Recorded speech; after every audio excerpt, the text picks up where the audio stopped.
Tia elo uleo maalanga e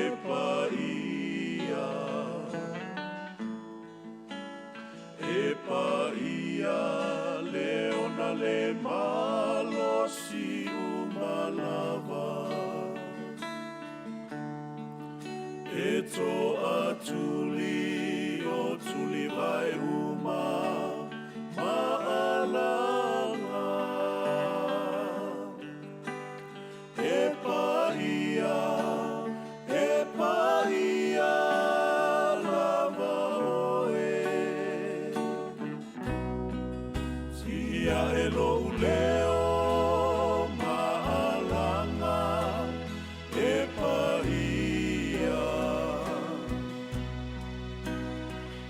paia leo na le malosi umalava e toa tuli o tuli vai uma maalanga e paia lava oe mai le mamau i le whaavavau tu mau oe le atua o atua pia oe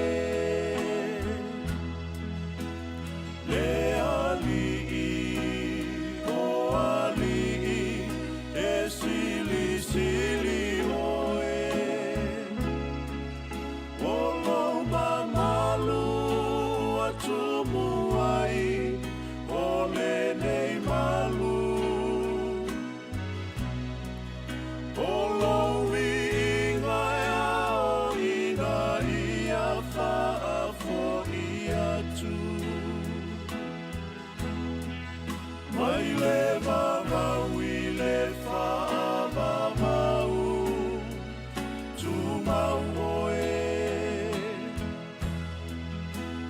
le atua o atua pia oe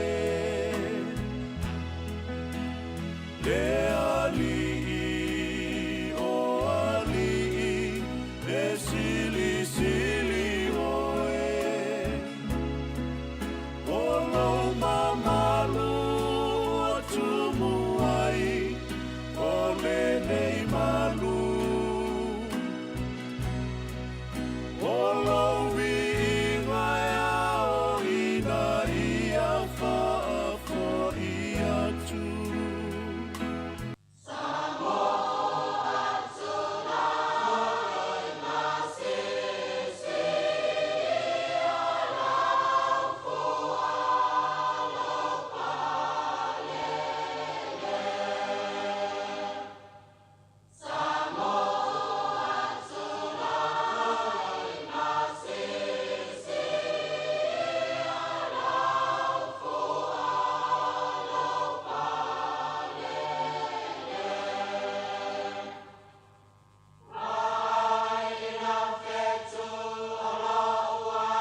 O te whātalo whātu i le tunu uwha māno uwhola o manuia o tātou iei le tai au le aso lua o le aso se furu tasi o le masina o unit tau sanga lua afe lua se furu male wha. O le awaunanga ma le tautua le sifufonga o le naumua Wellington e no mai o le tātou sauninga notu o le ataita. Ia le sunga le whawhengainga Pastor Isako Schuster ma le kalesia whapotopotonga le atua Sāmoa taua. Smile whafonga.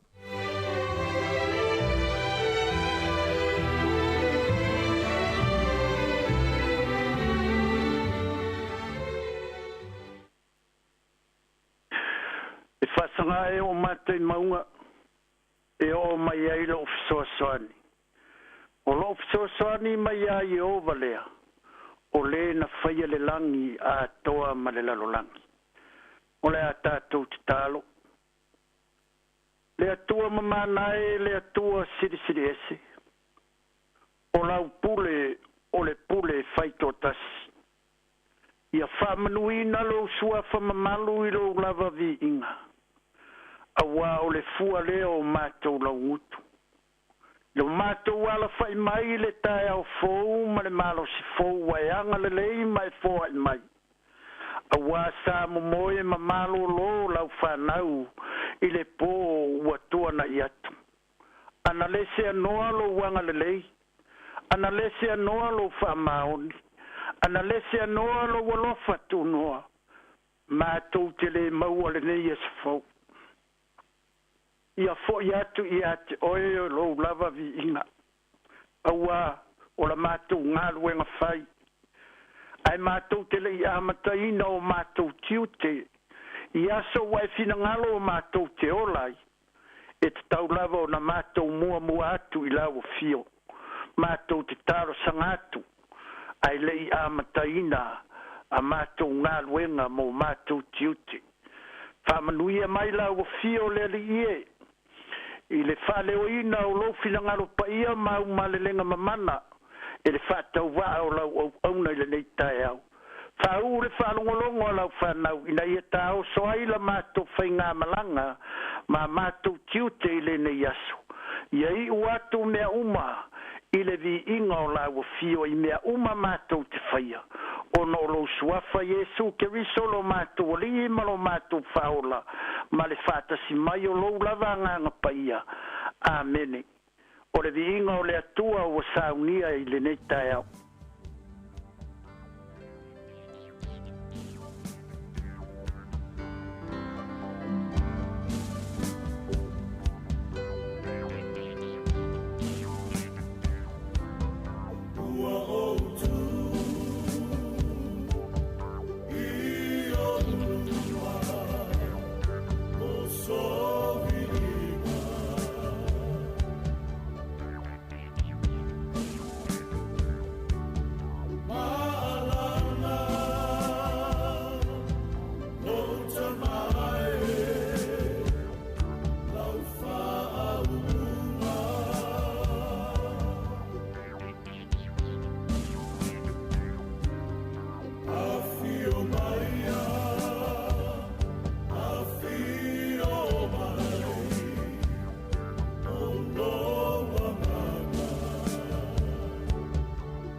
ia se oele atua paia.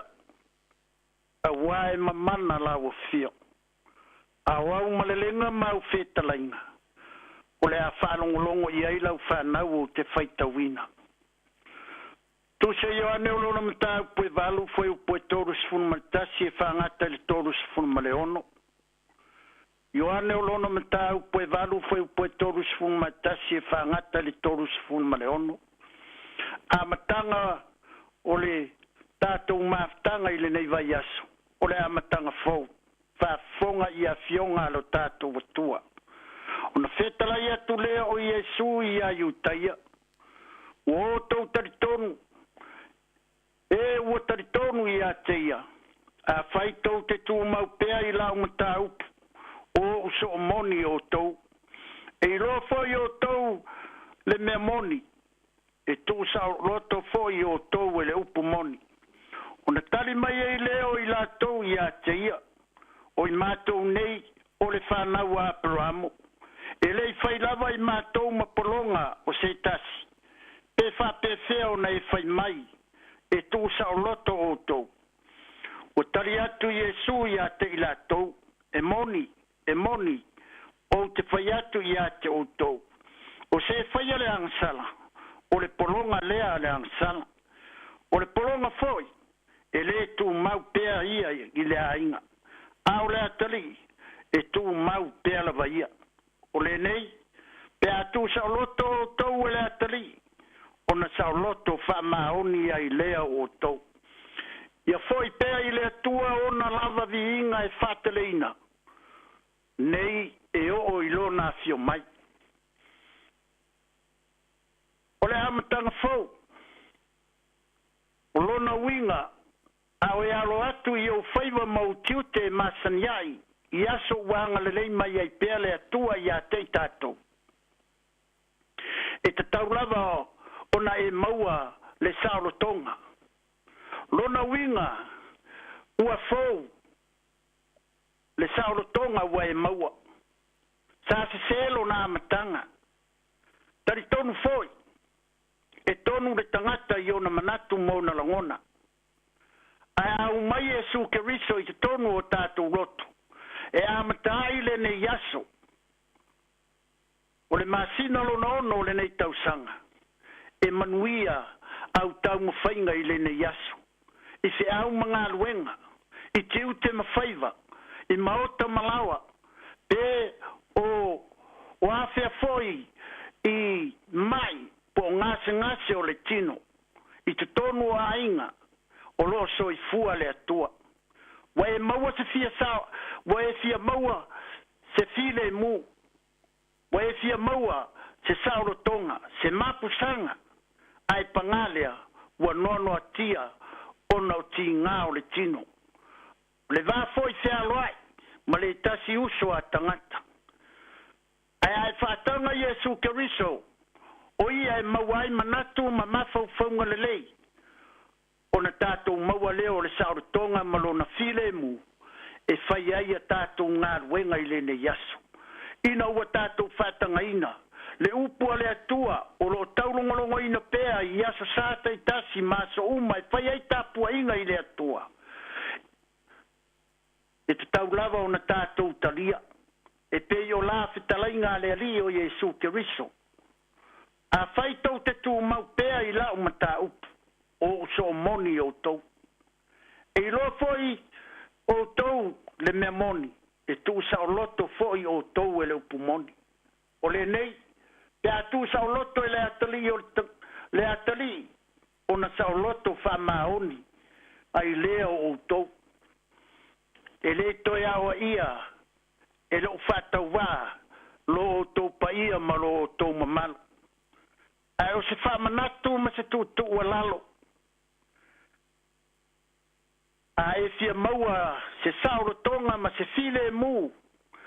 A e fia maua se fia fau i lo loto. Ta tala i le ali o Iesu Keriso. E a wala i la na fionga paia. O lo i tono maota malawa. O lo e tauri maina pea i aso taitasi e whai ai tāpua inga i le atua. Whalongo i lo na feta lai mai.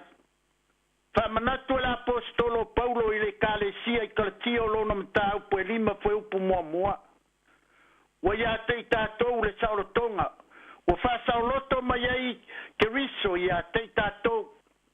O i tātou o tangata ngasala. Ai whaatai i le atua. Ina ua fina ngalo malia i lona fina ngalo paia malana pule whaitotasi. I lona lava fina ngalo paia. O le afio mai. Na te talaina i tātou mai le polonga o le angasala. Na te whasauloto ia te i tātou. Na te au maia le ola fou ma le marosi fou ia te i tātou. Toi whamanatu ai e la apostolo Paulo ia Filipi o lona mata upo e wha. Whai upo e sifuru maritolu. Whai mai Paulo o te mawhaia mea o malawa i le wha malosi mai o ke riso ia tea. Manai o le tangata wana maua le sao le tonga fau. Wa maua le whasiringa malosi. Ina ua whalongo mga wā i le finangalo le atua. Ina ua tu atu i le atua lona ola. Tu atu i le atua le amatanga o le neiaso maona fua fuanga. O mea sa whainga tā. O mea sa mamafa. Ua whaingo fie. Ua maua le fia fia. Ua maua le ori ori. Ua maua le malosi fau. Aisea, ina ua au mai e le atua, le loto fau, manatu fau, malangona fau, le fesoso ani mai o lo na nganga. I o tātou loto mo tātou mafau fau. Le ai ngai o le atua ma le au whafonga mai e malama i la tātou ngangana. E te maua ia la ngona ma ia manatu, ma lea sao le tonga, ma lea malo si fau. Pe a e whatanga ina Yesu i lo roto. A mata aile ne yaso. Ta e au manuia i le alofo le atua i la na pure wha soifua. I lo tau soifua ma lo unei whata wa. Ia manuia tiu te mawhaiwa mangaruenga. O alo atu ia i le mamalu. Ta mama atutua ma tina ma atutua. Au na malo lo mo la to fretua. Whapea fo i au na le atua i so se whata whaitaulanga. Whamanuia le atua, au e alo whaiwa i le ne yaso, o nore suafo Yesu. Ameni, o le atatou te talo. Whaftai tele le atua. Ese le matanga o fia o lau upu. Au au le upu e ola. O Yesu ke riso o ia o lau pumoni. O ia foi o le ola. A mātou whalongo i lo feta lai mai ma mātou stai. Ma mātou taria ma wha maua lalo o mātou roto. Mātou te maua le sauro tonga lea. Mātou te maua le whasiringa malosi lea. Ina ua mātou taria o Yesu ke riso ma le fia fia i o mātou roto. E maua ai le file e mu. E maua ai le sauro tonga. E maua ai le whasiringa malosi mai ese o le tino. I te tono o whare mai, i te tono o ainga. O whea lava lele ie. A vea la upu le nei tai au. E wha maro si au. I loto ma mafau fau o lau whanau. Se upu wa sala lele ie i le wha leonga. E le wha tau wā o lau au na wha ma ngalo lele ie. E fia au ngā pea. E taulongolongo lau upu lele ie i Yesu Kiriso. Whamanuia mai lau a fio. I se au mga luenga o le ne yaso. Whamanuia tele le le tio whasalalau malona ofisa ma le li pule le ie ma le tai te whono lo mātou matai. Ia sanga whamanuia mai e lau a fio. Le alo whaiva o lau whanau i se au mga luenga o le ne yaso. Ai u le ne yaso le li ie. Au alava ne ia te i mātou lo vi inga. E te tau lava o na mātou toi whafo i atu i ate oe. Awa na lese noa la u fionga. Ele I umare manuia o matou tiu te leli ie. Ia fo iatu ia te oelo vi inga. Nei, tae au, e o lava I lo u fio mai. Amene, ma amene.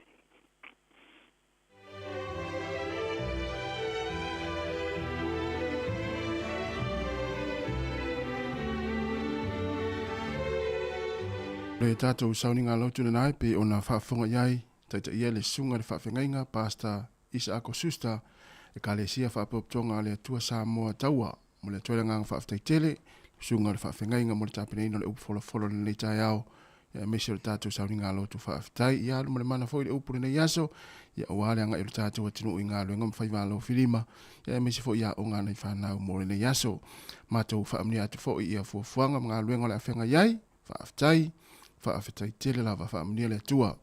Was fuluiva minuta te ene ile tu lai fitu si fonga la mo Wellington al pese fa le nganga nei ia ona fa nga soro le tato po kalami nei tai au ta lo fa lava.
O le tautua le si ufonga o le laumua o lo iai fo i le langolango a le New Zealand On Air.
Hi, Sāmoa. It's Auntie Talang here.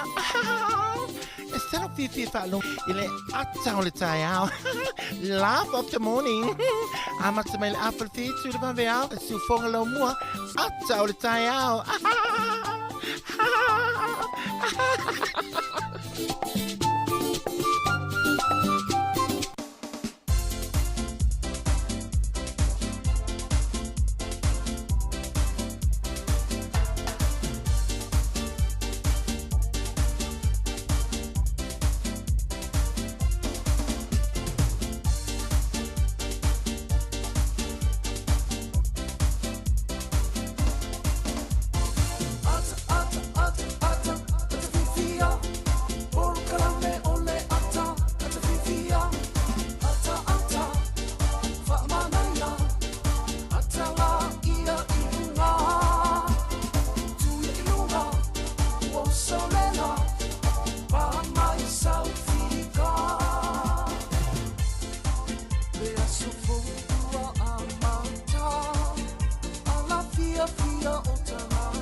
Talofa atu le tātou atinu ule nei tai ao Sāmoa le atinu pele ma lo le soifo manuia ma lo le langi mama vi ele lofo le tua fai on tātou whairo e foi e ala le tautua la wala leo le si fonga la mue Wellingtone la ule tio whaalongolongo i tono ainga i tono ngā luenga le tasi ono te si ma le tasi whamo e whape foi i a tātou upenga te whailangi e pe ona le Facebook ma le YouTube ia leo mai mua mai ai le toa te le foi upa anga si fonga la mua iso o se tafol ni la langi ia so fa manu malo le tātou li whaole su ke riso le nei tai ao tātou wofa pele o le a tātou feo ai ma tātou ngā lua whaatasi ni tai au patalo fatu le nganga whaalo malo se fo mnia Sāmoa ya tātou iei le aso lua le aso se fulma le tasi masino junior tātou wholonga o le lua afe lua se fulma le wha talo fafue malo le usu malo lava ya tonu lo munia o le usu patalo fo in famano tu le tonu malo se fo ya mana ya el tai au le o malu o tai au mo ia le o malu lu tele e moni le ya yo va tu ta will swing o le tau le ya so e wa tau mo tu na timu le na ia nafi mo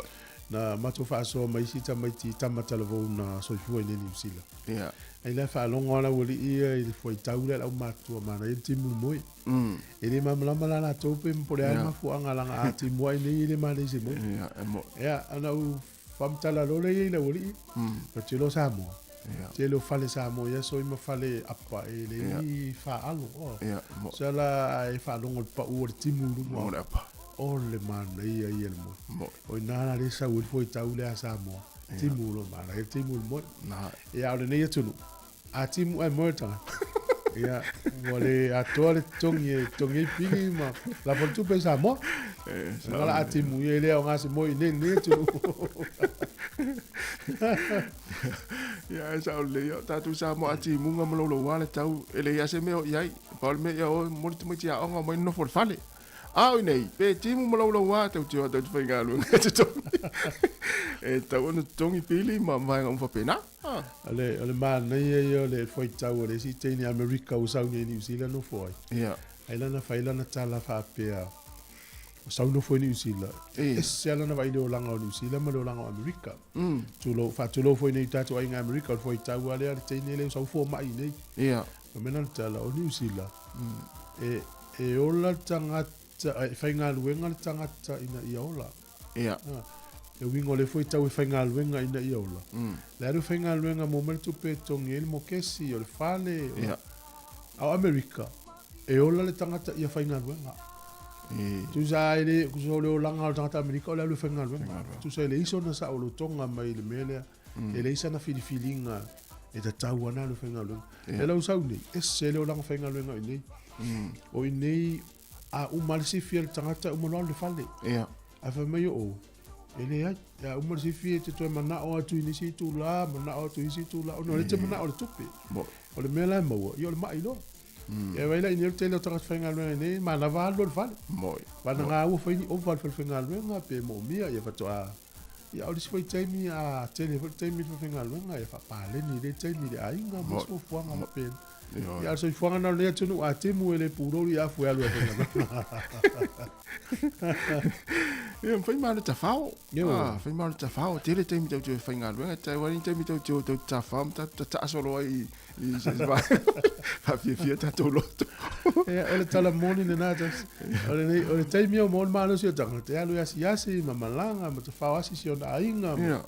Ya po fefia malanga ia wa o lon matua ia le to fese loto o si ta ia loto di tino le fese na tonua ya fatalo fatu ta to tunu ne ta ya o una le tua sunga fa fengainga o tai o kalesia o faila ngor tala le i so se fata faita ulanga fatalo fa ina o ta to matua i tonu ainga mo tanga sengase mo to tanga matua fa pe foi ona fatalo fatu ia ila to wala us fo inga luenga ne ta ya fa longo mai tono lo ta vale o yanga ia to inga luenga ia mai la tau foi wole mana matanga luenga le ta ya o mai ana le la i sina amata le vave ao le lima ia ma lo lava le ala usi foi inga luenga le fo yaso ia pe foi ona ta to fa ta lo fa fero ia tu i pa anga si fonga la mo so se tafa la langi lo ma futa mai e ala ta to Apple Sāmoa Capital Radio app ia me se mai mo anga i lungo ta to Facebook mo YouTube por si fonga la mo e manatua o lo so ani fo i tato poklame ia o share tato Facebook e subscribe le tato YouTube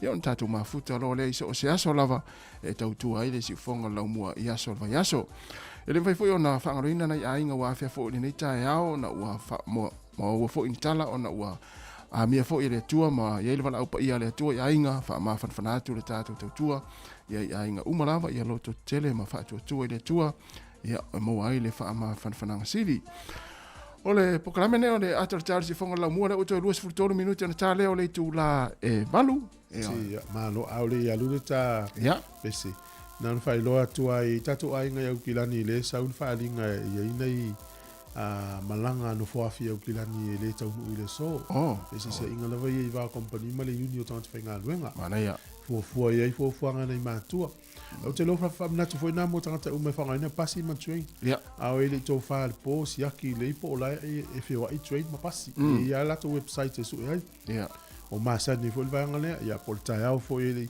sa uni ya le va via o te mia la si aki mo o le sa mana ya te o manela sa ni la tu le ni train le ni pasi na a me sa danga tu foi le ma sa ni le time train ya vai po fe vai ngo okilani na ele ale fe o train ia te ua misi foi longa luenga le aso mo fo anga anga ia le tato me sin fa fianga nei mai le tipa ula ia mo pese o fai long fai ngoina ua sili Sāmoa talofa lava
Ole alofa ua fa asili lea iso o se ta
E usmen fa fonga tala o le tau mo le tai au pen fa lo mai lo official vai tau le soelangi le tau.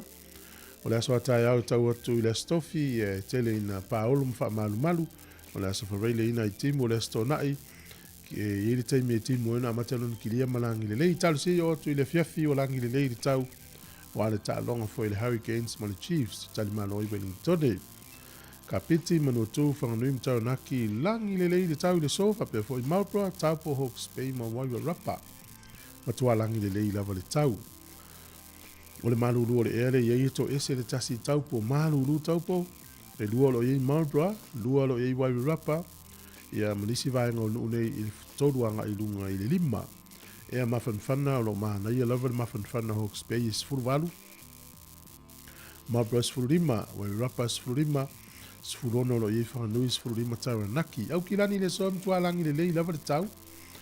Wawai le tele o vaenga le motu i saute i le soe langi le lei pito i lunga o le motu i saute wha solo atu i le loi kalai estete. Queenstown, Dunedin ma Invercargill le ina i timu wa ia le matelo laini isi o taimi. O le malulu o le ea, matua malulu le motu i saute. To ese le lua lo i kalai estete, to ese le tolu Queenstown. Pifen fato le fua tiki wile wha ngai tātou, a pasi mo le o i o matua malulu lau. Ona wawaile le fua le mawhanwhana, waluanga i lunga sifulwha. O leo te lenga o le atunu o le ason nei e matua langi le lei, le tele vaenga o le atunu. O le motu i matu nei mtua langi le lei, tau i lei mfuafuanga tātou umalawa. O pia le valo ia e langi le lei, le tau i le ason nei, dua iwa le fua le vela, lua sifulima le mawhanwhana. O le angoto i fo le lai le so Wellington le lima le fiafi, e oso ai le la tai au, le toi sifuru valu minute i le valu le tai au a tai au. O le fua le maluru i Wellington e manutua o yelo i le sifuru tasi anga i lunga le sifuru wha e a mawhanwhana lo i le sifuru ono, sifuru fitu, sifuru valu. O na wawaile le tala o le tai mo la toi whangota nei aso Wellington e sua le tai to e sifuru fitu minute le iwa le tai au nei pe le tai le toi sifuru lua minute le tolu i le afiafi to e sua le tai le toi tasi minute le iwa i le po na nei.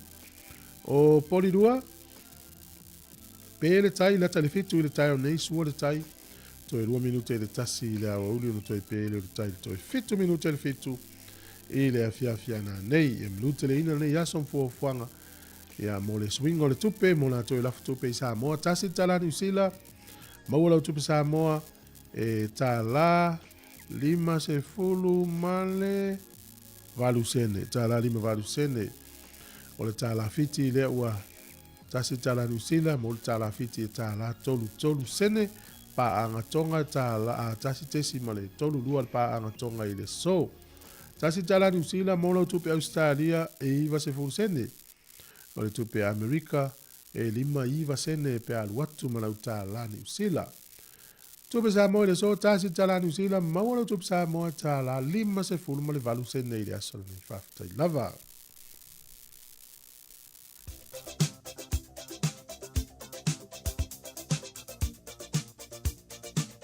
O whamnianga o soifua mas whanau tato i meri masani as whanau at samoacapitalradio.co.nz mani a telo to was soifua le aso se fulutasi le neil masino yuni whamnia tu le tua ya te oto umalava ia matoi whaopopo tau sanga stele e meser malosi ia warwhenga ia ifi au mga luenga maonga o le tusi whaitau mo mai le tusi o Roma lona mta upo e 5 lona whai upo e se fulu Roma e 5 lona whai upo e se fulu a wā a whai wale lei i tātou ma le atua i le maliu o lona alo. Ina o whai i tātou mona fili. E matua wha o laina lava i tātou i lona soifua o i tātou wale lei maia. A wā a whai wale lei i tātou ma le atua i le maliu o lona alo. Ina o whai i tātou mona fili. E matua wha o laina lava i tātou i lona soifua o i tātou ua le lei maia. Manuia te leo tau wasa i fuwa le pese nei moutou.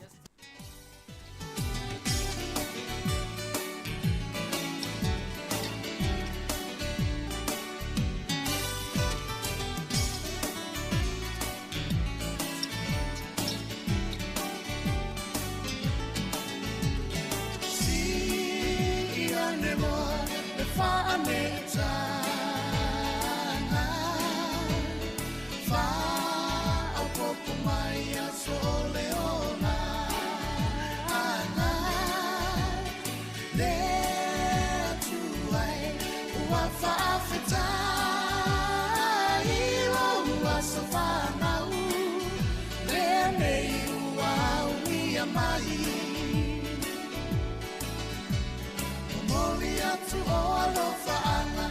Whaamanuia. Happy birthday to you all, Ia Manuia. Noa savana unanei, wa e auni. Ata tofa afetai, o lea tua lava ia ia. Lea tua e whaafetai, loa lofa winga se. Wa e foa I mai ai nei a soatele. Alofa angalo ai ngai loa so soifu. Ai au ngalo mola, o ai ngai mai se lea tua.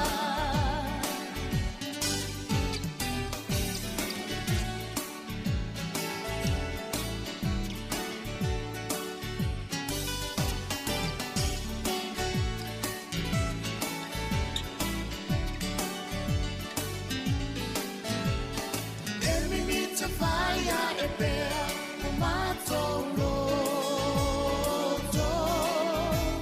E tele pea lava nei aso, o toe whaapopo. O la fia natou, wa lenga tai. Loa sa whanau, le nei ua ulia mai. Whaamanuia mea tua I loa sa whanau.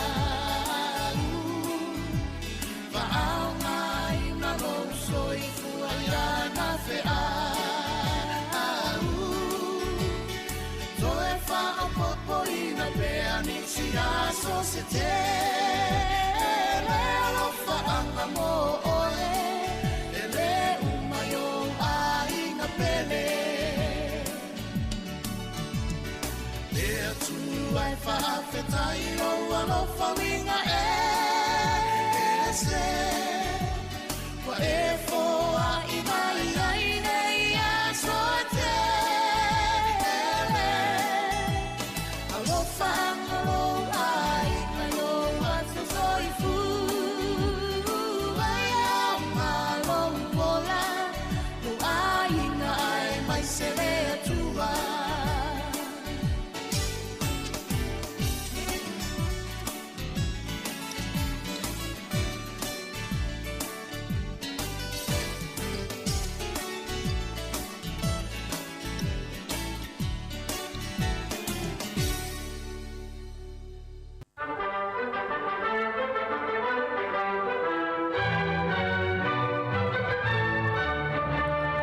Talo fatu le tunu si mai el fa fonga le va vai foi le talo fa so pito lo langi me le tupu ai ile aso se funu male tasi o uni o le solta usanga e tasi valu ivas funu male lua na fa vai ai se tasi o fale puiata ti fanga po se company puiata ti fanga e ta o le limelight ia pena ta o le the limelight department tu tonu o mele pone i Australia. Ele tau sanga e tasi valu ivas furulua e whapea mai wha maumonga. E tasi le nei whale pu e ata ti whanga na ulua i pu e ina ini ata i le lalolangi. A ere o le whale mua le a o se tasi nei o whale po company pu e ata ti whanga. O le sol tau sanga e tasi iwa o tasi na maua i e ni usila le malo po le nuu o Cook Island. Ia o Cook Islands ia e whapea la wha maumonga. Muri ane. Na toe whaafo ia tua New Zealand le whaafo ina upu whai o le malo Cook Islands ia te ia lava. A le aso tonu lava le nei ia na wa aie New Zealand le nuu le nei. I tu tonu o le atu Pasifika. O le sofo le tausanga e tasiva tolu sifurfitu na mata ipu lenga sa ua tangata le nei o Stalin. I tu tonu le malo o Soviet Union ia po Rusia. O le amatanga la no foinga. Na ia whao o ai ia pena na ole maliu ini tai fita se to avalu mal fai tau se lau o tangata po fita o le malo lava o Rusia ilano tai inga Stalin. Na fata luina i le sol tau sanga e tasi iwa tolu se furu male fitu O le so i le tausanga e tasi iwa valutasi o se mafui e malosi na lulu e ono tesi maleiva e te tonu o Iran ia e pea malilua afe tangata na afia iso i fua le so. O le tausanga tasi iwa valus funu malifitu na whiriwhiri ai ia i la tau nei o Diane Abbott, Paul Boateng, ma Bernie Grant. Ia o ni tangata mua ia po tangata lanu tonu le Palmine Petania. Po te tonu o upu whai fo i lea tunu. O le solta usanga te siva valus fulfitu na to e pale mai ai Margaret Thatcher. I le taimilo na tolu e tau aveina le tofi pale mia o le malo Petania. O le solta usanga e lua afe malilua a fato a whaailoa i le malo Amerika. O le tangata Italia na whanau i le tausanga tasi valu o valu. O lona suafo Antonio Meugi. O ia le tangata na mua lava ngausia ma whaia le mele ta o le telefoni. Ea na maliu le to ina ia o ke topa sifuru valu tausanga tasi valu iwa i le valu sutasi o le tausanga na maliu tonu o Amerika. Ia mai le nā taimi umi.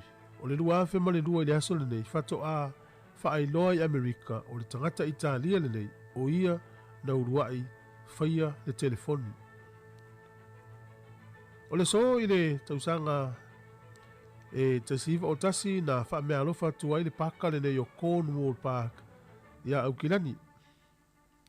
O le aso le nei e wha manatu ai e le stete o Hawaii. Ia le aso whamanatu o le nea tunu e manatua ilo lātou tupu o King Kamehameha. O le aso la le nei tausanga umalava ia o le aso malolo ma o le aso whamanatu fo i lea o le stete o Hawaii. Whatalo whatua i Hawaii. Alo lava le soifua le nei tae au. Whaftai fo i whafonga mai. O le ua toi ona minuti ana tālea o le tu lai valu le sifonga la moe Wellingtone, programe le ata le tae au. Ia, toi whatalofa ma toi whamalo atu. Ia, whatalofa atu Hawaii. Manuia tau aso mahalo lo le nei aso. Aloha. Ia, o le latou tupu wele lo King Kamehameha. E iwhai taimina watu le tupu le sa mo i talanga na whalongo ya so. O a fio le vale au tangata tūni mai sa. Awa hoa i o le tala tangata le hoa i o tātou Sāmoa e uso ma. Ia pei lava me o le zingo hoa i tala la wangala i o hoa. O sa hoa. Ela tali malo ho i temi le mai vole le tu manga al Pasifika le fa ia lo futau le ma la to waso le ma tu la to tupu na na fa angi ma ja mo yo ki kamea ya malo ma ku sei da sile ia fatalofa ta to wolo la fatalofa i ta to pa anga ma futa ma dingol Facebook ma YouTube ia ma se fo ina i la to lo fa lo ma ta to wala leo ia talo fatu le foni malo lava mania nga luenga le tai ao le sunga Alex Taitasi malo Alex ya Johnny talo fatu le tai ao ya o fatu afenga ya isila malo lava le mafuta mai ya o tai ya fa tele lava ya lo mai mai ya le YouTube sunga Felici Finai ya malo ya silulu Polton fa tele lava ya fa pe fo meta ya mai meta fola ya mania nga luenga le yaso ya malo fo ile le fo ina mai tupe la vaenga le ni sila ya va pe foi malutafa fatalo fatu malutafa ya va pe foi fa foina tanielu ta tele lava pana pasa vao ya Robert Peterson ma lord se fomunia ya va pe foi ya le sunga ya asa pese tai ma futa mai ya mai le sile au te vai ya pali malo pali ya ma le sunga ya ma le fatu ya lupe alo lava lupe ma futa mai ya le sunga Alfred Robert ya malo Alfred ya le Maria fatu ya Maria ya saifo lau afele ya masaya la faele si ipili oi malo ref ya tamare sole ma onga jamo tele yo me lilo ref ya malo fa tai tele la ma futa mo tatu tunu tatu fai me fie le ta yao ya a wona fa vesiel ta yao tono fa fainga luenga pe ya ona fa ya tu tele taimi o ani mena tupu lo ainga ile aso mane aso tu le ainga se e fo ya tu mana nga luenga ia to a vau fu ila ia Ia ai tau nu fa nga luenga fe do fia ma fa nga luenga ia tal noi vai nga taua. Tua lau saong le mu tono no wainga. Nga luenga fai tai to lua le fai to tasi te ua. A fai na sei o le si tu o le. Vai so uma to itia so uma fe wa ita to lo li la pisi. Ave ta to la pisi le tono kalone. Ia. Mana tua apaka lau ta avale la wala tu kalone au ta. Mo ta tele mo le lo li la pisi na ave ilunga lau kalone. Ciao. O taimi nei o aso sata i tolu tangata whainga luenga sata wa i loli lapis. Moi. Taimi nei na to tasi ana le aveloni. Sa o le ia. E whainga tā le aveloni na oso ilano to so ese le lapis i tau. E o le mela tupu. E na tu oelau lapis i ere epea. Ia le na. Ia ta ua lava le twa ai lau ta avale pe ese le lapis i mele paka ta avale whaingo whienga luenga nei tangata nei. Ia. Mana ia. Ia. Ma le sunga Valentino a Josefo. Pea o kilani le mafuta ma le sore le masaina wana au mai. Ia ropeti mai lata fatalo fatu malo lava ia fa pe foi ia le o to ia au dea e o to ia au dea so nga sampini el foni e le sina lunga tu foi te o malo ia estatu ia le fianga nai ia to manga yona te tele lava le mafuta mai manuia nga luenga amata ni ta ia tatu mafuta tau tu si fonga la mua ale la vatu fa fianga nei so le mtatu tala mai Sāmoa ta lofa lava.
O se avano tau fo le neu te mau e telefou, e te whātalo whai le pa ia lau whaafonga, i se isi e ona whao poponga le nei. Wa tālu sanga le tamaita i lo ia i au nasa iuni sa polu i le whaamasinonga, o ia leo lo tu la i mo le tamaita i tu si solo lau i lo ia sia whekau. E na ia maua se polo inga mai le whaamasinonga, e tau fia le tu mau le tue whaasala lawina o le swafo le tamaita i a sia, lea o lo whaasanga i ei mōrianga leo o le whasio tangata whaamoemoina. Pe o le sere fia o le mata opure nei na tula i mai i le masina te nei. Na maliwa i lona maota se tasio tina o lana wō. Ina ua ia wha o lima iei, i ni ngai o inga matu ia. O se vaenga le tānu sanga o nasa i lumo le whaamasinonga, na mulmuli tu inatu ia te ia nisi o reporti, o ia fianga le mafufau le ua mōlia, mai nā te leo mautino fo i po lava lona malosi, e mawhai o na tali atuai I tua inga, I le unua I tula I ei luma le whaamasinonga. O se tasi ro vaenga o lo ia talo sanga I nai se polo inga, e fesoa swani ei I le so ona a fio lo na mafu fau, au luma na iai leilo I longa po le whaanga solonga o lana mata opo. Peita I le talia ne le whaamasinonga, o le ale talia se talo sanga tu ufafonga, sa te tau me pe o tūlanga I masani ai, o na tu I nātu se talo sanga tu sia, e whaamawina pe alo ia I lungo pepa ma whaamaunga le whaamasinonga, vaenga uma o lana talo sanga. Peita I lo talo sanga fo I le tua leo leo I tolo pole mata opo, sa ia whaamae a ma ato toa vaenga o lato mōlianga. Mo le sila fia, e tolu mōlianga le tua leo leo lo o tua ia I le tama I tai tu si solo, o le fasio tangata whaamoemoeina, fasio tangata paivalea, ma le umia o se au penga matautia. O le atoe vala au le mata opo molo na whaawawina, e le asonga fua o le vaiasa fau. O le vaiaso a tole ni o lo whaanga solo I por kalame mo le whaamana tuina, o le atoanga o le se lautau sangatalu o na whaawaina le kolisi o a vele I te tono o le atanu.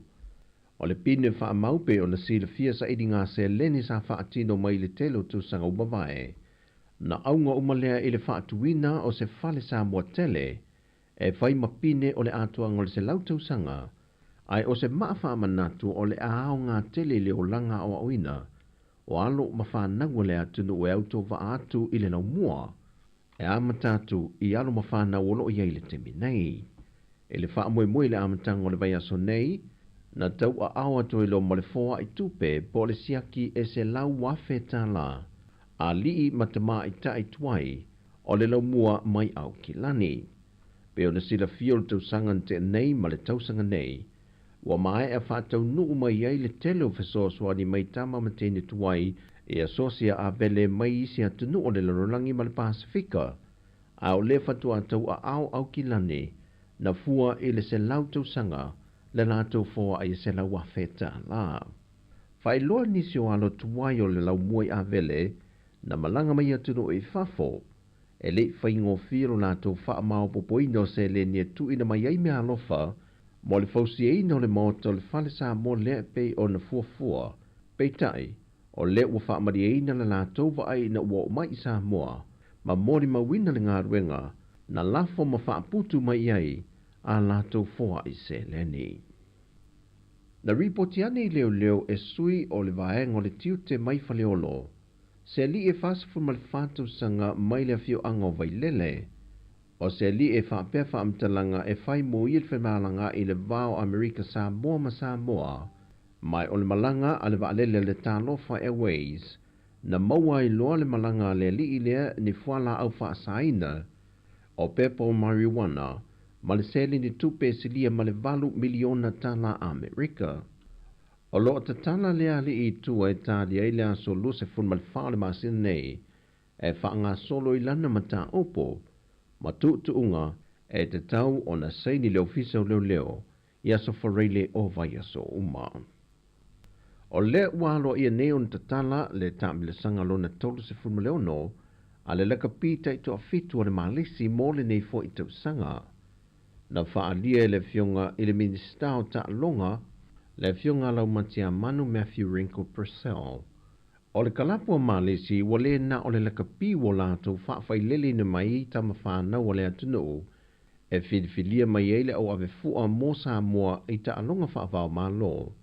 Au whape na foio no lato a apa I ta alonga lea I eile kalapu fusu, o lato ta amilusanga le laka pi liki, ta amilusanga neti polo ma le laka pi pai.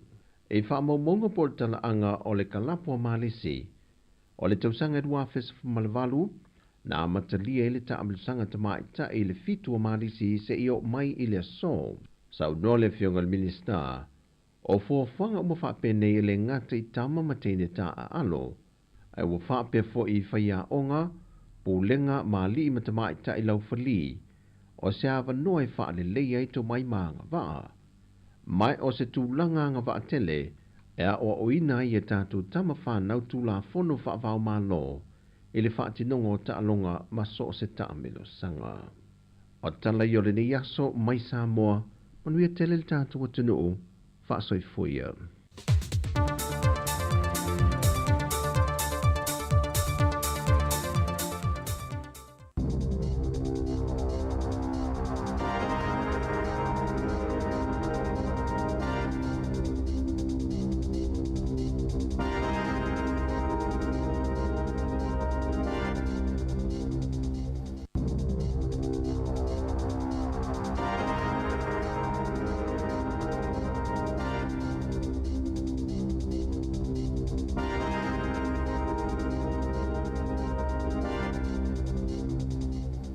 Jala falawa le whaapopunga mo jala fōma le si ufonga le langua I Wellington e mole nei tai au se fuluma le tasi o yoni lua fe lua wha. O le awhaia se su e ngā tūto o tasi e le komisi mo au nanga le mālo au whaanga solo ini tua inga I whaapea o whaamomonga I na mo mai le tusinga I ngoa mai le manu rewa marae. Sāse se o na whaonga I nei tu saima se saunanga le pāle mia Christopher Luxon I le aso ana nafi. Sali putia le Sunday Star Times o whaamomonga ma le tusinga I ngoa I lea marae na whaonga I na mo whaatau sina le whainga pālo talvaenga whaapwhaia Māori pe a maleono matanga le wenga po la le mālo. O le whaanga solo I nei le su enga o lo te ina malo silvaenga whaupwhaia Māori tu ua inga I whaapea. Nā o lātou whaonga ina whaamaumonga o tangata nā o ina I le tusinga I ngoa po o tuinga o le COVID e whasosani a lātou whaatau sina mō le whainga pālota na tā ua le pālemia o le awa aile su enga I tūlanga o lo puipui ei whaamaumonga patino o tangata taito tasi e matanga luenga le mālo. O tu ina ato le pālemia se tusi le komisina le tō maumo au nanga le mālo Heather Bacot ina ia whaia se iloilonga po o se su enga I tō saima le tō la fono o le Public Service Act lua fe lua se fulu. O lo fsosani le oranga tamariki leo I se su enga lo whaia I le uma leo lau se pepe te kuiti o na I leo se whaalawelave na mafuai. E se fulu masina o le pepe mana awina atu il whale mai te kuiti wale ilo se tangata ilau au le sto nai na ta wai leo o su enga amata na ilo ila afio le pepe I se ngai o inga matu ia na ta we se whaamatalanga le oranga tamariki le ailo le ato anga manu anga le pepe se su enga ilo na tino maliu le o la tamai se taini I lo ai. Sa tala noa leo I mātua o le pepe whaapea I manisi tangata o le ainga.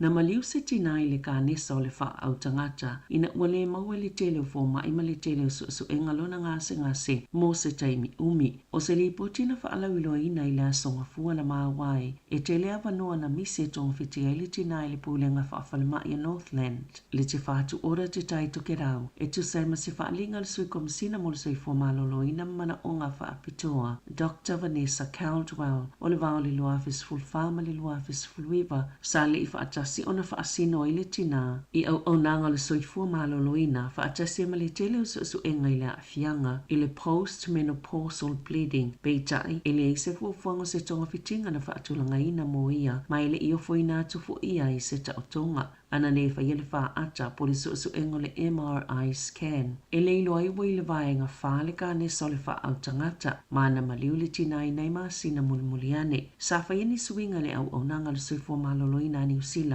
Talo mai le taimi na maliu ai le tina, maolo o awhia I manisi whautuanga o whaia Dr. Caldwell I lana li poti. O lo o awhia ma se whaatu e senga tustusi ala soifua maloloina I le ainga o le tina.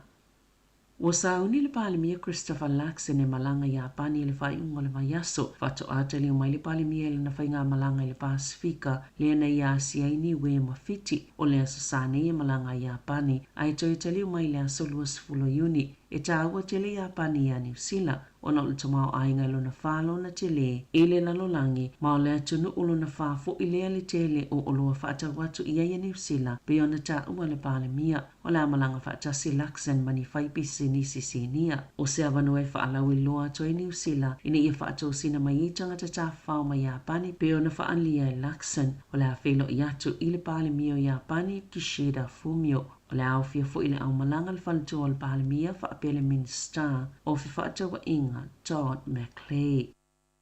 O le atali malo New Zealand le palemia o saina Li Jiang I le vai o sonei. E lata I le tolu sifulu valu biliona tala I le tausanga le au whaingo tupe au fia I whaatawa inga le vao saina ma New Zealand. ma ole pa anga pita te lele mo whaatawa inga le atunu e le ngata o olo mai whaatoanga i whaongaina le te kona lo sifou o le mawalunga o le tūlanga o iei tau mawha New Zealand o a oa onga a oa wanoa mo tangata ta whao mai ma o vaenga te tasi o lo mawhai o no fuina atu New Zealand ia saina pe ona Sāmoa le pāle mia Christopher Luxon e mo mua tau nu uli Wellingtone ma whaafeloa i alo i ai le malo ona whaanga solo i leo ni whaatala noanga ma le pāle mia whaatasi ai mase tau ma whatanga.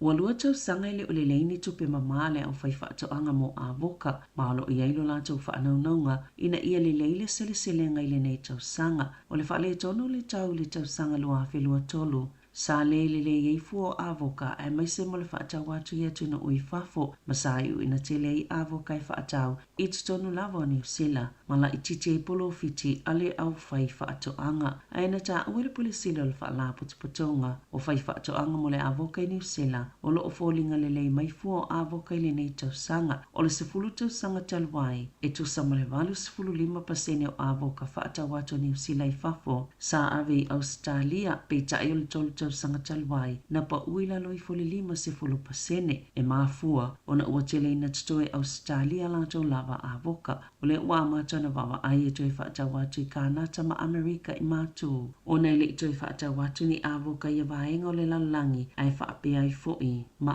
Asia.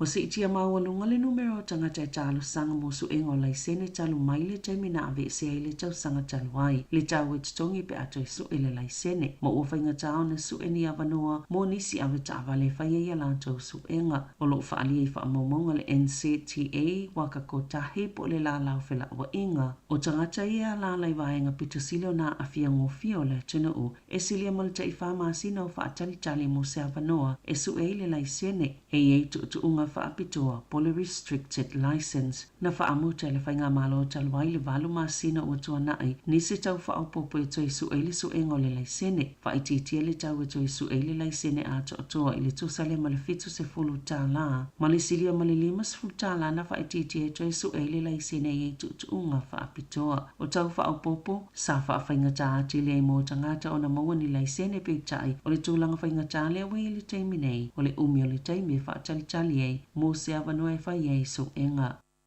E la tai le tolo miliona tala na whaaluina le mtanga luenga o a onga, i se a onga se tasi na le sita lai tamai te to o wha se fululua, a e to o lua se fuluiva na whaau i le lua tau sanga, o le masina taluai na le to e tu ina tuwai se tupe whaal tau sanga mai le paketi, po le tala whaatitau au tu o le tupe le malo. E whaate si mali 5 miliona tala o tupe maua whaaltau sanga i le te kaua matakura. Ona na ta ua le malolo whaawau pe ona le umale whaonga ngau ia vai ngā tupe mai to i titi fo i tangata po o tamaiti o lo ove sitala ai. O le whailonga le tipi lomo le vaenga 5 i le iloa o tū manga iwi e na o le whaalua na iei tamaiti i te taito ke rau le lua whelua sifulu ma le lua whelua tasi na ta ua le minsta langolango a onga le nā taimi Calvin Davis o taimi na lokai le tuna o le COVID matuutuunga sa iai na polokai fo ile le stala i la toi fia o ngā ia mata upu. E to o valus fulu 5 le au siva ma le au malanga o te aroa New Zealand whaalinga o tū manganu Pasifika o lo o tali malo ai Hawaii e ta i whātau sanga ma whaatau na uina lea whaalinga le Pasifika le Pacific Festival ma sa amataina tala mai le vaitau le a whiu se lau fitu se fulu o se avanua mua tunu o le Pasifika e whaatau laula ma whaalau iloa i o lātou whaasino manga i a lātou tū manga nuu e silia ma le luas fulu atunu o lo o Hawaii ma ua telefo ina whaatu saina pe whaingoina o le Olimpika o le Pasifika e lua vai asolo whaanga solo ai lea whaatasinga. I ta'alonga, o lo so e nei leo taranaki, se mata upuna pa ui se tangata lakapina ua tui se isi tangata i le taimi, na whaatalo whai se ta'alonga Yarrow Stadium i le asoto nai, na whaalia le polisili Mike Sandor o le iuni lakapia taranaki, o se tangata lakapia ma le Coastal Rugby, na tui se tangata ta'alo le Spotswood United, i le taimi na whaatalo whai awe lua ina ua mai a le ta'alonga, na wala au le ta'awale le whale mai, ma awina atuai lea tangata lakapia le whale mai taranaki ma ua toi te ai tua. E le inisi tangata ta alo na a fiai ai ua wha awa ule su e ngai leo leo. E ui ana toi fo i ane le tomai tai tongi polo numero tasi i le mama o Chris and Weke. Leo sa manu a peitai sa wha ato i lalu ina lavala na au siampine le Mystics i le maalosi le Paul sa Wellingtone i le taalonga i le poa na po. O lo utulanga tolu le Mystics i le taimi nei. Ai ua numero tasi le Paul si le taamnusanga le ANC ina ua mai a le taalonga i porirua. Sa manu a fu i le tomai tai o peta toi ava le Mystics i le taalonga. Utoi vala au le Mystics le tomai tai o Kayla Johnson le sa ta alo kalapu e o le taimu mufu ile o toi ta alo i tiana me tuarau o le awa le Pauls. O le amalanga atu a Kira Ioane i Apani pe a mai el ta amisango le lakapili nei tausanga pe na whaalia le kalapo le blues silunga o penga ta whailangi. O le pola sto nai e tali malo le blues i le ACT Brumbies. I le isi ta alonga o awe whapito i lunga o le lakapi Super Pasifika. E le i whailoina Ioane po le ale kalapo le a ta alo ai i Apani. O Ioane na whanau i Apani mai anga waa i ta alo mo le Brave Blossom. I le whaingo le tausanga i tu saimtu la fono whaavao malo le kapi ayanga va afoi mo le manu Sāmoa. Tala fo ia ma le si ufonga le lau mua mo le nei vainga o le tai au.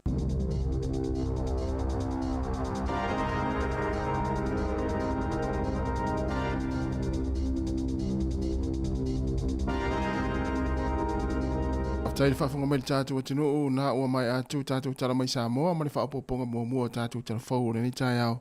Ia pe ona tuina mai sa vini kasiano ia ma tatu tala mai Sāmoa le sunga ta se salam sam te fa fonga le tulai vel tau nei fa pongo tatu te fa ule us fulvalo minute te nei le tulai valu e o le usponga no tu te mi fo ya on al fa now la se tala la se taimi la tamai na e to fo si avoka tole sa o la kilo fa la ngwa tu tatu le tio te man tu le avoka le lo pole ma sinente nei sa ola al mele i mo o te va fa longo tu au tati tu al wata i supermarket i mu tongu tala ia mu tongu tala taula wo ye au li potia mai ne pena mai foi tatu telefo e lua tau sanga so ele i manuia ia le au fai le auto avoka wele le mosela to polo fiti le lei ia tau sanga nei la le uvalo ia mai foringa mai le lei fu avoka ma le a fiololo sala to polo fiti au a fia tatu tatu fa tau pe atu falo lo le tau mo fie pe i vai va sene le avoka ia la mafatia nei tangata ia fai fato ala i le sila to me mama fa popolo lai mala wali banga le ngau ia avoka mai fatau i marketi ia wala se ia wa tiri ngau ile au fai avoka afa tai foi le rio le ono la au le liuzil fo malu lu le tu ala sa to fo ye e tu so le avoka sa mo mala avoka le le e pala tele le avoka ja mo sa e se ale avoka ja mo le avoka nei em tua ta tele fa tu sili nei lo Sāmoa ia ai pe ma la ia ole to fo tu la avoka ni avoka Sāmoa ma na ia ole to fo fo le ma lo manongi vo le taimi e fairi pe fairi fa lawa ia nei pe le e por ma lu le tau le ia ma sa no la o le si tu i wana to la ta o Sāmoa o la avoka Sāmoa i na ia le talo ma le u ia ala avoka la ni se ase vai stanga to tau ma fa san talo ai nga ila avoka na o fa lawa mal masi ya ta masi yo o si vai temi vai tau ina Sāmoa a tau ma fa la avoka na la avoka este ia sa ya se ase vai stanga te no tau ma fa na la avoka ia na tau ma ta te la avoka nei temi ya ta si ya mo se polo fiti na i tanga te e fa yo fo ile fa toanga ia na ai malo tasi ole e toi fa mina tu ile tatu tu no ia ono le pipisi fa mai ia mo ne lava wa mata mona tava io fa le mask afa pe lava i se si o la tela ono la ngase ngasi e alu se me fa le u fi fonga ia pui i stangata ma le pipisi atu el fa mai o le si foi tu ia na ia i hotel na wame fo io fangu e fuloi lima ya tu wasta mai fangu tono la ato ai loa e te tale ia na le se me va fo fa pasi lo lima ia mi fa te pui el pipisi atu le stangata mo ya o ala ia fa pe le veta tal covid no fo le al fa na mo se vai fa pe o ta italia fa te ngo o sa la ve mo al fa mai e te tau ona ta loa ia fo le ia fa longona le taimi toi mau ai le taimi e no fo le fale wa ta ona fa pe o le o tai lo le ia unga le o te toi mau fa alua i pe fa tolu ia no fo le fale Mo. Yo. La ava no fale tala vai pe manatu e te alu e faile tu yo le fulu yo mai si tu yo en pena fsili fale tala vai suinga na la we la fai fale tala vai isi tu e le tala na u tala no to le vason tele e le fo mai Australia o la we tala sanga ina tangata ile nu ule fale fo mai awane to la tu se vai ia mo se pepa mai ona le tala fo mai wa ngau e lona tai e le o ia se fo mai e faile pepa mai ona o fate tainga la fa pe o le aso atol nei le ala ua tumu atol tai mi o le fo mai le iva tau le lima le fifi auto tono le pidiota le e la tu tanga te tono si o le alo nga se gase me usa va so pepa mai e nga fa mele fo mai o le ngaulo na tai e mo e la tongi tu pe tanga le ai le tanga ta mai sa ta tau na sau le ava no le ale usa ul tanga te mana mi se pepa mai la lan fainan tar sanga i Australia e vai ngol tu la fono pupu e tanga tfenga lunga le mo mi se pepa mai e se tau no mana mana mai tanga ya la ngai tali tonu ina nga luenga le tanga pe fa nga na so mai ile va tu le pepa mai sa mai sina tu ile va no na i tanga tala mana mi ala to e siaki o tau le tonu ia nga luenga i tanga mai so wa e le sto nga tanga fa pe ne ile so farili ala walu fai pule fa mole avelo olivi ma ile son fua o fsi fa fena ye lo ma ile son fua vai na fa pe mai jo la tu fa la fa no te livi mai no le aftai le ni non fa malo lo le mon malo si o ta do ma mai so le se fa le ye malo la ya ta tu wo jin fa fianga ne oi ale la ta ye ale vanga le tau fole mai tu fu ona na file na ta va ia tu fo i si tinale ai la lo kristeti le avo na ta pena ia lona non to sauninga ai se le result e pe e lua fo itala e o se tala fa no e la mata awale ayole si tinana na failana sa i linga fo le fo ma ia te o mawane o ia wa amata fa ma o mo ka nesa mtoli la o mo se tala fa pe na se tangata o ia fa mo o tinale ila fa na va ya so ato le na matua mafatia ile tina ile tala ile ta uala i na grandchildren po fa na e pe na família o ile i station fa na tu mafatia no mo tala o cancer tina le tala fia to longo to falma e se fa mo se vai e a família tala tina ia o la wa matanta pena no funeral no to sa ninga ala wo lo le se me cancer lo tangata ia o le mafo fo tangata o mo se vai e o se tala e fate ia ina o vilia tu to sa pe se fa mo la ele mo tina o tu fo le se wala sa fa si yakin ole me foi la na ta si tu lo fo ya le te o sala e se la utala ai lu ne tu lo toto ia e mautino ma o mautino o la tu si lo wingoa ile tiu il fango vo ile le alu le tu tonu ine te o ave se ai mai foi la le toto va pe mai ia o se le resort por tau nunga le mai ai lo toto o toto se stata pe o me na va pe toto tu le toto ia eva ai le ia mai fai de tene wa ma sai no one for pe fa me for mai tu le toto ja lu la fa se toto le lunga le ai o te va ai ala ile tiu le va to tango tene type lo ingo la lo mai le sticker fa pipi le ava tu le toto le tu ia ia o ta lu ala pe o ia me silila no over ai awa mai foi la le unga so nga na vida tu fo mai sau pe yo le ua ele mele utu ana ma fo mai ona o se le toto le na tu ilo tai ngo e ona se fo ilo ton fitinga sa e ona fa ina fo ilo tanga e me fa pe te e sa si e ta ona mata la wa o lo tanga e wa na fa pe o le fo mai o e o le ye tu po le va nga le stinalia o te su ea oe ina ua mau atu tala se sele ala me vai o tu ne ava ko sto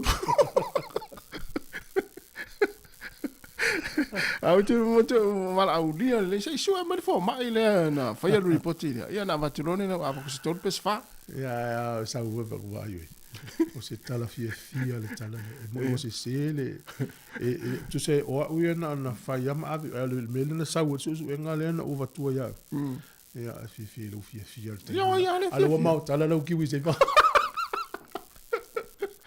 O man fa so o avela pusi ma fa malesi. Avela mo va malesi, ia le mo. So ia mo me tonu le se me sa.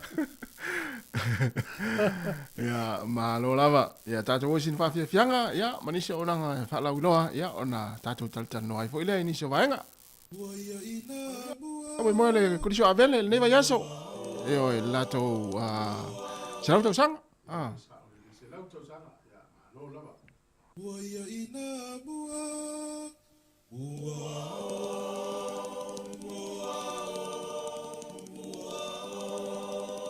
Wangwa foi le tia vele na sau nei. Sāmoa ta fefe i le tai ua sua, ua ta ale manu o le vau matua. Le a foi oe a nei a maua, mua o tau, mua o.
Foka se mana ia li o lau iPhone 15 Pro Max. Ai le mai fo ia li lau Samsung Galaxy S24 Ultra. E na o le luas furuta la top up na whaatau mai le Dewi. La fo le mato ai ngai Sāmoa. A leo au lucky e le S24 Ultra mai le set i le digicel. Awa una wha o ngā le click se la fo ila utupe i le digicel i Sāmoa. Ai au laki ai le sei mawai lau iPhone 15 Pro Max. La fo nei losa au top up luas furuta la pe silia tu fo i mai ni usila ma au se talia. Pe wha o ngā le click se la fo ai sa utupe i Sāmoa ma isi atunu o le Pasifika. Au waso o vanua te malo ai se iPhone 15 Pro Max po o se Samsung Galaxy S24 Ultra. E iai ona ia inga whaapitoa. Seki a le digicel. O le whaasisilanga tāua, e whaamana atu i le mamalo le tātou au whaafonga, e iaila wa ia te tau i lalo le tulafono o le Broadcasting Act tasiiwa valuiva, e whai e sau whaasea po o se whai tionga i mata upu, tau i whaasalalau i lunga le Sāmoa Capital Radio. O lo au ili lalo le upenga o sota inga le pūlenga o whaasalalaunga, po le Broadcasting Standards Authority, bsa.gov.nz. A ia inga mo le whai o sau whaasea i se polkala me whaamanu alia i lau whaafonga anga. O lo au fia ai vaenga nei, o le ale te me mawhaiona whai se whaasea, o ai tu ainga polkala me mawhaiona o whaasea ai, o ai e whao o iai la o whaasea mō le teimi mō mua, whaftai. Malo whaftai, nisi a tātou whaasesiranga ia malu tei muni fo i leo whaasesiranga le nei. Swafa mano Yesu Kiriso mātou te walau atoi pa ia manu mano le maftanga, so whaatasi whai whiau Wellingtone, o le rua maleha te veli, o le a whaatau nuina le tātou whanotanga i le aso lua, o le astonua nei se furutasi o le masina o Iuni, i le se fulu le tai au. Whaia i le kāresia me tuti Sāmoa, Lua, Waitoa Road, Hatai Tai, Wellingtone. Tala pele avanoa mo so se whawhengainga fia mafuta mai ai, ma le whaalo lava whaftai, sai nia i le laulau a whono. Ma le whasilanga nei maftanga salonga i Wellingtone atoa, i le ava ma le whaalo ala tele, e whai eilo o leo whaatau waa ma whonga tau moli o tau langa tangata sa le longa i so o se kalesia whaapea li imwhai pule ma le mamalu o sui uma o le nei a fioanga e whaapea fo i paolo mangafa e malu aile nei nu o sa le longa e toi whaamana tuatu le tātou maaftanga o le a whaatau nuina lea i le maota o le whakasa i kiano skriki porirua le tuatusi se lau se furu ma le tasi Casta Crescent i le aso to nai aso se furu ma le limo Iuni i le se furu le tai au whaamana tuatu ia lau la fonga e pe ona autasi iai talo ia watu ia le tua ia le lo tau langi soifua mo so mātou wola i le aso o taupoina soifua o li mwhai pule matapa au masale longa mo nisi whamtaranga whaafso taili numera o le olua tasi o iwa o lua o tasi lua ia po le numera le olua iwa o lua o tolu iwa o ia malistu numera le utu e whaapopo mai o le olua lua tolu valu lua fitu lima o tasi o tolu whaftai ia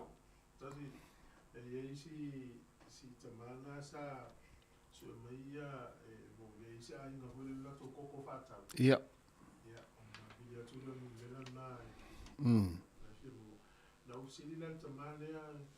ia koko ia maua isi whaloloa al koko e vili ia vili lo ngala e lo le ia la utama koko le se ngol koko e tu i le Sāmoa koko le vili ia al koko fo na vili ia pe ia fai se se tu no koko e masalo salo tato Sāmoa a fai Sāmoa koko e ma tali tonu al Sāmoa koko mo ia le ia ale numero na le fa so tai pe fa pe ona e ia ine koko fa tau ia mai se ila to lo mai koko mai Sāmoa e fa tau fo ina ia inga o le olua tasi lua ono tasi tasi o tasi olua tasi lua ono tasi tasi o tasi papa peo na tele ni koko ya na lo lava tai si fonga no lo mua ma no sunga lino yo lo fatu lino ahoni ia le sunga le mia lo fatu mia fa tai ma mai maluru o ne yalu fai va maluru fatu ya silulu paltan ma fatu mai okilani ya malsunga saulo faia ma saulo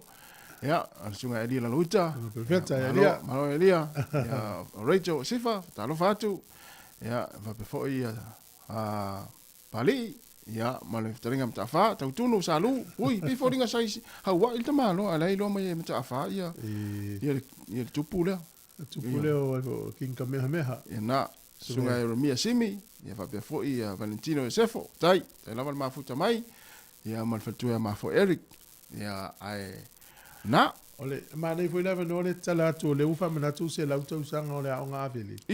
Ava pesa ya aonga le aonga avele, nei foi lo vili mai po ane me te manatu, kolisi o avele ta usanga o tea. Ia. Fa so mai e foi wa ila to pio matou ni ia aonga ya avele. Ia pili ia ufu ya avele. Ia, le fa longo tala anga o to aonga pea. Na. O fa tolu va lima o fa tase vili mai. A fa pea na turi o ma avele. A uti vili mai. Me silina na onga. Awa ta silia o tu fu yaso la, se le fitse fulu ia. Le anga mai luma. So le fa su enga fo ile o le le su e ulu fale. O se va ai fa unga ina so tu fu. E lau mai no e te au ya vele. Se pe ya le te au mai New Zealand. Kolisio Sāmoa, kolisio vai po uli. Ele tu la tu. Ia pe yo onga na ana malo. Na tau va ia ita mai tia onga ila so. Sai mi le fitse fulu, va se fulu. Lau mai loa, ia, o la tau ua whamreina mo le korisio Sāmoa, lau mai, pe to lua. O le korisio Avele, ia lau mai, ia pe to fia. Korisio vai pouri, pe ia wa onga i e tolu. Ia ese ia onga e karesia. Oi, sorry, se pe ia au i Amerika. Ula to umala ele ausia le ia onga i e tolu. Ia tu malo. Ia onga le tu malo. Na. Ia sa ole le ia wa pe o isi lo vai a le ole anga tu malo ia wolo ia anga kalisia na ia mo al finga tai ona ita miti tu o so vai manu itua mai no fa anga ia pia sa ia ese finga tai ole ese mai ma so vai ia mai ia pia ole si tu la ta mai tau ia so ia o ia ole mawalunga yo vale ole usau le primary school po tu longa lu e alu kolisi mo ole mama ole ba lo usau se o langa pumo mo o el primary school le onga penal se lo mo tu tomiti alu kolisi alu tu kolisi ole ma tu tu o tangata la onga sa ole le e se fenga ta mena le ma na ia fenga le fai le tau tau fo le wini la fo vai tu fai Sāmoa ia e tele na o ia onga ia kolisi e o asi le university le fa ma sani wa ile aso te o university ia na tangata ma tu te vai mo pe foi la o onga i primary school ia ya e ma na ia fa ma sani foi ma o i kolisi asi na ia fa ma sani de sio manga el time vo talu te kolisi mo tala tunga kolisi o koni tangata o le ma tu o tangata so mo mau ile se ngolva o la to mana onga ya vele ya fi fa so mai ni tala o lu taimi ma le vai tau me na tu puai le ngalo ya vele ya vili mai o fa to lu valulima lu o fa tasi o fa to lu valulima lu o fa tasi fa na vili mai ta to tala no fa so mai ja e sin fa fianga le ya le tala tu ta to le na ale ital pese fa mai le la malanga ta to palmia ya pani ale ila sanei Laksen. Ia Laksen. Ia le tau no mal palmia o saina inei. O pesi lava le tato palmia e fe malanga i solo. Ia tu langa lava o na tiu te fa palmia. Mo. Ia alu foi lama Winston pe alu po fe malanga. Ia. Ia na tu ulo le David Simon vai ngol tato wai. Fere, yo sa bueno le ainga malang. Ele tu le tina yo to na ma to fa longo lom tu. A malanga la lom tu ya e la tanga tele so. Yo mo paulo le ainga le. O le vana fia o sita mai si mo le para mia. Ori pia ole masina, oi, tasi mele afa ia le pa inga Winston. Tasi tau sanga male ono masina e sui la ua. Ia. Na el lope o te lo umano le taimi a Winston e tasi male afa tau sang. Ia. Fama vai lo. Le tau nu lo sim. E pe amatalon pa inga asi mu amatalon fa vesi e Winston. Ya le foto afo ilan malanga tata pale mia mai niwe. Ia. A lui fiti. O le foto tata ilo e te le fata o inga le vau ni o fiti ma New Zealand. E o va mal piliona ta la le tau sanga fata o inga le. Ya alma to te le ta le piliona alma to te le. Alfa mo le yo fiti ma New Zealand. Ya u tu le si lua fe tau sfu. O le lua piliona le tau a to fata o inga le. Ia. Tu pe mawai. Ya o saina la. Ya le fa longo le telefone na mai o va mal tolu se furu piliona ta la. Tu pe mau le fata o inga tu no le lu. Ia. Wa fata u e atu no fa inga to fa inga pa anga mai sinu u mai tu pe. A vatu ta to loa au mai la to loa. Ia. Na. Alo, ya, tala tu tato leina te wala mai pe fa pe sa onga kolisi avele. Ia pe tasi ale aso pe lua aso e fefe, ia, wala mai. Ia, lela, watu nei fa fe fianga. Wa ista mai tu fu. O te fa longo i mota loi. Oi na le lua aso, le fi ai. Ia i to inga skai fo ya velu tatu masani ya. Kolisi avele. Ia na. Ala ulila nan sa wa ya so, ile ile. Se font le mot va vivre en taillao.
Te amasunga so fale moe ina uto se fulu male 5 minute na tale o le tula iva Va ve taimi. Folinga mai o mo male o avele on mele fai Sāmoa.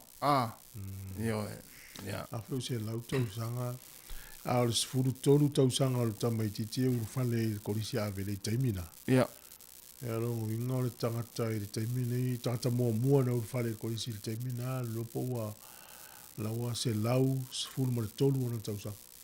Ya ai longo toi Ele se si o so fu mo le vanga na ye le amtang. Ya. Na le vanga foule ye ne. Fai wela tala pe la to tele le fa fon mai ona o kolisi al malo. Ya. To tele la to na on kolisi avele kolisi Sāmoa mo kolisi vi pouli. Ta. Ta te li fo foi tai kolisi vi pouli. Te lo nei ta mai ti mai ma o so va ina anga. Ele pe tasi ele tamiti mai upolu sa onga te mio te ia. Oh, Ai eta malma mai fo il talanga ore. O sa bala ta. ya, no entra para. Ma lo se fo le ni ta fo ta lo fa. Ia, whatula whalolo. Oi, ma lo se fo mria leo. Ah, o mal mo tu sauti. Ia, o le e, mure lo fore di o le manuia. Ma le fore matu tau. Ya ma lo fa ta lava. Ese lo au di le ni Ai. tai au. O le mea sa, ma to fen matu le tio ia sunga fua. Oi, ia. O le suru e tolu lo inga le tala. Sa, matu tala no e mele le ula. I. Ona e talo sia ia o foi nei o tato muri ula fo ia ai sia tulu. E ta o ista ia tangata le ula na o le talifa o tuloa. O ka se mafia fi awa fo i ula na o lilo fia o mai fatafata. Ai talo sia o nei muri ai foi tato. O le ula le pe o le te lua ula mai el tae nei o ka se mana ia. Tai la. O le mea le mini fo ile o ia le mele o le pale fo ile fa ia la lotonga. Ia o tfata i fo ia tato. Ele o ia sa tato masa ni ai pe o le ala le ufisu ia tato tu manga. O no tato fata i fo i mea isi tu. A le mata tato wa ula. Kalo sia ia tato o ia fa pe o fo ia tato fa ia mi ula. Ma sia fo dele pele mana ia mata. Atis, ya, malo. Sila fiala leo ya so ya o le ya Facebook mo YouTube pal tato ditu. Ma tu tele ula isa ngalu. Ia. Ah, pe ul fo mai ya te ya lewa.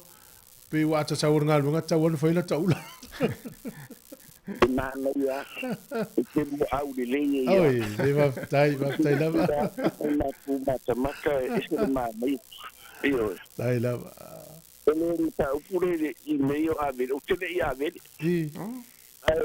O le faia onga sa o ngal turanga lua o le a vele la tu ia sa fa vai na le onga. O ni foi na o le tala foi de ile o fo le tatu asal feia ile asal masalo.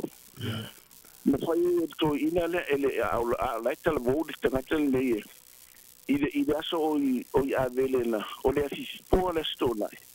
Na lua tūri tanga te alu i uta ili whato anga le a inga le. Ai aso ngā fua loa tupu le tala foi le o maliu tanga te ili whato anga. A le ilo o wadi il tangata le na lua tūre fiasi. Tusala o le tangata le na taue. Na taue a vele foi tamana la tō wai. O ia le na tupu le whala vela vele. Tusala stona la tō tangata le ia. Tato mea foi le o te whatwhala tulu alu. Fai mali ni ba manga o si ai na. Ai mau atu el tangata le ana fatoanga. Le ana tu pot fa le la vele. O ala tau le na tau i deo deo. Le tangata le mana mau ya fai mai ro le tala al tangata le. Esa o ya le upota tau e asal fai va ele asal masalo. O ma kona o bili atu ona e. Sa o fai na ruenga ile. Fale mai fa ini fole o no iba se fulu e fitu fa ole o sale ena o to ina sai avele o se ole pule ia o so la ita uma o ai fo yo so na lole le fau o pule ai o le malu puia ai o lau madili o misi tuala o matai ngangau o tangata avele uma sa iwanga nai ia e au peti e so i fua mai nei. Le sa pule o ia le na o le marisi le fai fo i tala tu e pa ia so wa sa fo ma fatalai. Pa fo ia tangata lo mai fiti le taimina o misi tuala o peni o matai. E muri muri pula isi tangata. E ia urisa ini o so malole ia ma pita ta uma sa ini o tako. Alo wina le tala. O tangata fo ia. To ini sa trainer ia Sāmoa, local trainee. A lele. O le wina le tala. O le a onga le na amata le tunu. O nga tai fo mai fo o la to ai o fa ini o fa se au o tanga ta uma lava ni tu ai sai ave o no winga le tala fo ile le o se la to sa pa tai fo ile mantole o ngale to ya ata pu sa to ya ata pu ya o ai fo io o to di o ile le sa pa de mi se mina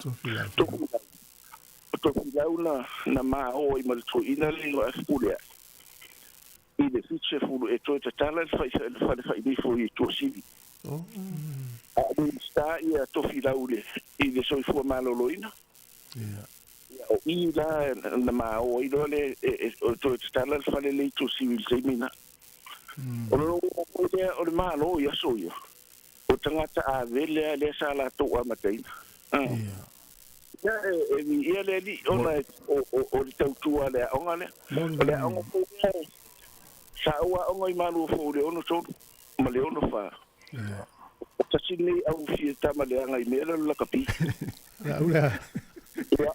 au nei mal se nea polisi o sia mandua foi pi o malu fo o miro o fo e ta fa ye ai e fio lolo malu fo ona ole o le mal maris o sa foi meu kala fus fai e pio mena fa pena ia o ngai e pisia tamaleanga tasilea o ave o matua awa fo e matua ya sola ya sola o inale sa ile tamale ile o tamale o fo ile sa la capio mo ne ya o John Michael Jones so no vediamo malo ya o fo ile ona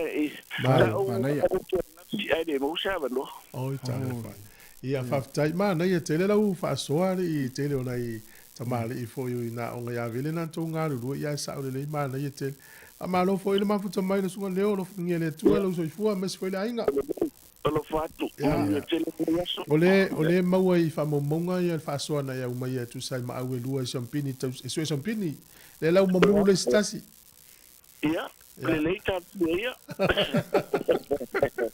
mo se me fa que si leva isso se foi se foi se foi ole tasi le tamali ili tato tunu o te lero si la fia i me tupu Sāmoa ia foi ele vai tau le ono sfuru fa so no mai lunga le nga lue i Sāmoa ia au nanga malo e si la fia foi tamali ia ma se vai na le maua uma tasi le tangata le pe tu la le sa tai na e mana tua uma ia e vai le mana tua uma tangata sa fa nga lunga ole se na ta o lo pe o lo ia ile onga ia e te ilo tangata sa tua onga mala sanga la o ia fa vila la tala o pe te mi to fa nga lunga Sāmoa ia o to vai tu nei le si fa fia nga la fa ia mai lotu o lo fa to ia io sa ta wo le leia sa ta fa nga lu nga ia na tu ala onga i ka nata su ela na PhD ia la la wo pule sili le ofisa sa ta ia sa ma tu nga lu ia pe o le si i la si o le si va nga malo sa ma tu onga vo se i pule mata e mana tua ia ta mai ti sa to vasenga e ai ro to sang muni muni o e mana tua uma to vasenga o te no uma e ta va dile o isi wo fa na ia uma tua el mane pe vela o na i wo sunga leo le na la mo ni na onga mo ya vele ia la te no ai la e ni o wo to onga e mana tua io mana tua e ni o wo sa ta onga ya vele e mana tua ia e fo ia wo sa onga ya vele ia to fo ia tu ma to ya o e la mena ni to fe po ia to inga vai pena o isi ni te mai tina fo ia tu o le ini si on la to so ani ma tua ia i sa vai e pe o le pule le nei avele te o se o e no le pule le nei te le lo poi le pule por sunga ya so alo tiria ya fe so alo tiria sa ma to onga for primary school se se vai na ya e so inga vele le o aso ia o le si le va nga a misi le o langa o tangata le onga o misi fo ia na ni ana wo e maua pe la to nga mele ya pe la o po tabiti na onga sa nele ko le Sāmoa o le fifi e ana te lo o mana i tangata e to tele o matutua ia e fei lo ai Ai misi le ye le se aonga. Ye o la na o ia se vanga na wo fo ye foi fanga ofe wo fai ta vale tingi apa ya ai o le o ngai le na wo le. E sa to no ya pila o sfenga wo fai la to ta vale speaker tinga talinga. Ona le ni la to wo ya. Kota wona le la o ngai mo ya wo. Ma ale e misi me lo male wo sa ro falta vale puru vole le asua. Il na le telina. Asa la so ale no. Asa so ale no. Il va la o le to. Ya mana ya lo posta matua i postene tua ya. Tamatua ya vele. Ta ro fal vala. Ya no fokasi. Oh ya le la wo mai tamatua yo le. Ta si ale le asuna o ya vele a tut ya. Anche no è per un cubo. Ma magari non sa, ora vuoi video. E lei li hanno uo. Ne vuoi poi ne mi uo, ne mi ce lo fai. O come io però vuoi ma come io le come se come che fa o io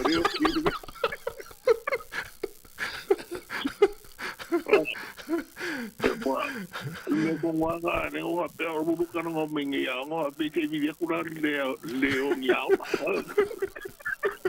E lei me li hanno uo. le mi se ti ero foi o foi le ti ti ero foi wa de mi scopi o wana u ya o ke le ya ngo ya vele ya ki da u se cerca ku po kala mia ya ke no me ka wa Lei mo ya wa i wo ma vele ka mo foi no la ku se la ku ya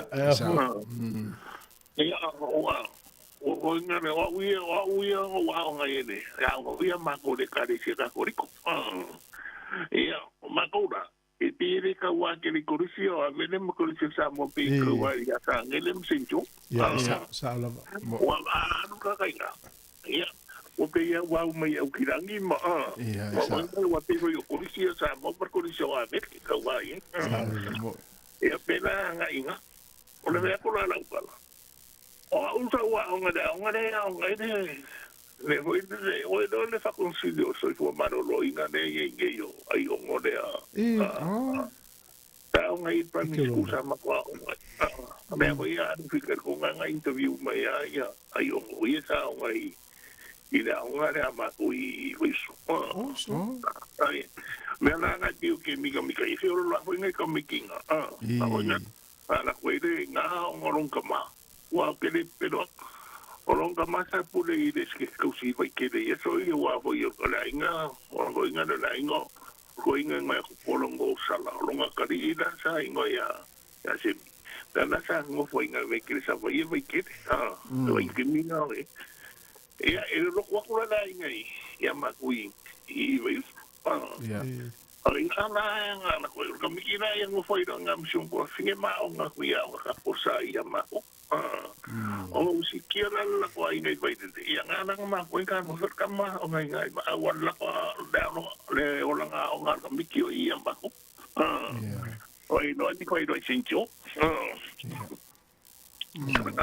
malo ba la ti o ke ba la wo ko i le i de ke o de o de pio o nga mo ko nga ko ke ko ma ko ngai ka mi ki ja ma ai mo ko la ia o ngai e mo e ma ke ma ku aku ia o ne nya ke pio o ko na ma ku mai ho nga de e mo aso ka o de de ia ngai ka mi ke pe ne ho ngo fa ngo ke ku fu ngai ka mi ki nga na ko nga sa o ra ki ki ra ngai ka mi ki fa ma ngai nga ho sa ma ka ai ai o ki ka ma ne ngo fa ku ku ra Tamo taringa whao, ia. Tamo taringa whao, ne oke, ngere mea. Pa tai tele na mo mia, no taimi ia, no tele atu. Ia, mo ngene mo ngana. Ia, pa tai. Ia, tama sao. Ia, na. E sa ur foi tau anganga mo. O ti tama sipa. Taimi ne o tala mai sa mo telefone, o tala iwa, us mai el fonga.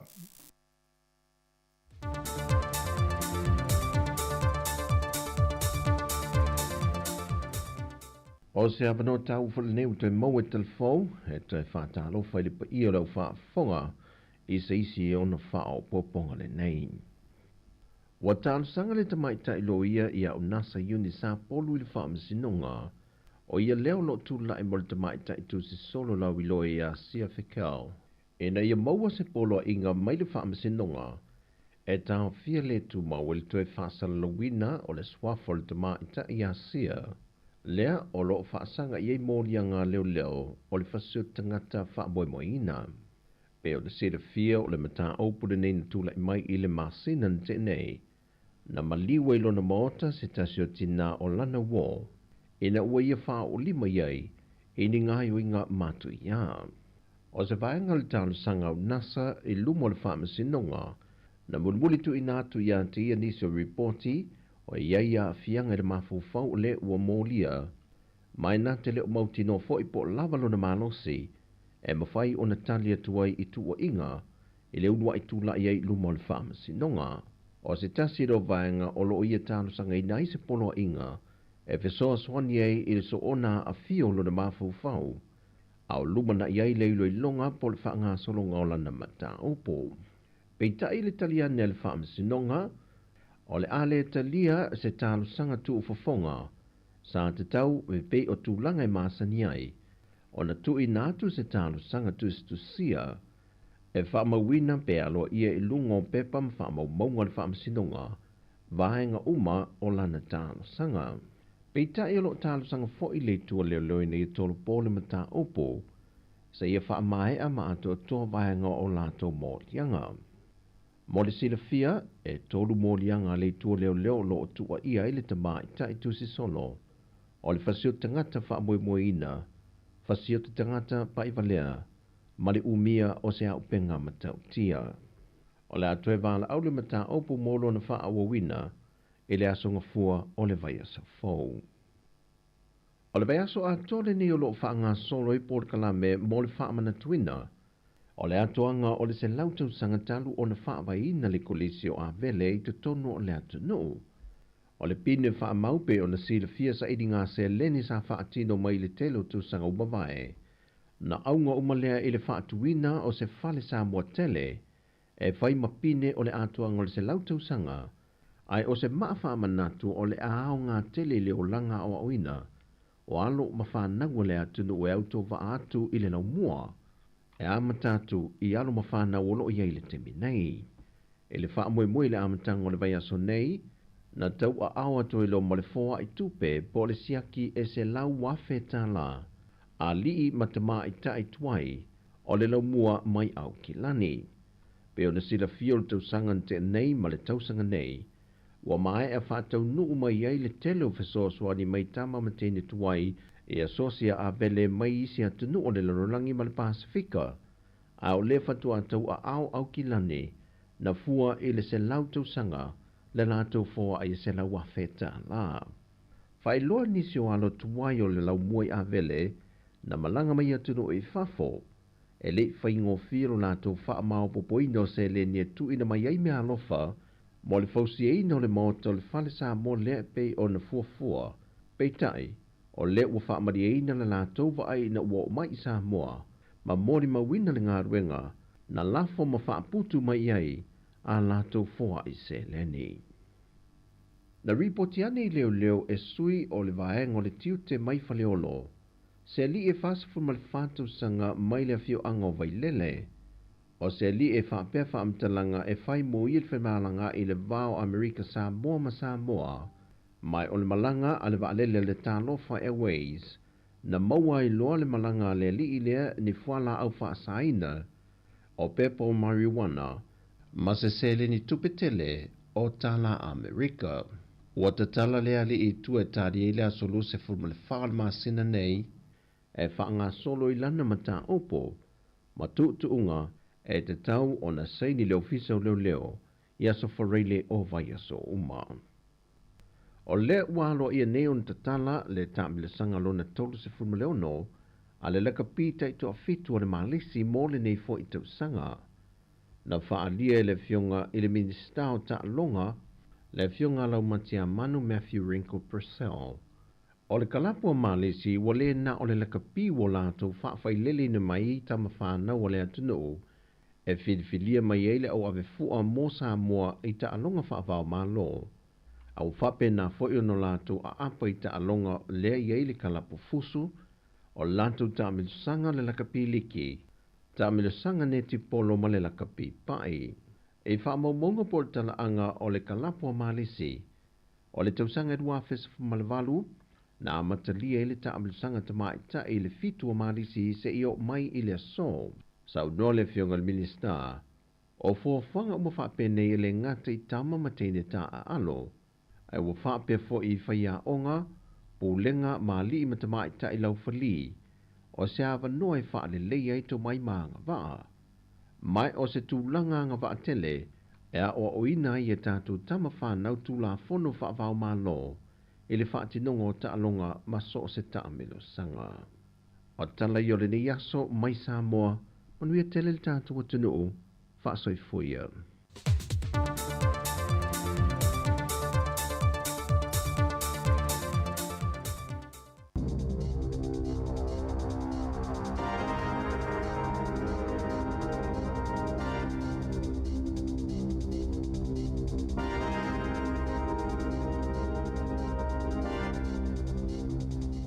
Tui whaatalo whātua le whapoponga o telefon ma le siufonga le lau mua mō le nei vaenga o le tai au. O se suenga po se saili linga tele na whaia le tausinga o le soifua maloloina o le whātu o whailo i le whianga i pia o tangata Māori ma Pasifika ma whaafitauli o le le lava ma le o le tausinga. O le saili linga po le suenga na taita ia se tangata sinia Dr. Corina Gray ma ia la whanga o ala fua tawhito ala vai lima sa fune mga tai vai whape ma le polo fesalangolango ma Tai Harwood o le ngā puhi ngā tirangi te mahure ma le ngā tihine na mataina le suenga i tausanga e wha ua toa nai. O le whanonanga mo le suenga po le saili linga ina ielo ini vaenga o loo o pua i le tausinga le soifua maloloina.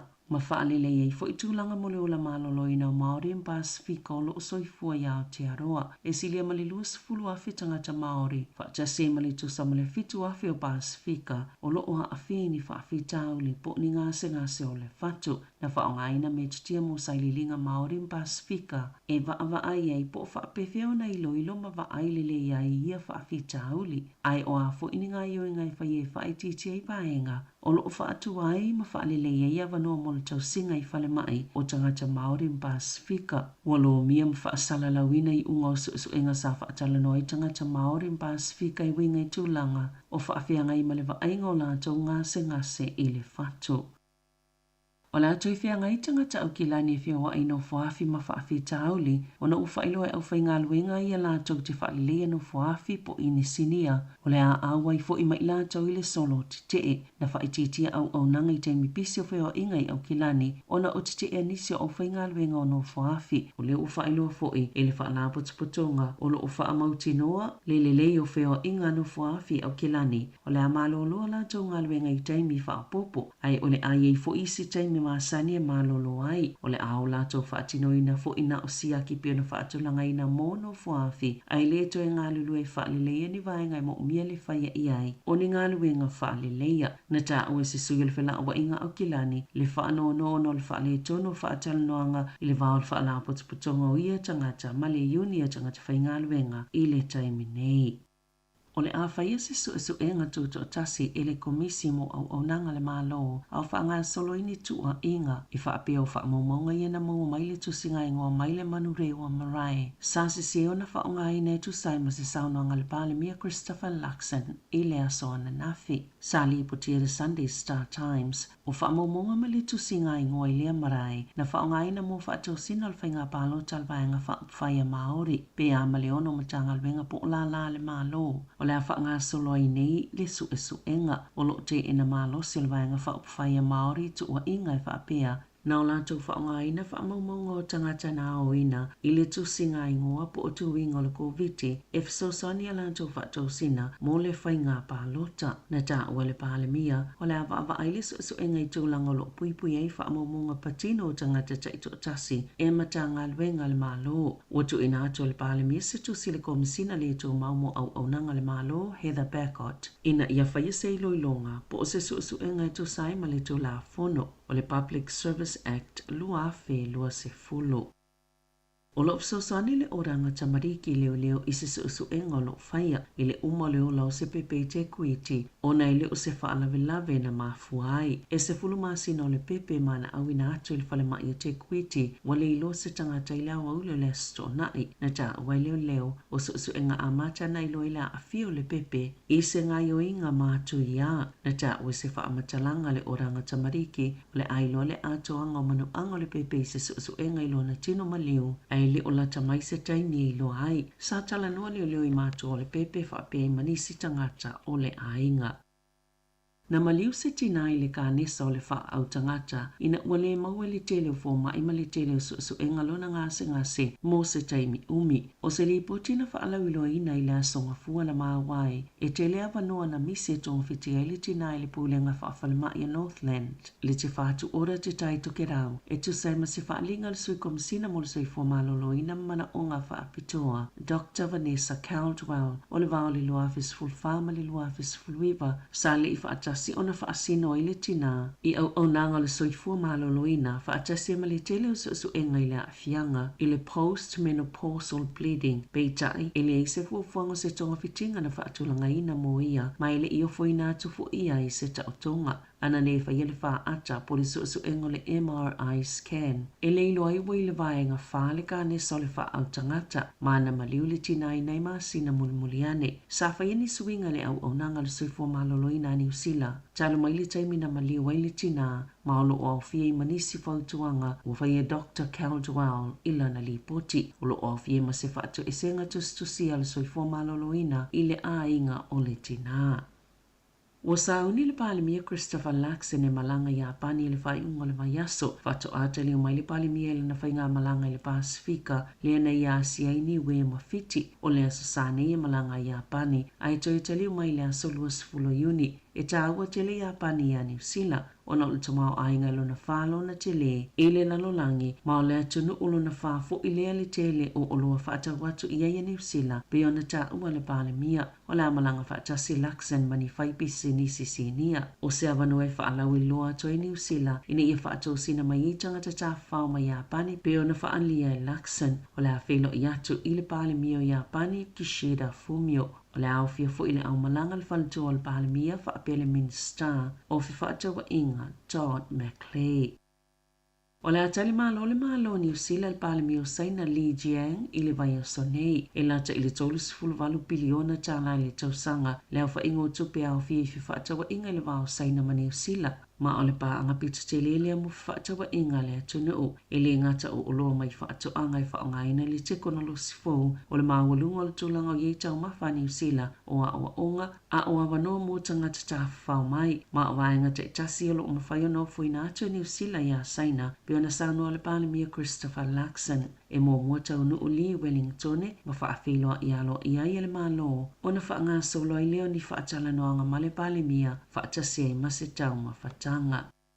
Walua tau sanga ile ole leini tupe mamale au fai whaatoanga mo a voka maalo i ailo la tau whaanaunanga ina ia le leile sele selenga ile nei tau sanga o le whaale tono le tau sanga lua whelua tolu. Sa le yei fuo avoka e mai se mo le whaatau atu ia tuna ui fafo masai u ina te lei avoka i whaatau i tonu lava o New Zealand mala i titi e polo fiti ale au fai whaatoanga a ina ta uere pule sila le whaala putuputonga o fai whaatoanga mo le avoka i New Zealand o lo o fōlinga le lei mai fuo avoka i le nei tau sanga o le sefulu tau sanga talwai e tu sa mo le valu sefulu 5% o avoka whaatau atu New Zealand i fafo sa avi Australia pe tai o le tolu tau sanga talwai na pa uila loi foli 5% e mafua ona ua tele ina tutoe Australia la tau lava avoka o le ua matana wawa ai e toi whaatau watu i kānata ma Amerika i mātu ona ile i toi whaatau watu ni avoka i a vaenga o le lalangi ai whaape ai foi ma Asia. Po si itia mawalunga le numero tangata e talo sanga mo su engo lai sene talo mai le taimi na ave se ai le tau sanga talo ai. Le tau e titongi pe ato e su ele lai sene. Ma ua whainga tau na su eni avanoa mo nisi ave ta avale whaia ia lantou su enga. O lo whaali e wha maumonga le NCTA waka ko tahi po le la lau whela wa inga. O tangata ia la lai vaenga pito silo na afia ngofio le tuna u. E silia malta i wha sina o wha tali tali mo se avanoa e su e le lai sene. E ei tu unga whaapitoa pole restricted license na whaamuta le whainga malo talwai le valu masina o tua nai nisi tau whaapopo e toi su eili su engo le laisene whaititia le tau e toi su eili laisene a toa ili tusale ma le fitu se fulu tā la ma le silia ma le lima se fulu tā la na whaititia e toi su eili laisene e tu unga whaapitoa o tau whaapopo sa whaawhainga tā ati le mo tangata o na maua ni laisene pe tai o le tūlanga whainga tā le awi le taimi nei o le umi o le taimi whaatali e mo se avanoa e whai e so enga. E la tai le tolo miliona tala na whaaluina na mtanga luenga o a onga. I se a onga se tasi na le sita lai tamai te to o wha se fululua a e to o lua se fuluiva na whaau i le lua tau sanga. O le masina taluai na le to e tu ina atu wai se tupe whaal tau sanga mai le paketi po le tala whaatitau au tu o le tupe al malo. E whaate si ma le 5 miliona tala o tupe maua whaal tau sanga i le te kaua matakura. Ona na ta ua le malolo o whaawau pe ona le uma le whaau ngā ngoia vai ngā tupe mai to i titi fo i tangata po o tamaiti o lo o vesi tala ai. O le whailonga le tipi lomo le vai ngā 5 i le iloa o tū mā ngā iwi e nā o le whaalua na i tamaiti i te tai to kerau le lua whelua sifulu ma le lua whelua tasi na ta ua le minsta langolango a onga le nā taimi Calvin Davis o taimi na lokai le tunu o le COVID matu unga sa iai na po lokai fo ile le stala ila to e fia o ngā ia mata upu.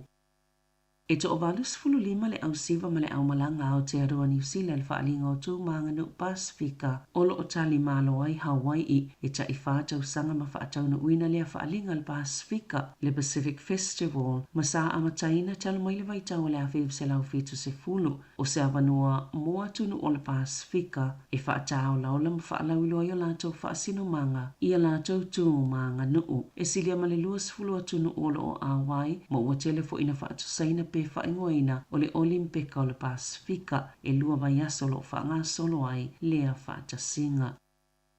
I tālonga, o lo so ina leo a taranaki, se mata upuna pa ui se tangata la kapina ua tu e se isi tangata ile taimi, na whaatalo whai se tālonga Yarrow Stadium i le aso to nai, na whaalia le pulisili Mike Sandor o le uni la kapia taranaki, o se tangata la kapia ma le Coastal Rugby, na tu i se tangata taalo le Spotswood United, i le taimi na whaatalo whai awe lua ina ua mai a le tālonga, na wala au le taawale le whale mai, ma awina atuai lea tangata la kapia le whale mai taranaki ma ua tu e te ai tua. E le ini si tangata ta alo na a fiai ai ua whaawa au le su engai leo leo.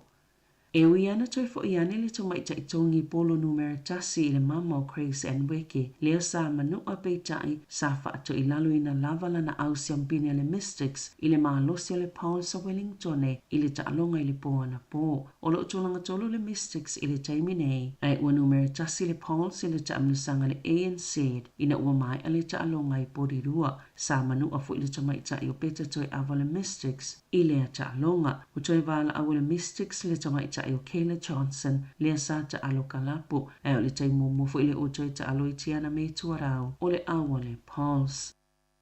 O le amalanga atu a Kira Ioane i Apani pe a mai el ta amisango le lakapili nei tausanga pe na whaalia le kalapo le blues ilunga o penga ta whailangi. O le pola sto nai e tali malo i le blues i le ACT Brumbies. I le isi ta alonga o awe whaapito ilunga o le lakapi Super Pasifika. E le i whailoina Ioane po le ale kalapo le a ta alo ai i Apani. O Ioane na whanau i Apani mai anga waa i ta alo mo le Brave Blossom. I le whaingol tausanga i tu saimtu la fono whaavao malo le lakapi ai anga wa afoi mo le manu Sāmoa. Tala fo ia ma le si ufonga le laumua mo le nei vaenga o le tai au.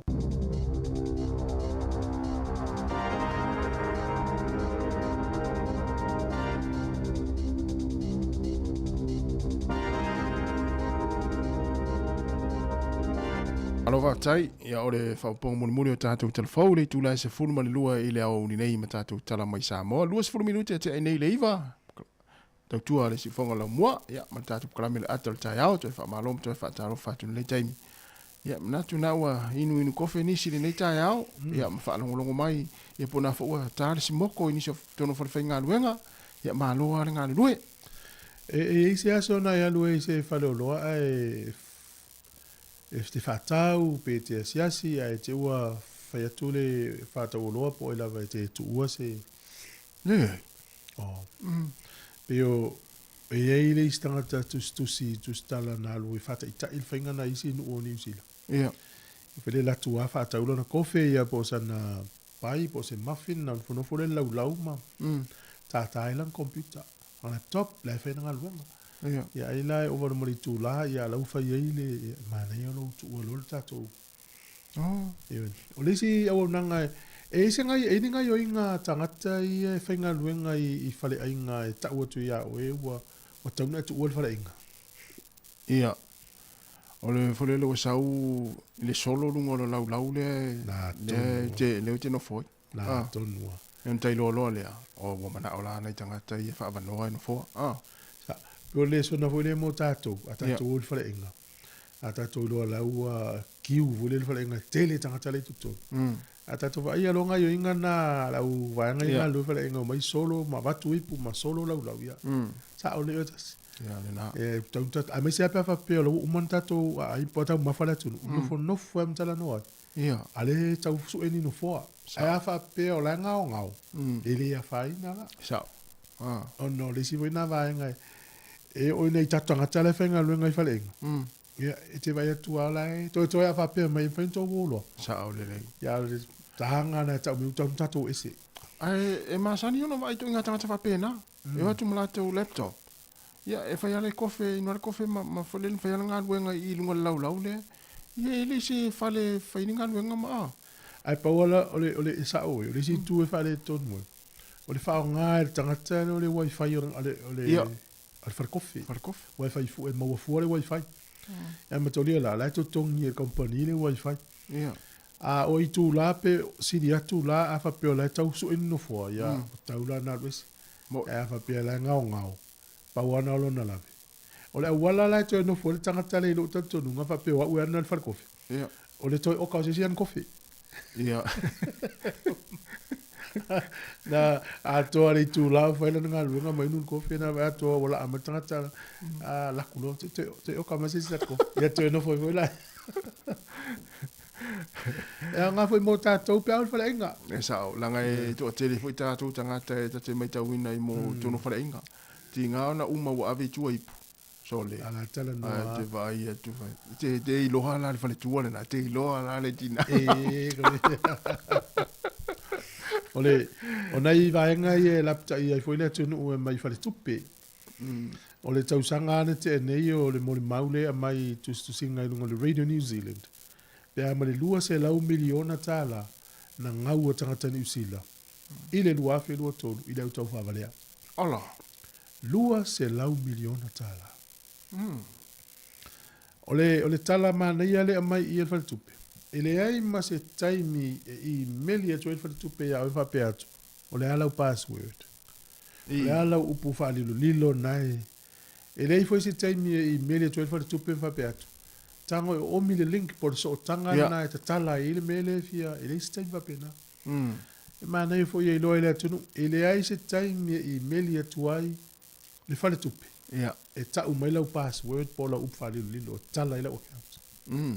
Ai vai lo se me va pena, o tau fa sel mena.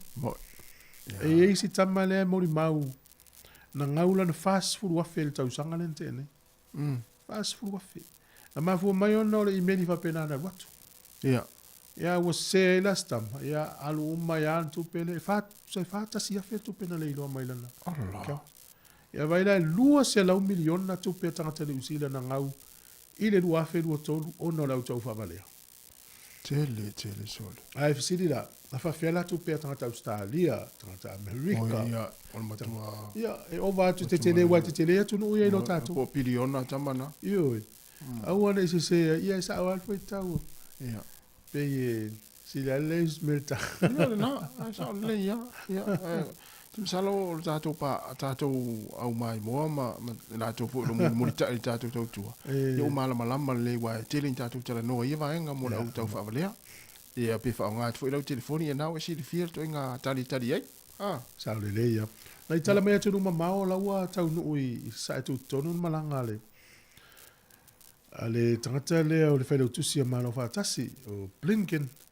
Ia o Anthony Blinken. O le winga o lan malanga. Pe o la alu loa e talitana noa I malo lai o I sa tu tonu Israelu ma le vaenga le ale Hamas.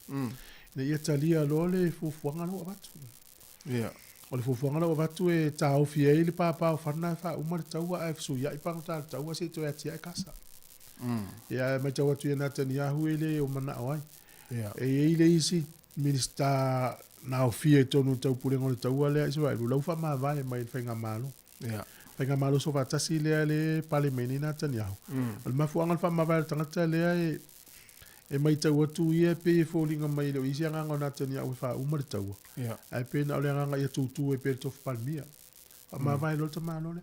O le vaso la lente nei la matanga o le vaso nei le na o sfa I Israelu I le au. Le na maua mai tangata le na ave wha unu ua e. Wha tangata na sao mai. Hamas. Ia ai lua se lau tolu se lau tangata Hamas na mali liwe fo leo sfa ingana. Ia.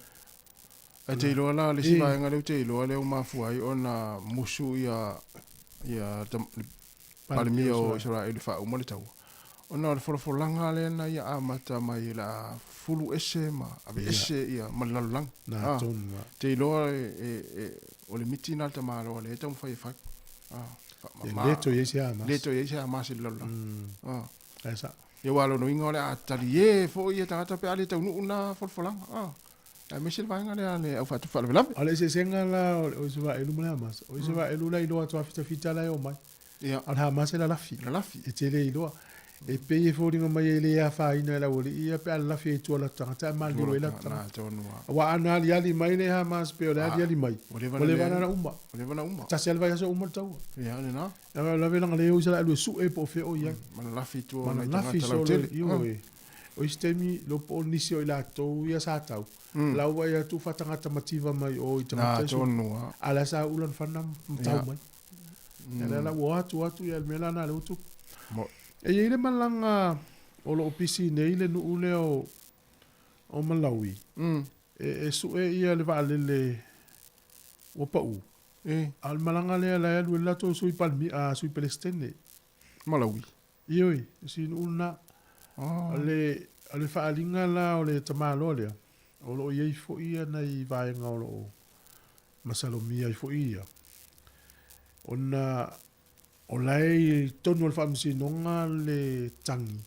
Na loka I tamalo lea. Ne alu valele. Tamalo le upa un le su ene taimi nei. Na ol malanga o ia ma le tele o tangata o le malo. A le su el valele po fi o ye. O isole. O le sui Palestine. O mori anga la tangata le ya ngavo I tau te ilo ai.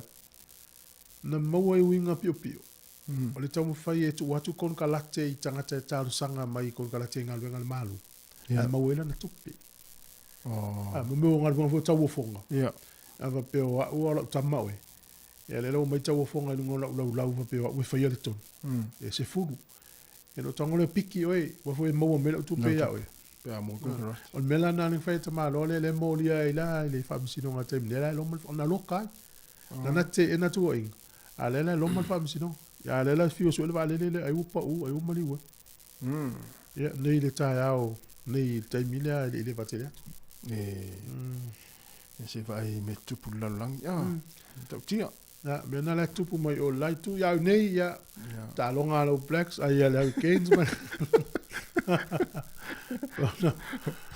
Vai o nei la so luas so tolu se fulo yuni e vai ngata ua e umai.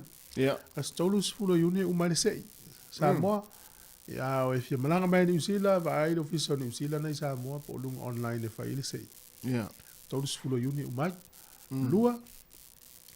Las tolu se fulo yuni fa ngata I foi le lau tupe foi le tutono lau kiwi seiva. Ya. Na maua mai le famonianga le malo. Ya le masani ai. Ioi. Ya o yu laila. O le fa ia le tupe ai tu ue lau kiwi seiva e te anga va al famonianga le. E tu ue tonu le afe Te vai tu le vai tu. E afe mon topu. Ia pe a fe lua fa e pe a fe lua. Ya, se u to ti lo to no le wo mo ese mo. Tu so le afo le lima se lau lua tasi ya. Ia. A tele lima se lau lua tasi le lua. O le faila na tu pe te tu to no la wa ka tu sanga. Lima se lau lua tasi fa tele lua. E afe male fa lua tala. Fa lua tala.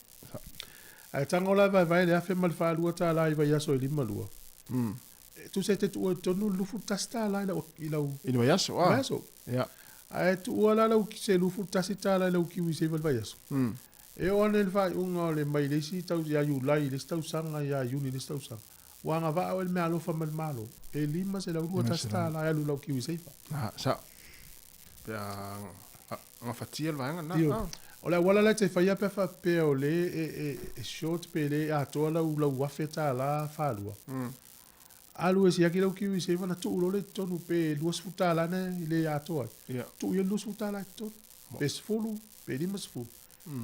Ina ye ma wel family ngale ai alu te ula wa feta la ile bank ya e te fiu fa talele mo za ulima se lautala sa ai tu elo ki wise e mo la ulima se lautala mo ya na ana ya nei das todos flu uni umal mel na ya na la mo wel te mi wale wa suta sine ya le la bava ya so ye tolu pe tolu mal afa ya te alu e tu je tu pe fa ato a fai foi le ato fai lau Tale fai lau tu tongi ki wisi, fa mon mon. Ya to ale afe, lima suta la ilo ya lu tonu, pole afe fa se lau mon tu. Ya. Afe, mal fa su lua ta la pe afe fa tolu ta la, ili tau sanga. Ya, na. E te anga va.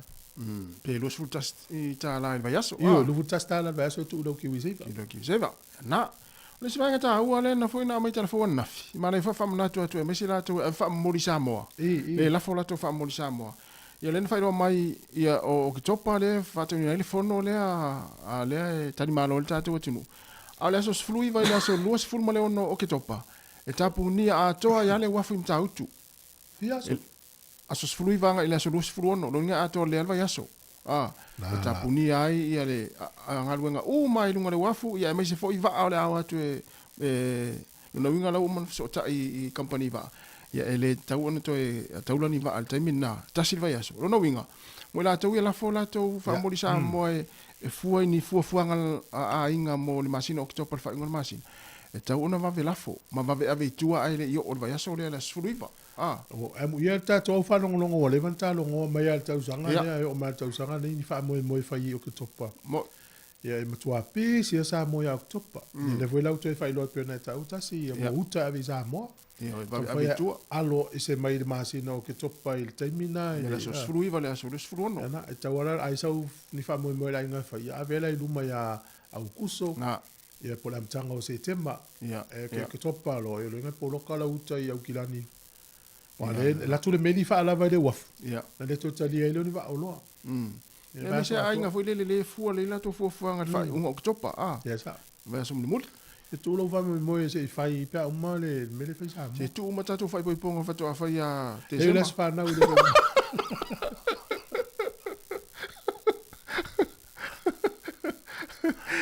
Le te se ma as be fia. Tu uma tatu fai poiponga ma mai ma pena. Tu ma tai to fai no ma. Ja. O leo to duas fulon minutos tardes fulu. Ja, tatu was fa fia nei. Ja, alo tal pele, no pe fia me pesa o ya vele.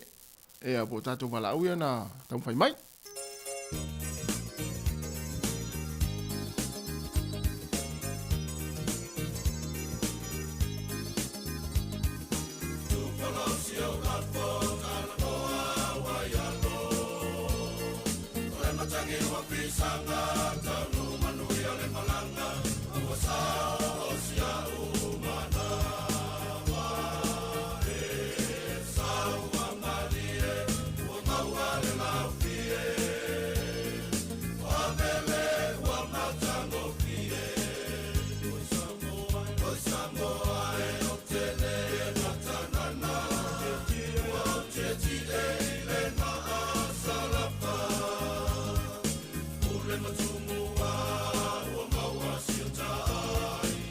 Bele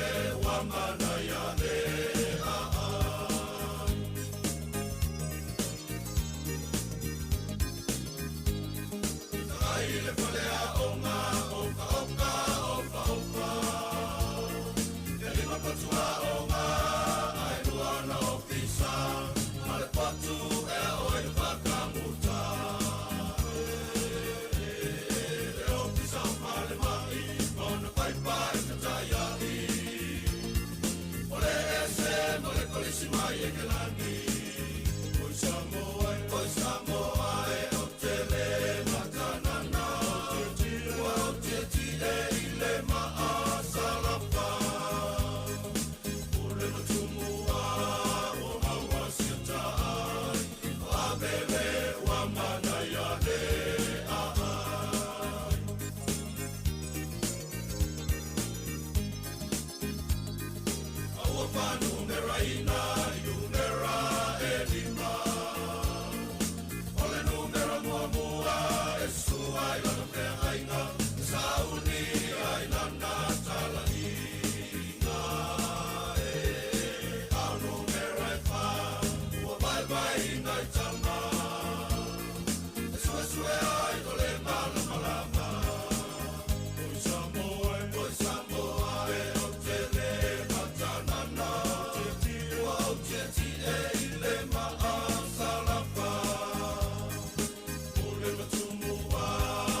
Nga mare mai pese le tia maa ia mare pese ia ti nga le vevela le la ia e pua ina mai pea ia le a Fafole tato office. Is dat wel uit as? ia le wita tu vala ule tam fai mai Ja, le tato atu balau.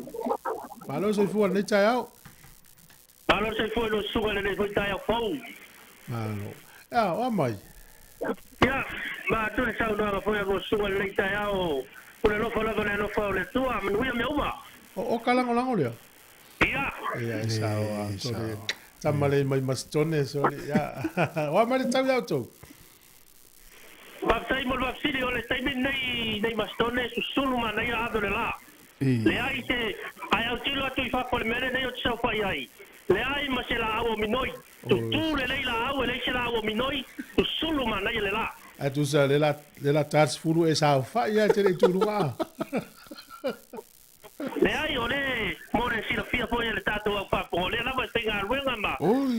Ba vai tu voi pa por mata ngo fio le la ile ne foi aso. Ja, o mai se di poti mai mastone o anime na tu pul fai ngol vaiaso ya mes fo ne yaso. Ya, baptai mo la noa. O se talo to foi awa foi le malu mo le pai o le tato tu no la lam pa au nei mastone. Manuia me o mai fai ngol vaiaso. Sa wai tu foi I talonga foi alo ma fanau le nei foi tu maloi nei wai darapa. Ia manuia me uma. Ia me se foi sa talo foi la stonai. Ia e baptai le tu lewa. Ama to foi nga ruega ma fiao le nei foi vaiaso. Ai. Manuia me uma le loko me nga le nei o le tua. Tu e fata ua ina le lape. Ya? O tu e fata ua ina le lape. tu songa mai pol tu songa mai O tu nga tanga. Ena ta alo na stona. E va nga ia nai tamama tira ma tu o lo pa nga ina pe nai talo ana. Sole. Ola tu langa na talo, ilan talo na talo ina stona ai oka. Lape. Ia fa tai mo fa sili. Ia. Olo fa ole la kapi. Oi sole. Sole. Io le lava o talo ile talo le la kapi nei ona wa va me on fa la vela mai foi tina ora inga te manu o ora ki tanga tai au le peleki te andale va me tau te upe mai foi le lo matua ia pe o tu la le na Allora, tu volta più lo metto le no foi di usila. E tu tele sa moto tu fai ngal nga va lo mai. Ia e to tele mo le sila fia i tonu lava nei wa da pa me se foi le ile fora la pa le tei mineri poi sto tele o tamali e me se foi la unga i to tonu le nei foi campanilo papa i tonu le no ne ma stoni Ma es el malu lur to nu so. Ja, sa. io o foi ole no a fatto sama le no nei pei lava le no le fili a bravo ma to ole peato le langa e saule maunga o ina e fatti e alta ngata to sia foi atu Wellingtoni e pei ole winga na lo talo le no nei lo na fili a bravo ma to te o mai ma to te no foi O ina la len fa na o isa maeli. ia le na tonu lava Maloka. Ya, le. Na ya nga ya veli. io e ole pei o tu laga le no palo lo ma na ia le pot kala me vo ne fia nei go tai au ile le se lauta usanga vele no wau le vele ai ole tu langa sai ai sa o tu lava no ai si trine na ma basenga tasi ale maka au stene da fa tu ma tu pa yaunga a vero le ava no ai al stene de ya vele au malolo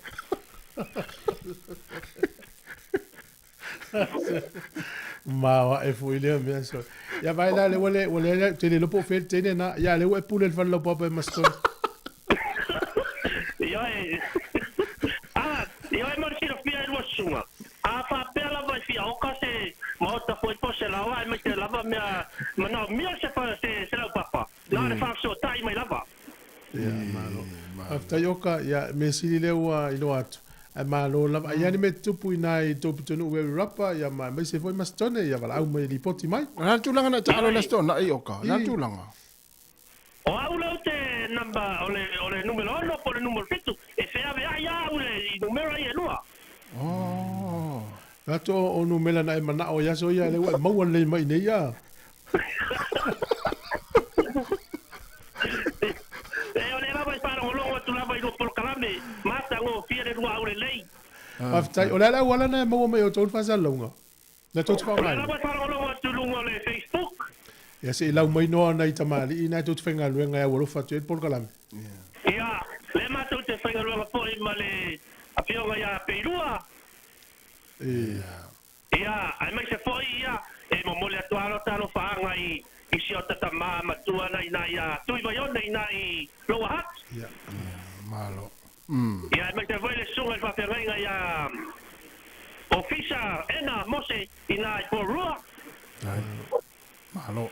Ia, manai o ainga umalava o parangolongo mai. Ia, ma mole atolo whaanga o kalangolango i nei mastone.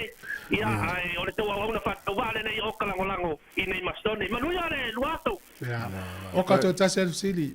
O le a se vaeng, o ani vaenga man nei a tate fia nofo mota, fia luatu tate nofo i mastone. A tai mo fa siri lau sunga.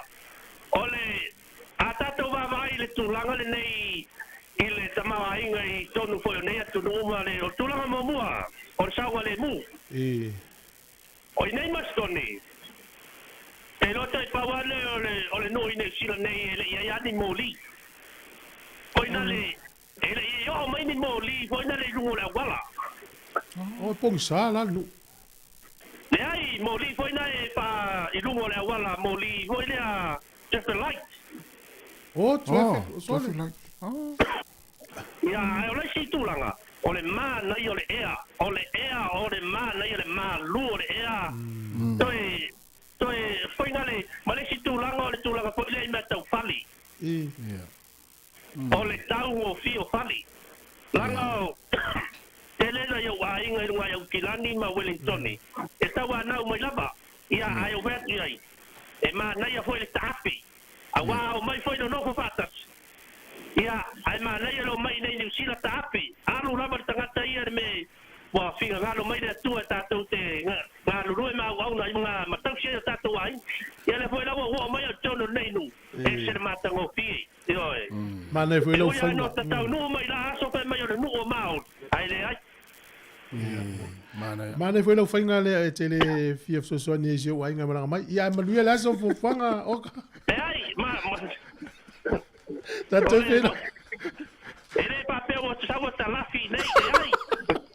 Ole mea lawa. O vai tatou le taimi o le mea mo vala au ile tua tatou te ngalo ai tatou o. Sa ole le. La fi ai ma. Awa tatou te peo iona. E vai atu e alu e tala. Ai sola i pea. Sola i mastone.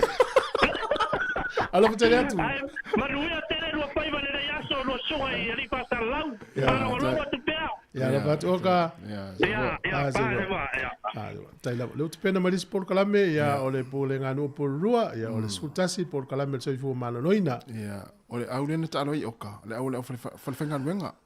Tan fu e pula tanga tele no yo fu. Ata mo mai ton mo le fu mo ya ta alo ya wa ele in lo fali. To es fultasi minuti na talo fulu ya le la avatu ne fa fianga tu fu mai foi malta to kalame le atal ta ya. E tu zanala na mo le no oka le au. Ole ava no tu finena na tuta.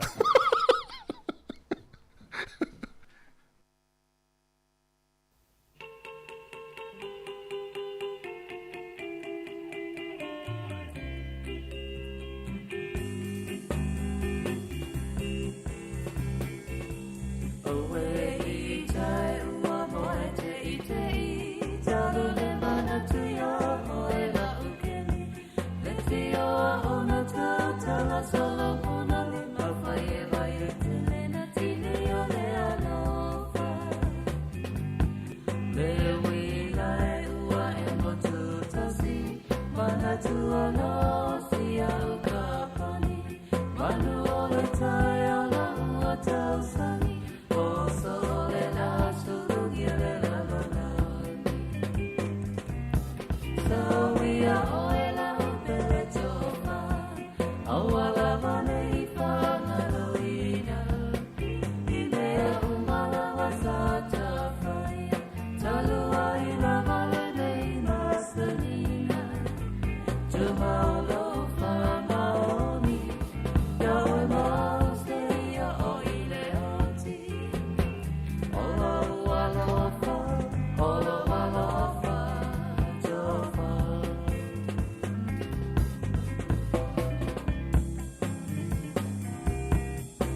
Mai mai siva siva mai siva mai siva mai siva siva mai lue olu mai lulu olu mai siva mai siva mai siva siva mai lue olu mai mai tama ta ta mai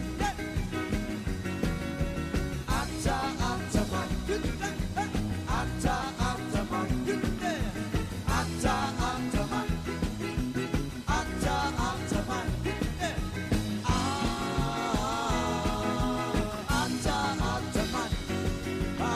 Tata mai mai lue lue mai lue mai lue mai lue lue mai no mai lulu oli mai siva mai siva mai pusi lau panga mai tango pa tata mai ata ata mai ata ata mai ata ata mai ata ata mai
Polilua,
o te whatalo whatu mo lo whalo alo whafonga anga le tunu nei tai au, ma whatasi mo le pule no o porua, Anita Baker.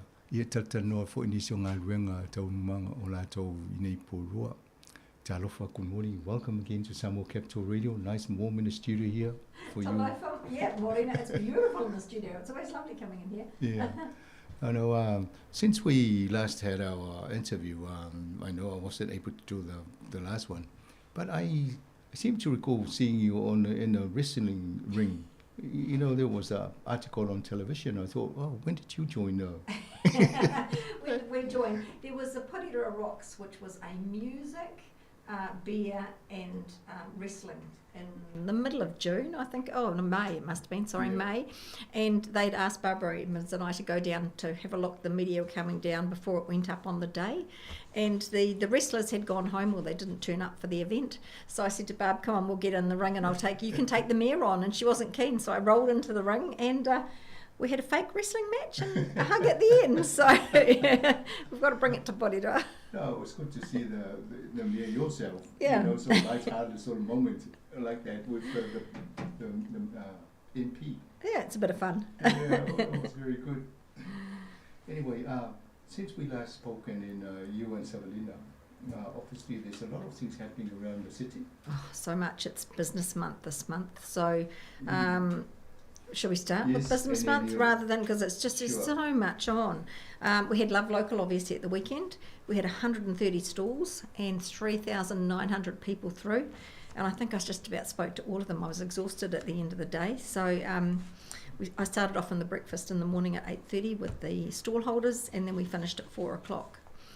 So quite a long day, but the stall holders did really well. Everyone was really happy. So it was a really good event for Porirua stall holders. Came away with some few buys from people, so that was nice. So, and then we had the Women's in Business with Rachel Taluedi.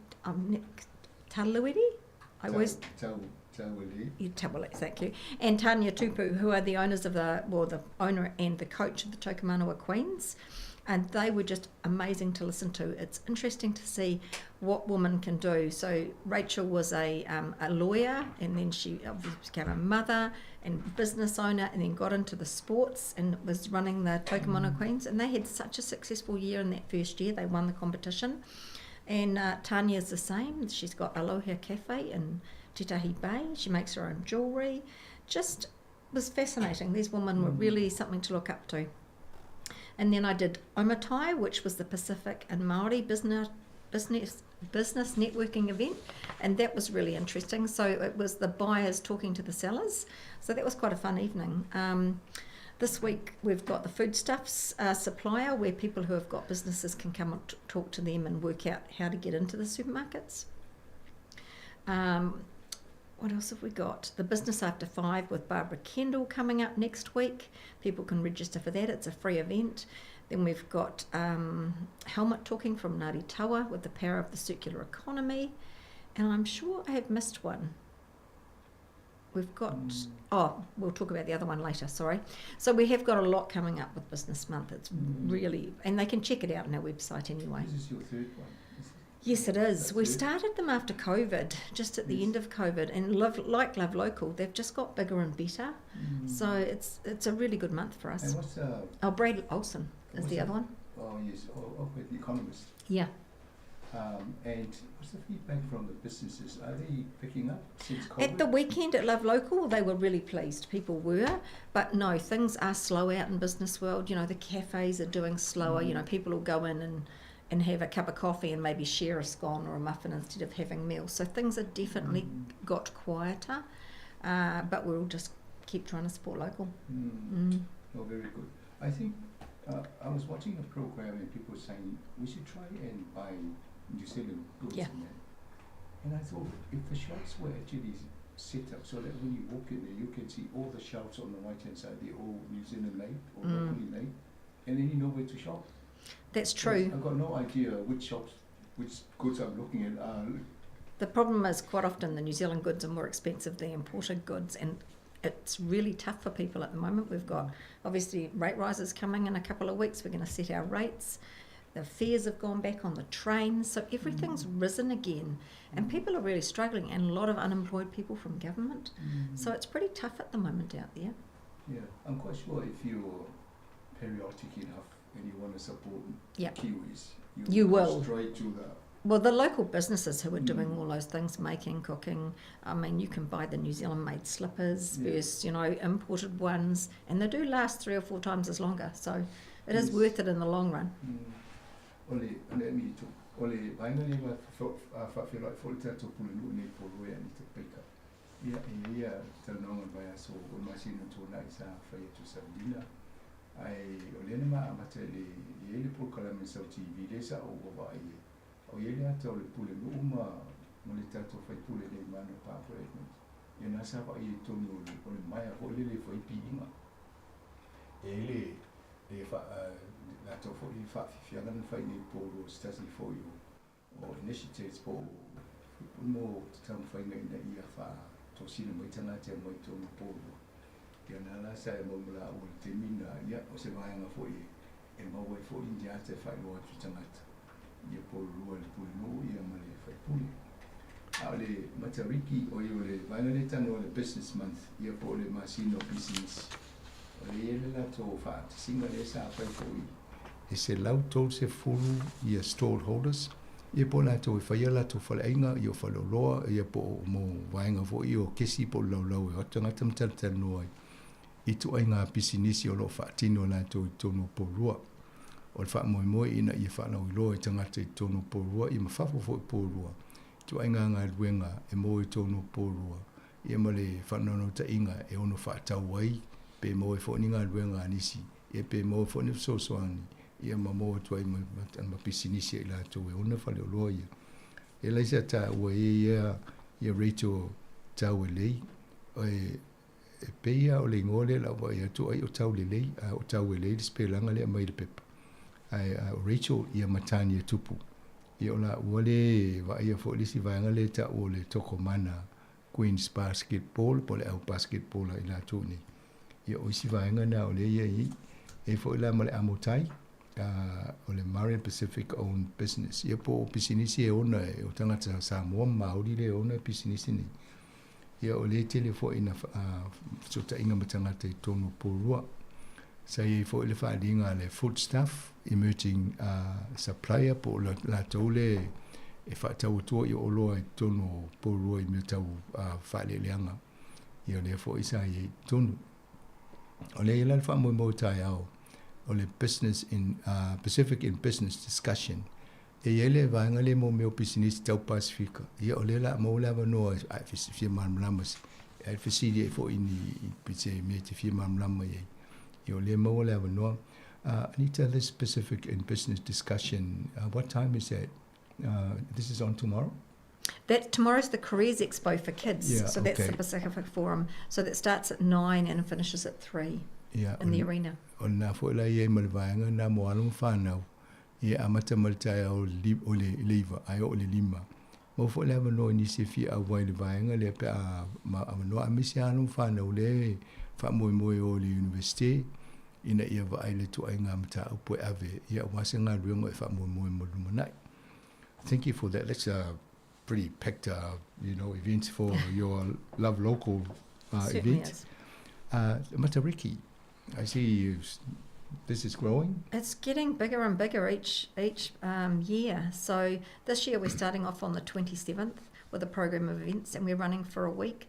It's the week before school holidays, so we've got a lot of things happening inside the arena with schools, with all the lights set up inside again, weaving, face painting, other activities. And we're going to have a lit waterfront down right on the waterfront in front of Kātahi, so you'll sort of walk along there to past the golf place. There's going to be about 10, I think, lit up events, and then they're going to have a fire pit and buskers and storytelling, so that will be quite nice. They're going to run that for 3 nights, a Friday, Saturday, Sunday. There's a night where you can buy hangi one night, then the Pacific Connection Choir are the last night, the Sunday night at the stadium. There is a banquet dinner that they're selling tickets to for the Saturday. And and then there's a kapahaka, obviously, group on the Thursday. So every night we have got some kind of event on, and all of those are free except the banquet dinner. Are these inside? Yes, except for the one the walking one is outside. Yes. But everything else is inside. Oh, that's very good. And the Pacific Connection Choir are always great. They're asking for a $10 donation per person because they're fundraising to go overseas again or compete. But that group's just amazing to listen to. I think they were in town when they actually had the, was it a Wellington anniversary or something? Yep, they've been performing a lot lately. They're just doing so well. They presented well overseas and finished like 4th or 5th. That's a Pacific Connection Connection Choir. Yeah. Ole vainga le matata no nei ole ole tausanga fo le Maori le ta ole matariki. Ole fa mana tu le so amata mo poro la bala to ole fa mo to amata le so su fitu ole masina nei. Ye mai le ta o anita o lo la fa tu pula ye le nu le fo le telio o fo o tono ye tono po kalamelia. Ye mfa fianga ya amise fo le fa o tanga te awa ye. Ye ole lai tele ya vainga ye ta o ye. Pe o rota sanga ta lo ile na amata mai. Ye ole fo ila fa fo mo meu stars e mo meu fitu mo vainga na fa ye fo se vainga po rola to va ye. A te tono o le arena inei I porua. Ye o nai tele na fa ye fa singa ye mfa fianga ni. Panga nai vainga le sa va le fa fo ye le mai ngo mona fa longa tono porua. Mfai ona sa va le tanga to la fo mona maka.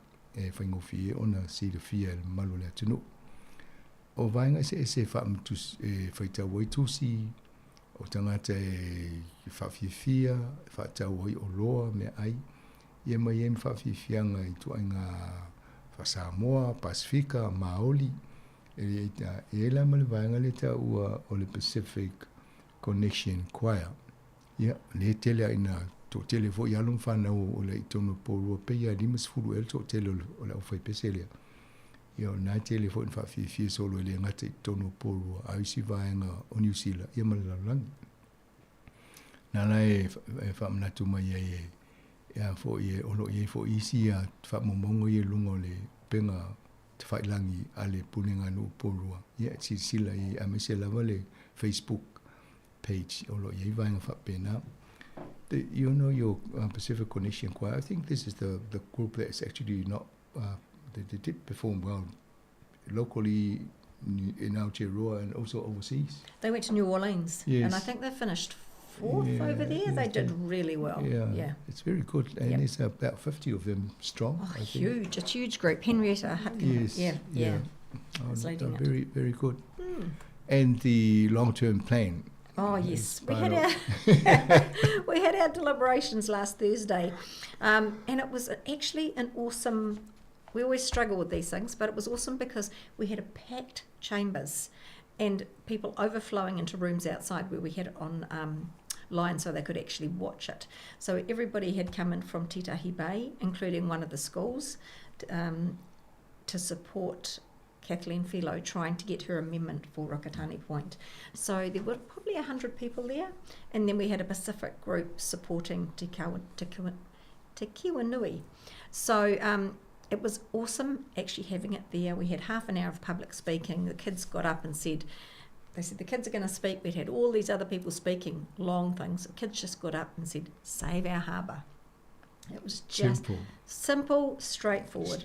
Strong message. Yeah, it was. So it was really good. So we debated on that, obviously. And we have agreed to fund Te Kiwanui the Polyfest, 50k each year for the next 3 years, because they want to do a whole week's event of Polyfest out here. Usually it's one day, but their plan is to make it a week. We agreed to fund the Rokatani Point pump station at Tita Bay, which is what they had all come in for. So it's just reprioritising some of our projects. And we did agree to continue funding the grants that we always do, the important ones: Wellington Free Ambulance, Surf Life Saving, Mana Volunteer Coast Guard, the Wellington Life Flight, and the Citizens Advice Bureau. Those are all things that do struggle with funding that are completely community. So we did agree to those. And we did tick off our curbside funding we've agreed to it, but it will come out to consult again, because what's in there I don't think is correct for the community. We still haven't got it right, but we've agreed to hold the funding in there for 27-28. Yeah. And this is the curbside rubbish. Is this the collection? This is the collection where we talked about going like the same as the hut, where you'd have 3 bins and then a food bin. Yeah. So we have to look at that, because the food isn't in Wellington yet. Obviously it's in Auckland and Tauranga, but as the 4 of us need to get together and work all that out. So yeah, that was a tick, but a tick for the future. And then the residents are keen to have that service? It was split. There was, I think it was like 60-40. The bin thing we haven't got right, because I think we had them as small bins in every second week. Well, actually, we've got families who need a large bin every week. Yes. And then we've got people who don't need a bin, or 1 bin once a month. So we have to get our head around that and work it out. And we also have suppliers who pick up all these bins. So it's not a council-run event. We have to think about those businesses and who will do it. So a lot of work needs to go into it yet. Right. Let me try and explain that in the language. Ole vainga le tano nei ole long-term plan. Yeah. E pea anta tano tu te mi whano I le vainga le fufanga mau ale pulenga nu. Ole vava ai I mea whatawa ina la tau mo le teimi nei. Ni o le tausanga mua ia malesi 5 tausanga o 12 tausanga fufanga ia. Ele ala vava ai la tau e o le stofi lene te o le umian tala noa pe tu sai fo I le whamtalanga sau noanga ale pulenu. Ia mai nei le tanoanga sa to tele tangata noa tu fo ima so soani e lango nisi o manatu po ni lafa whaatu na tu ina atu e whai e se whiwhilinga po se whaatu a whai unga ale pulenga nu. Le la e le vaenga le sa watanga te lango le wha moe ina i whaatu pe. Lima sfulu afe tausanga mo le tausanga. Le tupe mo le te kiwa nui charitable trust. Ia ma o le vaenga lea awala le whainga o le Polyfest event. Po le whaatasinga vo le mo tātou Pasifika. Ia Polencia o le telefo ina whaisi vaenga o New Zealand. Mese lava o kilani ma losia I le vaenga le Polyfest. Ia o le ala wa whaifo I maisi fofanga o me tulanga tau tupe. Ia le Rukutane Point Pump Station. Ia I Titai Bay. Ia o le si vaenga na le watu e fo le wha mumua la tūlanga o tupe. Ia wha pia ma watu e o tupe la le mai o mai le vaenga le o le Wellington Water Projects. Ia o le uto e wha tūlanga mai stupe wha mumua I vaenga ia. Ai wha tuai le si vaenga na mule tono le teimi le e le sfultausanga lumanai. Le si la vaenga le mo tupe a ia tau o na whaia la tau wha mumua la tau.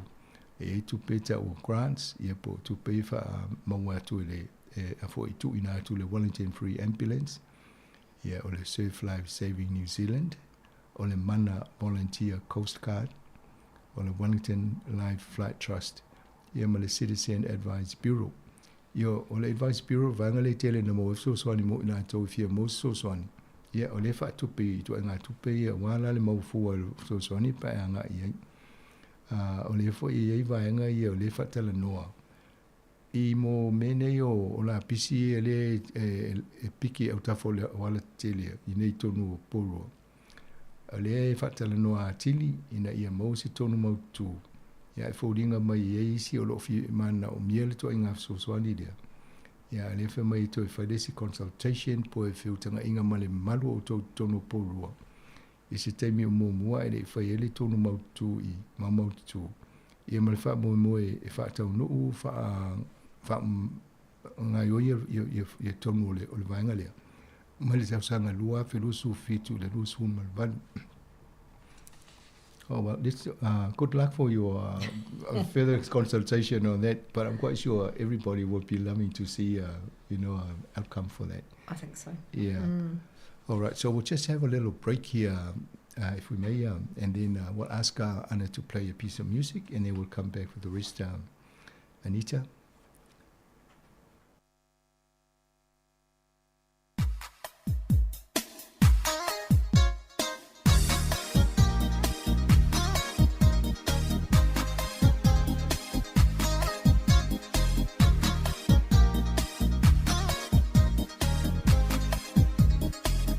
Sāmoa la o maatai mane watu sila ba oe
Toi whatalo whatu le whawhonganga le tino o mawhatasi ma ani te paika le pole no o porua, te tano fo I tau manga o ngā ruenga I tono punu o le pitano nei.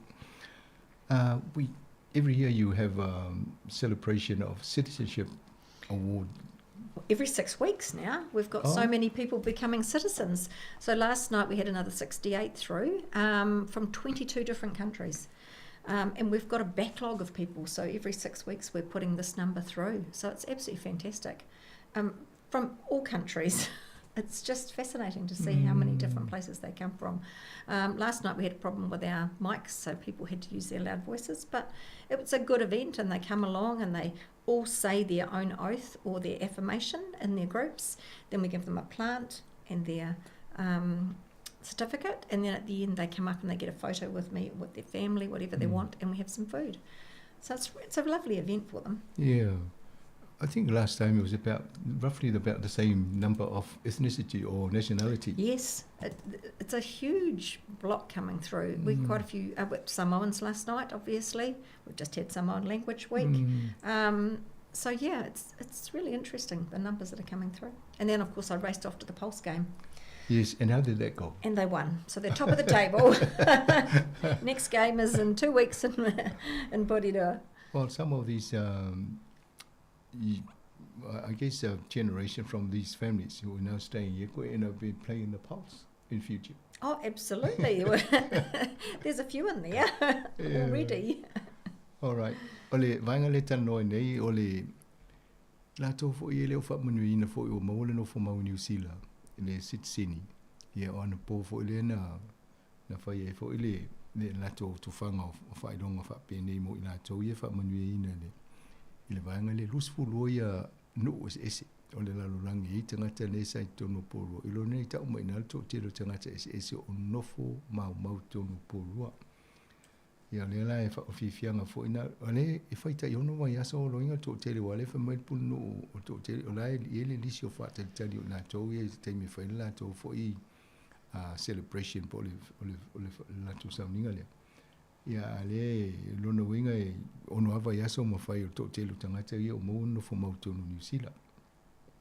Ia na umalole ia alo anga ia tui ole mea whai te alonga le pausi ma fifia fo whai lo le ma lo fo le au tātou ni la mua. Ia ma nei fo le vai et. So if the Pulse won last night, we may win the game, the rugby game the weekend. Oh, that would be really awesome, wouldn't it? Go the Canes. It would be a great weekend. I think they will. Now let's go on to our Pacific Night Market, 21st. Yep, we're having another one of those. They're regular now, so people are really enjoying those. They run from 5:30 to 8:30 at the Cannons Creek shops in the Cook Island Hall. Lots of food, craft, music. It's a really good social evening. I really enjoy just popping into those. Not too much gluten-free stuff for me, but Phil loves all the different foods, so and lots of sweet treats. But people are enjoying them now. We've got them regularly. And it's like a hub for people to meet each other. It is. Families Community, come down. yes. Yeah. There's lots of regulars, I must say. Yeah. Ole marketi por ole whawau pia ole sulusul tasi fo ila o uni masina nei. Ia ole whaia I le fo ole whalele ole atukuki ai lani. Ane I tene fo ia mo tuanga tau mawha se mawai ma mau fo I whawhiwhianga ni se tā whao mai wai.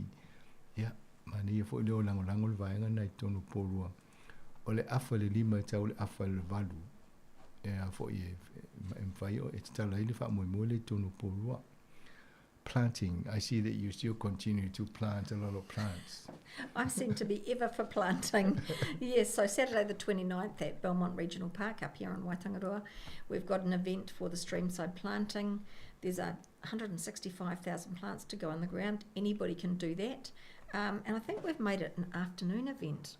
I need to check my diary for you while we're talking about it, because we've got another one at Battle Hill. But for some reason, I think that afternoon one is a afternoon session, which would be better for people's sports because we have so many people out and about. Yes, it's 12 o'clock for 4 hours. Oh, good. So hopefully everyone will have finished their school sport and it'll be a bit warmer. And people can come along and help plant. And if they can't do that one, they can check out the website because there's another one at Battle Hill later in July. Yes, I see you also got a... So, how many plants have been planted so far? Is there somebody doing a tally of... Oh, we do have a tally, but I think we must be getting close to 500,000 plants because we'd had 350-odd thousand previously. Right. We're just planting more and more. All helps with the silt. Ole vainga le tana noa I o le ai wha solo ona tuto I la au I tuto no pōrua. I ele wha mo le si ngā wenga le ilumanai. Se lau ona suli maafi la au ewa I la tau tau mwhai tau sanga nei. Ia o le solo sulu iwa o masina nei I Belmont Regional Farm. Ia o le wha mo tuto inisi o la au se lau ona suli maafi.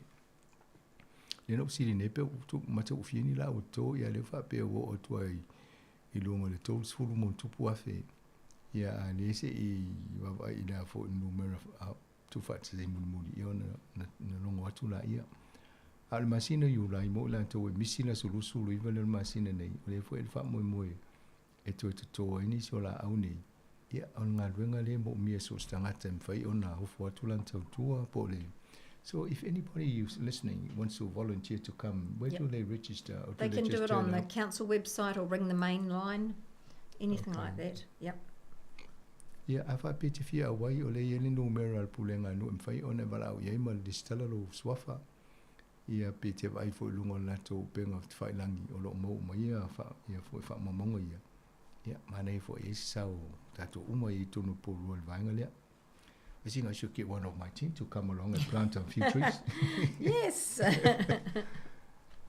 Kaitahi. Yes, it's finally opening on the 27th of June. So that's the building down by Abandoned Brewery that everybody's been watching. It's got the unusual roof with the round shapes. So it's almost got a clear roof. So you can sit on the top floor and just look out toward the harbour and read a book. Down the bottom is going to be lots of different food stalls and music. There's art. There's so many things happening in that space. It's going to be really interesting to open it. So we've got a blessing on the 27th and the evening of the 27th.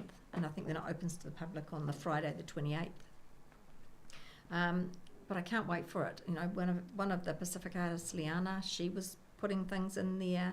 He's got art from all over the place. He's got rooms further round because he owns a number of sites that are all connected. So you're going to see that site grow, and Paul Robinson is just putting so much into this. So it's an exciting opening. How big is the place, roughly? Oh, well, it's the old, was it the old hosiery store? It's a huge old factory site, so it's really big. It's a lot bigger than the food court down there. So, because he's made it 2 stories, so you can go upstairs and sit and just enjoy your space, read a book, do whatever you want to do. And then the big entry is where all the art will be. So, yeah. That would be another attraction for the community to go to. It will be another attraction, just don't park at Harvey Norman during the day or night, remember? So, well, you'll get a parking ticket because it's not council. But it gives us good options, yeah. And the parking space, what's the parking space like? There's not that much parking there, but you can park on the waterfront, obviously, or you can park at the arena, just on anywhere central. O le vaenga le talano le o le kaitahi, o le fale sa whai e mo meo ngau se ipia yasu ia I Paramoana Street. Ia o le nā le o tu e te tala nei le aso lusfu fitu o uni. Tu se o le astofi lea, ma e mwhai ona mo e tu inga tau mawha ese o whainu me whapena I tono le fo I vaenga I tono porua. Ia ma o levan tau mwhai ina ia tu e wha tūranga le whale lea o le tu e wha nganga. Ia le la o mai anei o le o sa o ni te tala le aso lusu fitu o le la e a fo I ai fo le pole no e mana I fo le fa mo e tono o sis fo ia tina I fo e mai tanga te ta fa uma la fa aloila tu tupi tono porua. I see Kaingora, it's been in media papers recently, but they're starting to open up. They're finally getting there. These homes have been going forever because this is way back in Jacinda's days. So yeah, these are the signed off Labour ones. So we finally did a blessing for 8 of them. There's still another 10 to come in August, but we had a very small blessing just with Taku Parai, myself and Kāinga Ora, and we walked home and Taku blessed all the houses, which was lovely. Beautiful, 2-storied, but they're disability, so you've got disability access, just bathrooms on the ground floor. They're 4 to 5 bedrooms, and there's some that were 2 or 3. They've got lovely outdoor spaces, all fenced in, water tanks, sheds for storage. Lovely houses, they really are, I have to say, and very sunny spot. So it'll be excellent to get the rest of them open in August. And there seems to be, I've had lots of people comment asking how they can get them. So people are desperate for homes. So yeah, it's all to do with Kāinga Ora. So has Kāinga Ora told you how many other houses are in the pipeline ready to be opened? Well, in that Castor area, they've got the building to start, and then the Pacific Village is going there as well. So they promised us how many new homes originally? I think 250, but we'll see. It seems to be taking forever. And as you say, with Kāinga Ora now being looked at by government, we may see more private developers doing them. We're actually not sure. As long as they keep, as I said to Nicola Willis when she came and spoke last week at the Marae, we need to keep pushing more houses through. I think they need to do rent to own. No deposit, but that's me. And I said that to Megan Woods last time. Yes. It's the only way to give people some pride and to look after things. Yes, I agree. I think we should try and push that option. Ole vainga le tala no nei ole fale fo ye le o leva na fa nei puru amata o lua fesuluiva. I recall it was 2019 when the government made it was announcement. Yeah, Mike Tana was the mayor, so it was before that probably. So it was in his time, I remember. Yeah, ale vadu fale ye o mo tala lo ye I waka ama street I Kenneth Creek. Ye mai se fulu isi fale fo ye I fa mo tala le asu I Masino o kuso. Yeah, o pulenu wale na masanya fa lan sa no tua ia nga yo inga fa ngoni fale. Mo leven tau no mo ni fale still. Ya le o mo le valu le ia fa popo mo le fulu pe mai ani. Le lana sini nei pena sila fia ni so fale o ma ia le lopo la me utupu ale no fai nesa i dinga malo i le kaingora e lope una ave fai nisi company ina ia fa va vel fai ngo fale tonu purua ole for the people who wanna have I guess access to these houses they'll have to register their name somewhere. Is that they correct? would with Kāinga Ora, or I'm assuming that's the only place you do it is Kāinga Ora now. Yeah. Ia lona winga fa pe o e te wana na e so fale I mo so ava no I fale nei ia mo fale e faufo e tau lai tono Kāinga Ora e te fisiri e po fele stala I lo swafa ia ona tati ele ina atono e stemi mumua ona fa ilo atuela I atu that's good for the people who would be lucky enough to get into these new houses. Oh, so good. So good. Pacifica Leadership Symposium. That's tomorrow. So that's for the Pacifica Leadership Symposium and a Careers Expo. So it's at the arena. You know, we had a Careers Expo before, but this is just done for Pacific.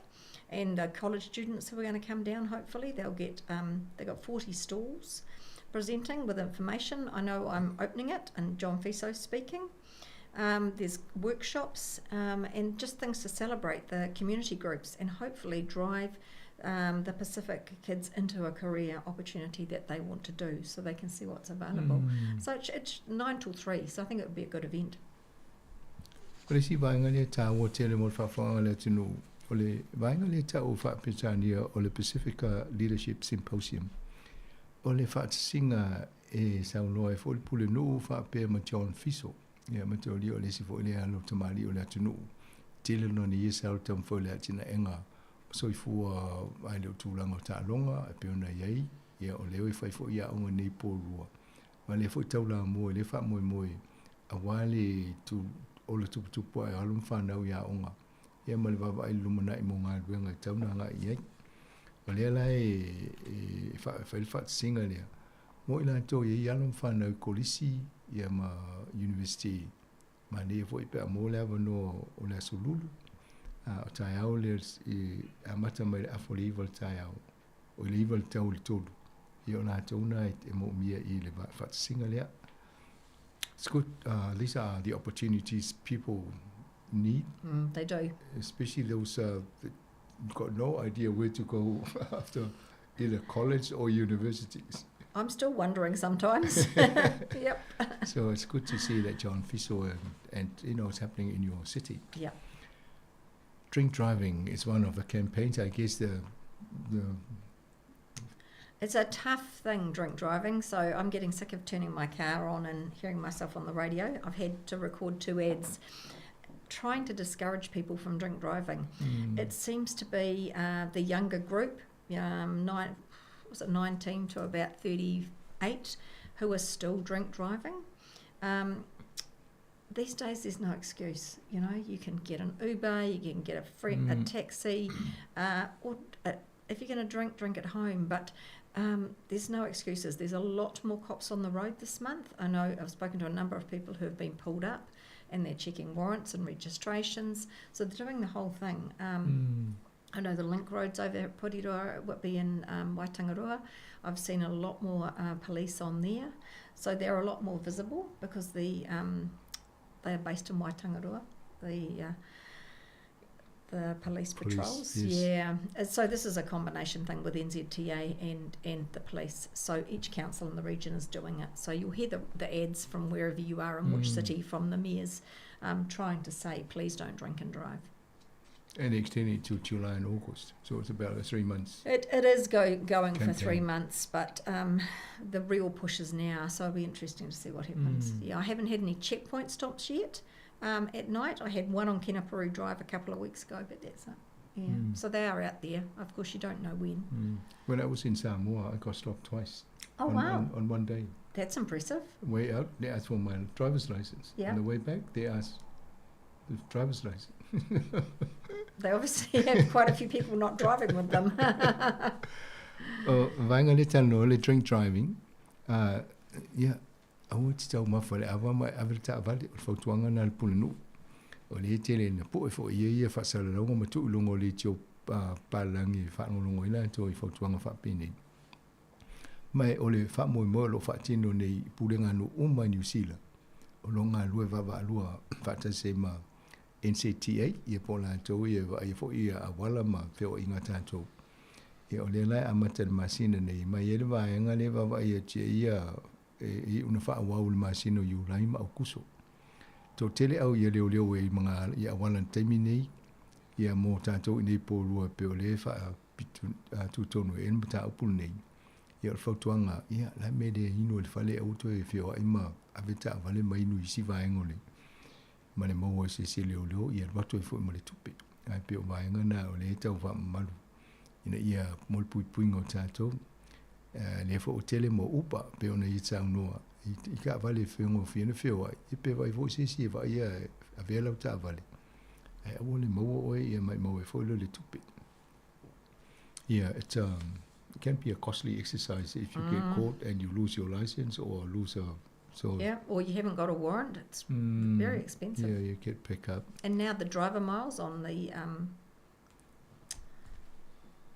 electric cars. Yes. So, you've got to have got those. You've got to pay for your mileage. Yes. They thought it was free. I know. And We all did, and now we've got a new government. Nothing's free. Yeah. I guess, it's hard for the people paying for potholes. Yeah. And then you've got other cars running on the same roads without paying anything.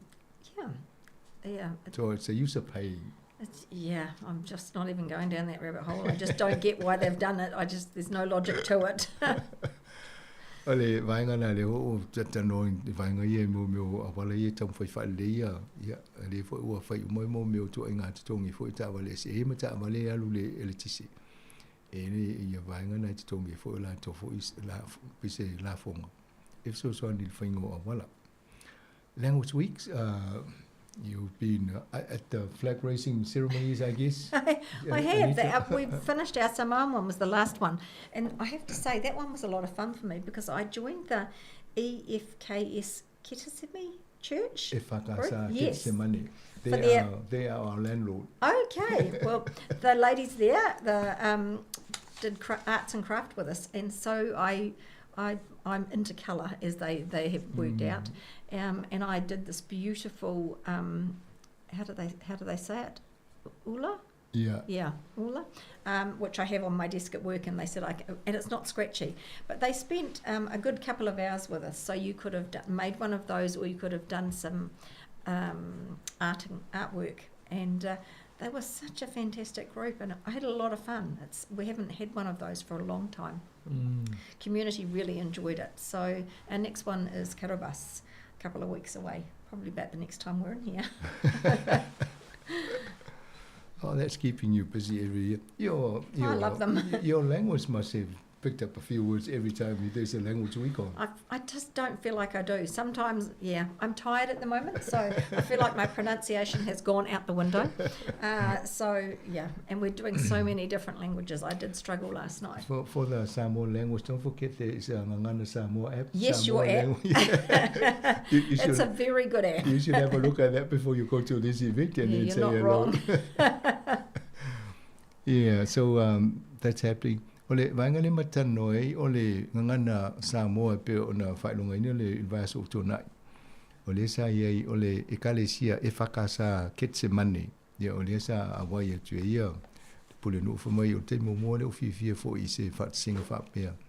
Ia mawhai e mo meo ula ma me tau lima. Ia atono vaenga o mai e whamanatu o i tātou i malwhaonganga ngana. Wai tatano i tanga te ngana pa Samoa. Ia le whawhiwhia sa awai le vaenga na a le fo i lumana i nei o le aso fitu tau le sfulu tolo iulai ia whatau ai fo le ngana Kiribati ia a tau whaperitania o le Kiribati ia le wawa i tuai. It's your population in Porua, it's 26.5%. For Pacific it is, yeah, yes. Pacific, Yeah, it's growing. Yeah, because Māori's only about 23. I think Pacific is the largest group. So, o le vaenga le tono Porua le wha maulalo le e luas fulu ono te si ma le 5% o le a whainga atoa o le 5.55 lea. Loinga over to le kuata o le numera lea le 5.55 o tangata Pasifika. Ia, o le mtoa to te leo ni tangata leo o tono po o le vai ma le mau o le sanoanga al pule no. E to te leo tangata Pasifika lo tangata Maori tonu o le aine o po lua. Ia, o le ingo tūlanga na i tato o le whatupula ia pele no mero tato tangata i tono po lua. Waste fees at landfill. I saw there was a press release that came out and I was very pleased for you guys when I saw it. Said, oh, and it was on our news bulletin. It was, but then you read it and you think, well, actually, it's just for green waste that's going down. So it's not rubbish, unfortunately. So the cost for green waste is going down about a quarter. So from 37 to 28. So we're encouraging people, obviously, to get rid of their gardening and their lawn clippings and things like that. But the normal waste fee is going up, I think, 5%. So, and the bags are sitting at the same at the moment, hence the reason we're looking at our new rubbish in a couple of years. But yeah, at least green waste is going down. O le vaenga le pe ona mulbawina fo tato tala fo mulu e pe tolu vastaluai. E ele vaenga le mo o tota I mo la au o la fo mo nga vau me fa pena. Atia I le la pisi o le amata mai la so mo yulai e palasi ele le tong mai le tosu fita la I le lusu valu tesi malidima o pe lusu vata la limsfulu ia manai fia la ta umali vanga le ia le fo e mai male ta umai fo e pule no fa la vela o le fo e ta I isia to nga auto ta mala pisi le o le ve I fa mo mo le e ono o lunga le na fo isi lunga le tong le la yel vanga mata no mo mo I le long term plan e to I fa ta la noa le vanga I mo la pisi e au mai se va le tau e tau na ia ia me sili leo e whaisinga pa ule te teo lea fwoi wha moe moe. Oh, well, I guess everybody will have to decide how to deal with the rubbish and reduce the rubbish. Yeah, it's hard because it's all climate change. We all have to participate. Yeah, and then recently there was a program on television where the countries where we've dumped all our rubbish say we don't want your rubbish dumped here anymore. It's appalling that people have been shipping rubbish to the Pacific. It's just appalling because it's going to go straight in the sea. Yeah. It's just... And then the fish get in hold of it. And everything gets ruined. Oh, just if they see the suffering turtles and it just goes on and on. And then the King's Honours List. Instead of the Queen's Honours List, we now say the King's Honours List. We've had the King's Birthday Honours List. Yeah, so we had two. Paul Jansen, who I know really well, he lives in Whitby, for his wildlife conservation. So he became an officer of the New Zealand Order of Merit. And then Ellie Todd, who is a swim instructor and an equestrian coach. So she's a swim instructor at Discovery School in the pool there. So both of them, she became a member. But anyone can apply online to do this. Okay. So I've got another 5 in for the birthday honours. Well, they won't be birthday, they'll be the New Year's honours. Right. So it'll be interesting to see, you know, you can put them in twice a year, and it takes about 6 months before you find out. We don't find out. So I've nominated 5 people. They get told not far out from when they get them, but I don't get told who gets selected. Okay. And anyone can nominate someone, but it is quite a long process. You have to have 4 people supporting and letters and all those sort of things. But so there is a 4. Yeah, it's on the DIA or the one of those websites. If you just search honours lists, it comes up. Okay. And there is a form, so you can put anybody's name in as long as you've got some supporting letters and things, and then you pick which category. So it's a slow process, but it's interesting in the end. So I've now got my fingers crossed for my 5 that I've got in for Christmas. So do you get agreement from the people that you nominate? Don't tell them. Normally. Oh, you just nominate without telling? Yeah, I usually tell the family members because I need information that I don't normally have, whether it's birth dates and things like that. I never tell people I'm nominating them because people will go, oh, no, not me. But actually there's so many people worthy, and if you know people who are worthy, you know, you can email them in and say to me, have you thought of this? So, yeah. Well, thank you. Well done. Ole vainga le tala no nei o la to fole mo fa no ta ulo teimi ole famna tuina so fu asfana ole tupu pe no ye nei salesa ia fa pena mo fa mo tausanga e lua vai teimi tausanga le a fo e mfaina mo voi vainga ne ia penta o e pulino Anita. E a pea ma le ono masina e whaile tapenanga e awe I tonu lista le lungo le pengo suta inga ale Department of General Affairs. Ia olo iei vaenga na I tu e tonu I lau po I sisi te mna e whatu, whamoma umoto I whamoma mo mia. Ia ona whaile fifidinga nato. So do you know the process after you put it in registration? And I guess the Department of Internal Affairs will go through some kind of process and decide who gets it. I know that at some point the ministers see the list. So it obviously goes through that process and then to the ministers to see if they obviously sign them off somehow. I'm not sure. I remember Barb saying to me she saw the process. So yeah, obviously there's some that are there and some that aren't. But no, I don't know the process because I never hear back.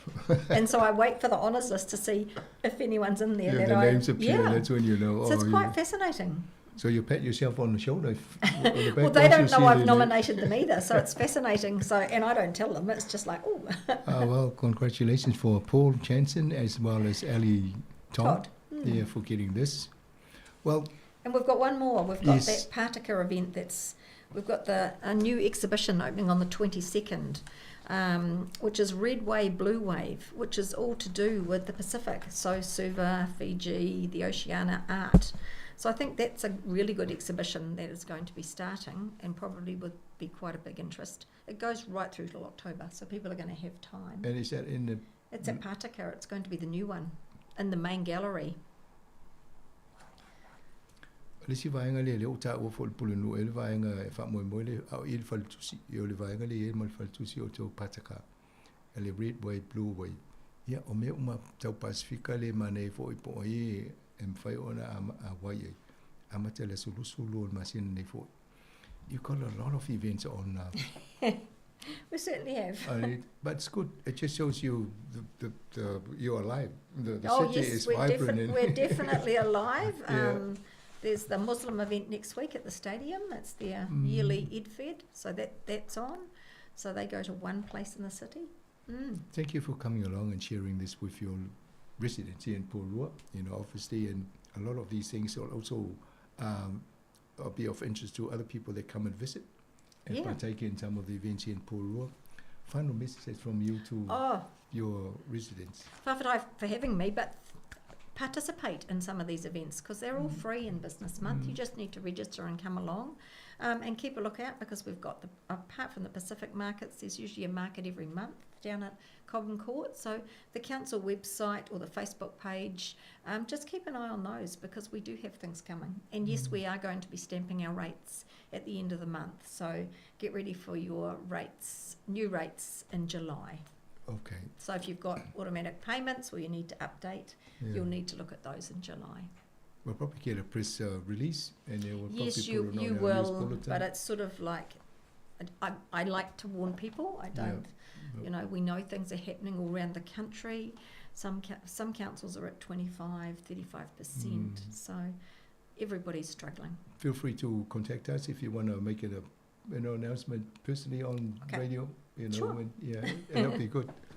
And all the best, Anita. Thank you. Ole tatou pulkalame na pe ole foto e whamalosi au atu le pule no na to umai tonu nei olo iei vaenga tele ia pe ona ma tanta no tuai. E mwhaina awai I vaenga nei ai le se tonu. Ole fo iei le wha moi la samo moi ulai e whailoa tuai pe I tūlango la fonga I tonu I rates.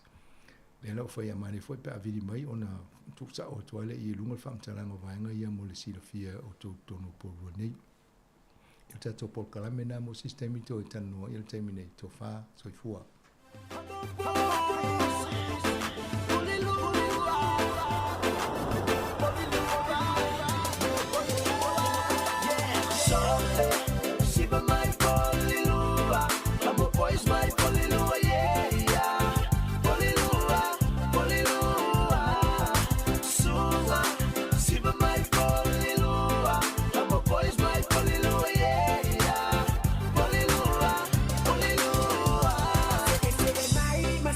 Siva mai,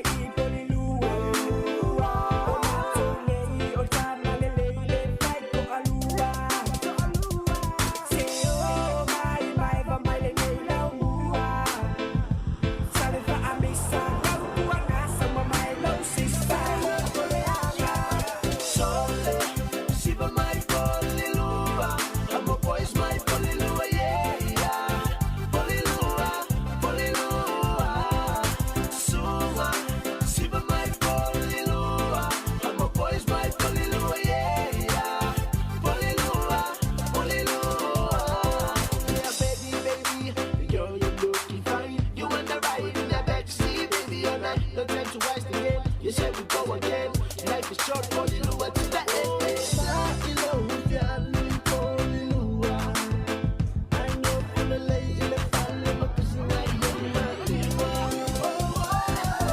Sole Siba mai polilua Amo boys mai polilua yeah Polilua polilua Suma Siba mai polilua Amo boys mai polilua yeah Polilua polilua Polilua polilua Siba mai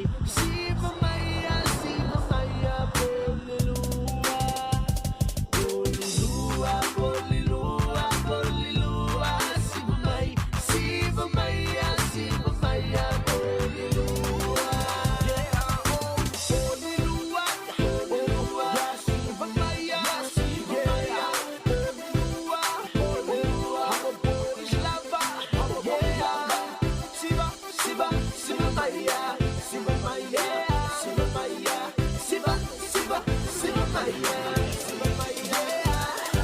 Sole Siba mai polilua Amo boys mai polilua yeah Polilua polilua Suma Siba mai polilua Amo boys mai polilua yeah Polilua polilua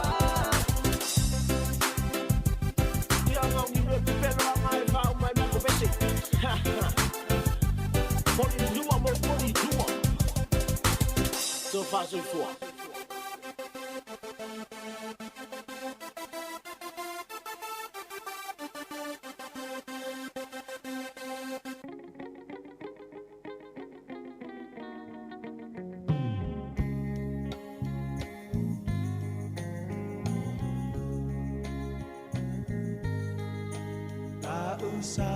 Sāmoa e matalasi Ua sio mia ele sami Atu mangalanu lauava Mea i pia o tangata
Sāmoa lau Sāmoa ea Pea tuailu Paramai e monilea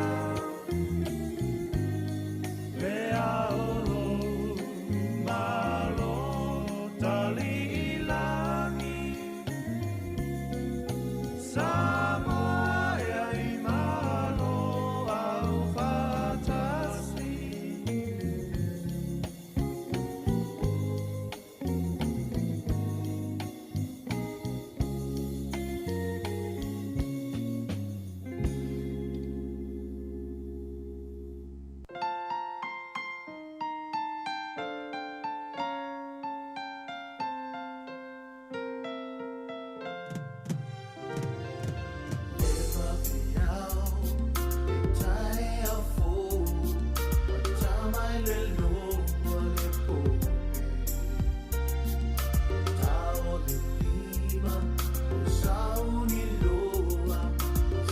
Savali, anga iloa,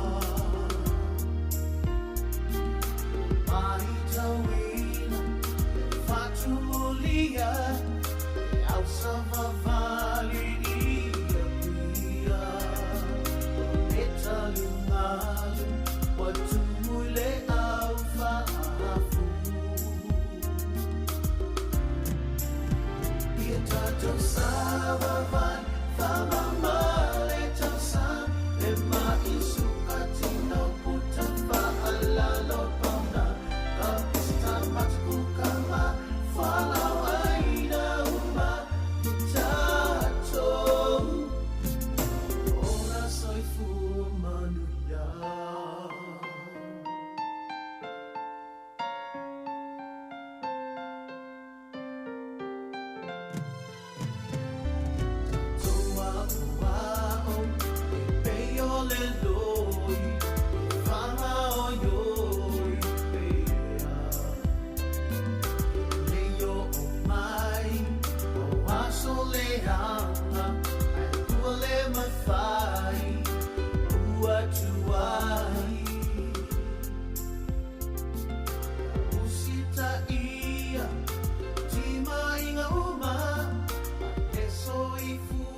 Te whaatalo whātulu nei tai au, malo lava soifua ia te uta uma lava o lo umwhai ona whaafonga mai le tautua māsani al si ufonga lau mua I lona ofisa au tui porirua nei Wellingtone, talo lava.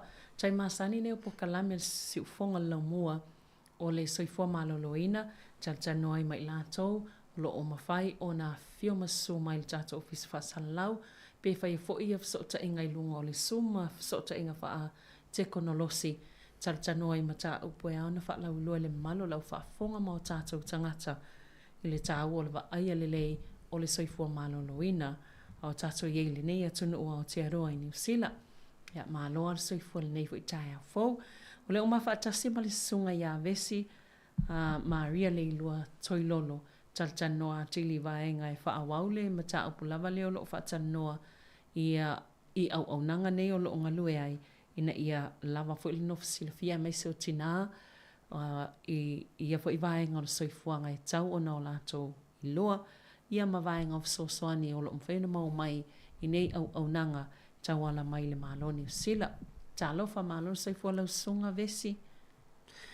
Malo lava soifua malangi ma, Savelina. Ia whaatalo whaatufo I pa ia male malo Sāmoa lo mwhai o na whaafonga mai nei tū la. Tupu mai e, sua sunga whawhia ngainga ma o tō whali tua la lei. Ia, mai se fo I o fiongai pātele, matamaita isa, awa of sosoani, e pikopo. Ia, ngata whailea o o ti a kono whailaunga pa ia male mawe ese whali tua matausi. Ia e mese whaina o tātou mātua mātutua. Ia o ai lava o mwhaion whaafonga mai nei tū la. Ia maro lava soifua. Ia, tātou lava o mau tātou le. Alofa malanga le lei wha malolonga le tua. Malo lava. Malo, ia, tātou iei fuli nei vai tau o tau malulu. Ia ese asu ingo le tau o le taimi o mawhanwhana. Taimi fwe o malulu, taimi o timo. Ia ai o tātou tau mwhai lava ia malu pui I tātou o tātou ainga i whaamai o lo pisi nei vai tau. Mai sea le tale o le fulu. Ia, ma o whaatasina me nei taimi mal COVID. Ia, ua whaina i fo ia. Mai se lava nei whana wa onga. E fo ua tele ina misi nei whana wa onga ia onga. Ia ona o le tūlanga lava i whaamai nei pepesi nei vai tau. Monia Savelina. Ia. Whaftai whai mo lewa noa tu mwhai untoi o mai ai whaawau ta proklame nei vai aso. Io e maloa. Ia oa mai le tau tua le nei taimi o le tau sanga. Ua whai asi pisi. Pei ana sila fia fwoi o te ngalua i tono le net. Mato whaala pipotonga o lo tau tua ina fwoi le Hutt Valley. I la ua ula vai a tau tua o le tau tua ina o le vaenga leo tina maitanga ia whai lele mana e lato pepe fau. Ai ua maua fwoi lewa noa o te au nai to tono o le Parent Center au te aroa. Tu sa o le whaala pipotonga le lato te whai fwoi taipa ia ngā ruenga lo te whai net. Whai fwoi lato so soani mo mātua. Pia tele ala li tō pālangi. Ia o lewa o maua lewa noa e whai a o ngai i nai. I ma apahat. Ia ma wainua mata. Ia mai e se foi to tele o tina lo mo mai tanga nei vai taimi ai langa sa o po tu spa ia tawana na fuama mo rola ia fa no le tua na malo ia o sam ta pul nei tai au mana i fol fa nga solo vaenga ia te fia fa tal tan no ngai mai se lava le va ia tu pe o mta pu ia la e fia sa no il tai nei o fo fuanga le tina ile ai le taimi fa na o le pepe po vaenga ia fa mole besi. Ia malo a whawhitai. Tu sa o nei fo i autu o te au mai a tātou tala noa i lunga leti o. Tu sa o nisine o vaenga e whisiningi a so o e nei tina ia mātou te ngā lulue. I le teimi o maitanga. Lato te fia malama fo i nisine o vaenga pe a maua maitanga. Le alawa o au mai ai le autu mua o le tūlanga le tau o le birth plan. O le birth plan po lau whiwhilinga ma lau tā penanga. Au e mauele maitanga. Sau ni unia tuai mo le taimi o lai pe whana wai. Mai so se tina lava e mauele maitanga. E ta tau lava o na iai sau birth plan. A tonu pili masani e ia te leo tātou tina Sāmoa i le vaenga. E le aia ni plan.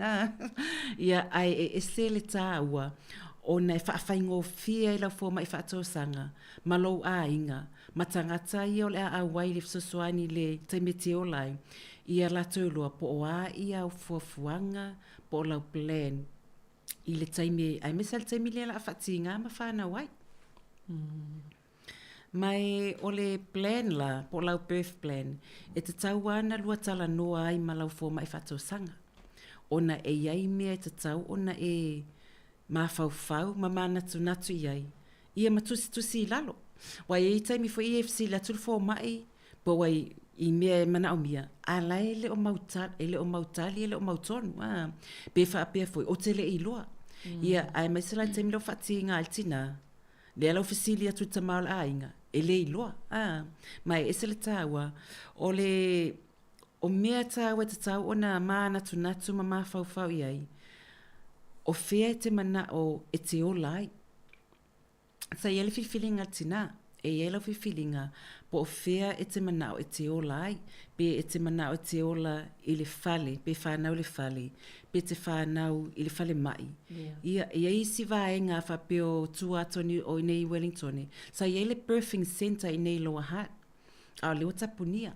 A iai si vaenga o New Zealand, iai meta o birthing center.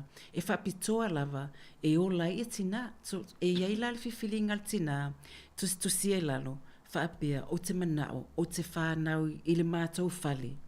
Pe o te whanau whale mai. Ia po le birthing center. So mea nai ton whaamau lalo. A ola le taimi o whati ngā al tina, la wai loa al fō mai whatosanga, wai loa fō i e lona ainga. Le mea le no fuanga le la whana wai. So le tasina mea tona ma fau iai. O le si vaenga e tona wa iai. E ele pe o nisi o le tūlanga le o tama whaifo le whaalau i loa whaalau e tele. O le whanau le whaongai nei le vai, le water birth. E se asa ta ua tātou ai su enga a fō mai whapitoa ma fō mai whatosanga ua I loa ai o le water birth o se tūlanga lea e saunga le mū toe I titi le tinga ino whawhine pe a whanau I le vai mai ta sila lea tūlanga e mawhauwhau anga I eile tina ma whaatala noalan fō mai whatosanga ia matusi fō I lalo I lana plan le la whai ina ia o atu le taimi whanau ai lawa sa uni fō mai wa me whaapele me whaina tinga manawa lau whai mai o te whia mana o te whanau le vai na te tauna anu atu ale fō mai seki le vai whaatumu le vai ia ma le mawhana whana e tatau ia matapena atu mea e mo le whanau ngā leo tina a whai fo I whanau le whale ia e tatau a levan whaatala noa le fō mai ina I sa uni fo I le fō mai e alu atu lo whale ia e tāpena lo whale mo le taimi whanau wai a tūlanga whapena o le si mea e alina musu istanga te whanau le whale o na lai mawhau whaapea e tele le mesi pe tele me tapena ia ai o le tala ia fō mai whatosanga ia matu te ngalulue e alu atu ia whaatapena lo ia le mea te whanau wai uma to e tango ia to e tapena ma to e alu mai ele atono mea na pe se tu lo foi au nga taista ma whapea o ia tapena ai le ai o le fō mai whatosanga o lona tiutel na sa a whanau le pepe le whale e tu watu lava noa I le rungali I ta mamatina e maa futa I ma le pepe leo whanau. Ia e sau le fō mai whatosanga I ta pena ia mea maa vese. Pe a uman siaki na le pepe mtulang whapena. So tūlanga nai tonu mawa ai I le po o whea le no whoanga e te manao e te o lai.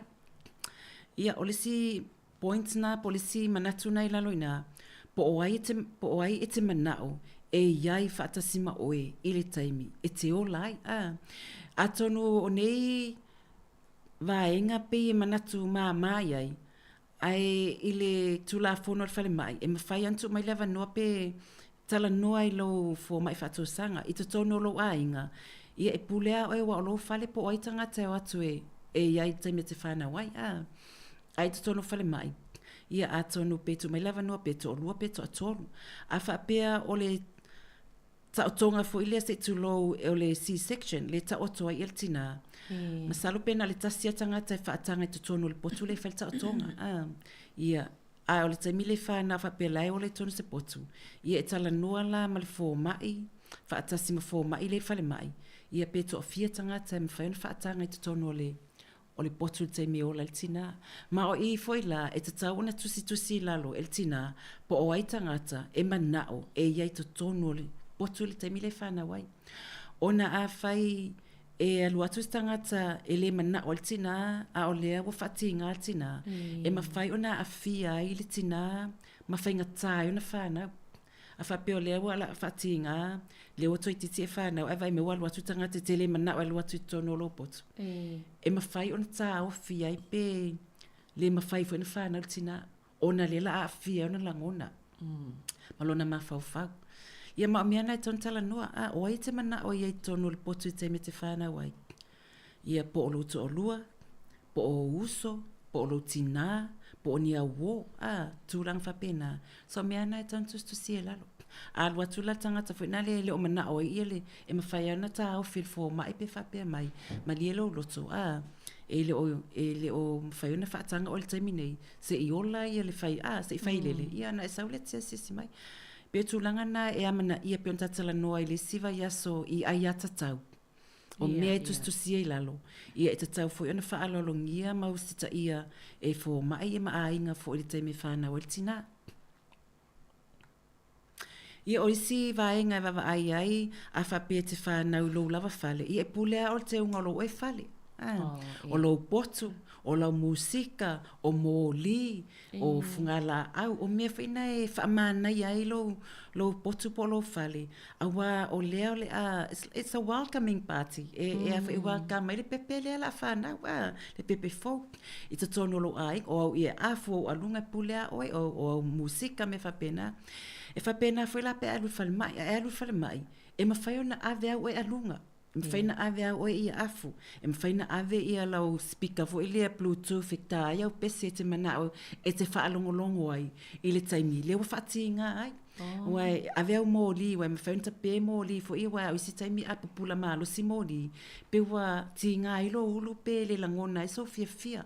Ai mwhaina ta pē mōli, kini mōli fo ina e whaamana i eito tono le potu. O to inga vai la au fo ia whanguna e afu e ki, e alu le elitisi, ai whaasau ele asu, o le oil, mo meo ai tu ele oil, ina e whamanongi mana i ai totono le potu. Tusto o te unga na e whai, ina ia sosoani le tina, ina ia whaafia ina elona maa whau, whaafai ngō fia i wa o le whaati ngā, ma le whana wina o le pepe, o se tūlanga e whinga tātou e ti ngā. Ai a whaila e teu whapena lo potu ma matangofi. E a vea fo ina ma awala e ave ese ele ma faufortina mai le ti ngā le whenga maia. Ai pe fo ile e ole upu whaperitani o le distraction. E distract alon ma faufau. Ia ale o tau la ia tu le mōli po o musika i e tā e whaafia elon ma faufau. So e eini tu so vaenga i la ia teu nga ia. E na o tutono a lo fale mwhaina whai ai. E le ini vaenga whaape mwhaina whai whale mai, pia whaape lewa e fili e te whanau le whale mai. E ma whai. E ma whai. Fui pe fui la naftala no atu, e le ma whai, e se asea o il tato ma whau, lang whai tau tele i loa ina ia tūlanga. Ar mea nā le alin whamatala, o e ma whai na e tala noa i lo fō mai whatou sanga. Ia, na batula ia leo fatanganga e te ala tua ia tamala ai walela ela tamala ai ngai set up ki le moli wa mena fsoani ina ia faititia ile tinga le tino tina le teme fana wai wa au wala fsoani ai ia o me faina avele ele to inga polo fo inga ta o le swish ball polo tele ai fa nga tanga tsa ikoleni ia me faina avele polo na o ni teme ia tono fale mai au nis afa pele ai faina ma avela o polo e ma saniti sa fa ai fsoani ele teme le fatinga ai mano e tele ni tato tina Pasifika tina Sāmoa fili e fana nau le fale o tele loa pe ai longa to tele ai longa to tele o te loa la titi al fai numera masalo pe se longa fa fose ai fo tato ole ngaluenga le lo tamo fai fo le awa otina ina ia awana i fefe awana i fefe wa fo le pe o tato e fefe fa na le fale pe fefe fa na se sime ese me mal fale mai ia e mana tua tato i Sāmoa ai le ia ni fale mai monile e ola ile ainga e ola ile fale e le tautulia ile fale mai e ola ile fale o le fale o se no foanga sili ona saunga le mumo oe pe a fai laile ai se fale tonu o le maitanga pe o me foi na lin fa malo si foi ile pe e lo fa malo si foi le fa pe fosi ai o le fa lawi loa e saunga le mu atu tonu lo fale pe e olai wa le yelo ainga o le si o manga o masani ai la e ola e alau pepe le na whanau tonu o lo potu moe o le sitting room le iai lo ainga pe whanau tonu le pafuta ele le masani ta ele ai e wa me o mana e fufulu mama ia e la torfoma e fua po le ale le vivela o le vai e tauna iai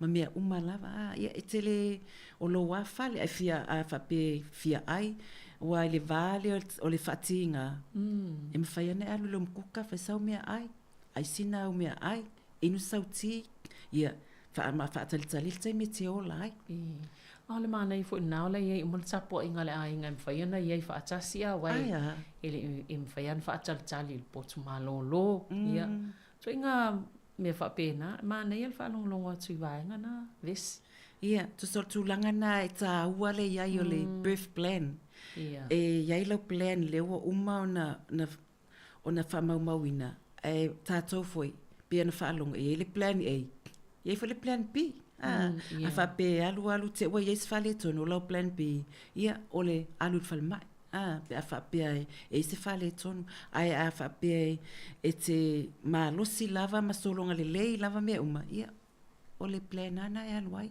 e usta ia foi il fo mai O le sivaenga pela na tala no atu o mea na mawhai ana ave whale mai pe o le whale po le whale mai. Ia mwhai ana ave o e alunga mo o e ie lau musika o mo li o mea ai, mo snacks. Mea na mwhai na ave wai il taimile whati ngā ai, ia te alo ti ngā, ia e sa vali pe te tā ele, fili pafu po le shawa, ia pe aisina o me tau mafa sina o me tau mafa. O le si me tau ona tala noa ma le fō mai, o mo meo pain reliefs po o a ia vai la au, e whao ngā, e sosoani e mo le ti ngā. Ia awa o le tele no wa ai, o le taimile lewa wa whati ngā le tina, wa mana o le tina e whaile tui, a lewa musu le to o lua. Wa musu to o lua pe whamai ele tama ono sai o ono. Ia pe wa mana o le tina e whaile tui ia le tui na ta o le epidural. O le epidural e whaile i le pātua. O le tui na e whaile, e wa ai loa le stangata, le stama loa le atui le pātua o lon to lua, whewhelo mata ofi. A o lea mana o le tina. So mea umalana e ta tau lava, ona tusia i lalo, matala noa fo le fo mai fatu sanga ma le ngali i le tūlanga te tau na uia. A whape o whatetele, e mwhape maltina, o tele mana o se vai la au.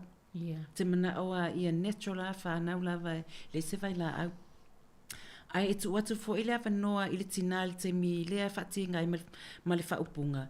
E mawhai o na suilo ma fau. You can change your mind. O lo tino, o lo fifilinga. E mawhai na suilo ma fau. Ia o na whaile whapea o e mana o e le eise vai la au. Ai a whai e mana o mia vai la au. Ai mesia tina ia le tai mua. A whai mana o mia o le ala le vai la au o le a filifili ai. E te le ala ina o le e tolu a vai la au mua whaonga matapa ia il telo tina. O le vai la au na o le okesene, whaonga le okesene le e tau e istangata o le laughing gas. Ia o le okesene na e whaina le pe o le whaonga ina o le vai la o le whangu le whaonga tangata ia pe a sela. Ai te le atu la. Tu se mana vai. E mana vai il tina. Ia sosoani la ia le e le ave sel ti ngā. Ai whai ti ai le langona o ti ngā. Ia ai o le si vai la au o le tui. O le tui na ia e filifili foi la wai tolu pe whāto e ngā vai la au mwhaina whaonga i le tui.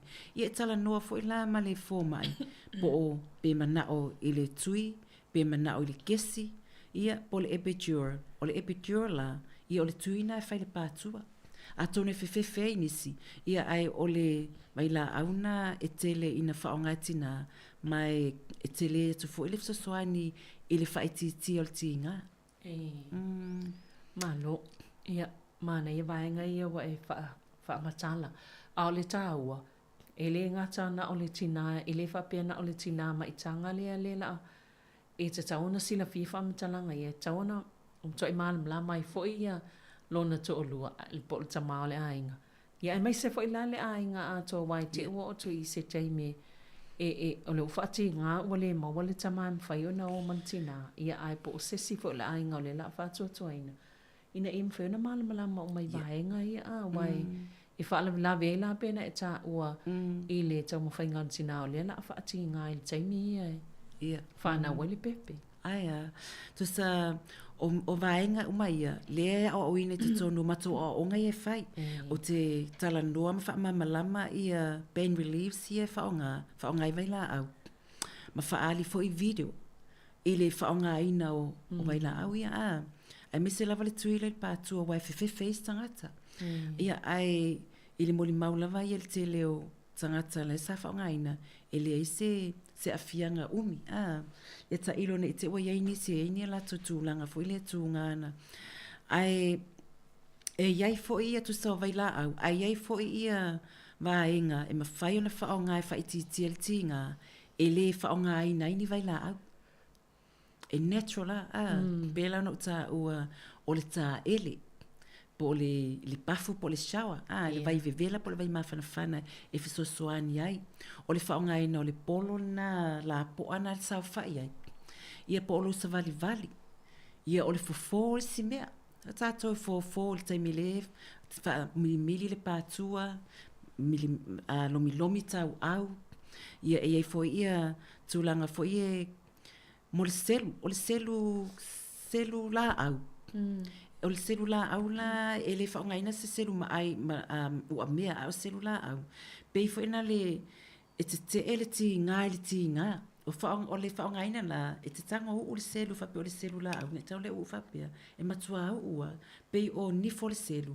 E tui anga i o lima. E a foi. E te whaalonga. Pei e selu ti ngā mailo manawa. A le wāluanga i o lima. E le se a whaina. Ta singa wāinga e sele le tā ua. Ia o mo meo pressure point o lo tino e whaonga ina i tuo i isi i tu lo lava i tuo lo pātua. E ma whaona whaonga o lima e omi ei. Se whatita ia lai matina e fia e tu le tina e tango omi ia tu o mea i o lima i tuo i lalolo na ngau ngātua. Ai o omi, ai whaalanga lawanga i tua tina. E te waila i ai e mana i al whaalongo. E te ai le ti ngā pe waru e sen mawha fortina mai le ti ngā o manawa. Ai o mana i alona whaalongolongo i le omi atu o lona tua. Ia, tu sa o mea umana ia e talatala noa ma whaasoa ai ina ia malama i tina i awala e mawhai o na whaititia i le ti ngā o le teime whaiti ngā ai. Ai pe a whai ele mana o whaonga ia vaila au. Ai whaonga ia awala ia. Ia mai e se foile e mai o isi taimi pe o tātou o vai atonu pena o lai a tātou isi taimi a whati ngā loa alu ta oto. Ai o le ta oto. O se tasina vaenga silion ti ngā ina ai. Le ta oto foile se tulo ta oto lalo ilunga moenga. A o le taimi whati ngā e mana o mia lo whealurua i foile a tu ilunga. Mana tua so se mea e aruanga e lalo se tulo lava. O le gravity, o le malo sile mai ele whapea. E na te tosoina e lalo se mea. O le winga la le tala. O le temi whati ngā ai. Au e te ta oto i lalo. Ai tu lunga sa vali. E iai fo ia va o le winga. Ina ia mawhai o na ngai o i le pepe malu sa o le pepe le tūlanga. E ta tau na ta oto ai. Awa e ta oto fo ila tu sa lo whaalava whapea lo tino. Ale pepe le fia sau lalo. Ia na whanau le pepe wa alu whapea. O isi taimina e whingatai al whanau le pepe. O na lawa ta oto le tina o whaalava. Ai a whapea le whati ngā a le te tū. Whingo fia fo i o na alu sa o lalo le pepe ma taatia sa o tūlanga taun taatia ai. Whingo fia n whanau. Malo, besi whaisina tā malo longa po oa ia ona. Toi fo i mai lea whaawau tam tā upo nei tai au. Mana ia le whanau longa atu le forsanga nei tai au le pukalami.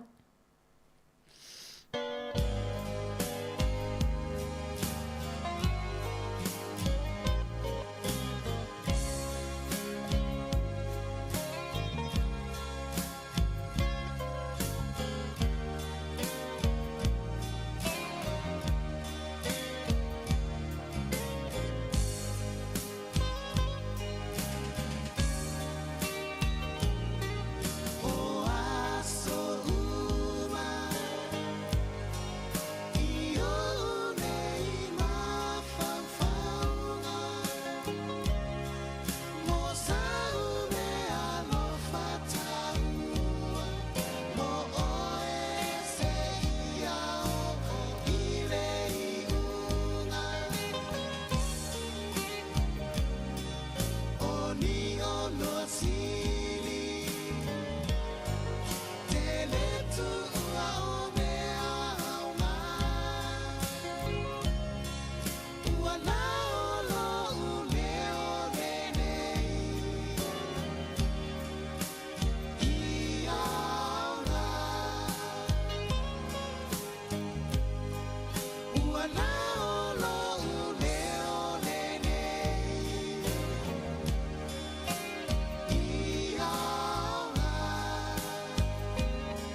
Ia, toi whaatalo whaatu nei taimi o le tae au.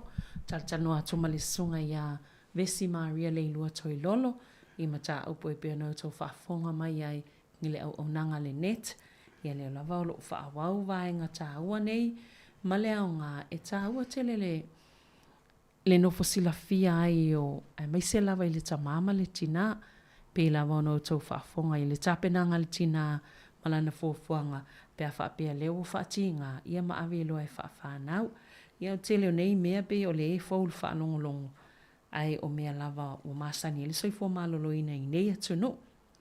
O vaenga isa e ta ua nei lai le tina wa lea e te tau ona malamlama e mai se o tui ia pe i e fefe tele le tama pe awa i atu ua vatu le tui le tina ona o le taimi o lai whaatinga. Ai e mana ia fo i le whaalau tele o vaenga ia wa i e taimi pela na lenta tatanua nei taimi na ua whaile malolonga. Ia o lea e ua tau na paltina i le tinga aina le tinga o vaenga ia o na le tau mwhai e whaafānau le pepe. Ia ai pe ua tau fia tolu tamaa a le ua sila fia le fōmai o le taimi le tau na whai le mea lea ma le mea lea. Ia ai pe o le tau fia le tamaa po le tanga tau le ainga lea la teo atu ma le tina. E mana i fo le whaamanino vaenga ia vesi wae e awaine i whaalavlave ma awaine i tinga aina le tina o le fia ngai man taimi o lea. Whaatinga e whaafānau le pepe. So solta ua leo nei a onga antenatal classes po onga ia matu te whaia. Wa onga ia o ia e mesa ia tinamala na paanga po o ai fo tangata le la alu fale mai. Ia malama le lei.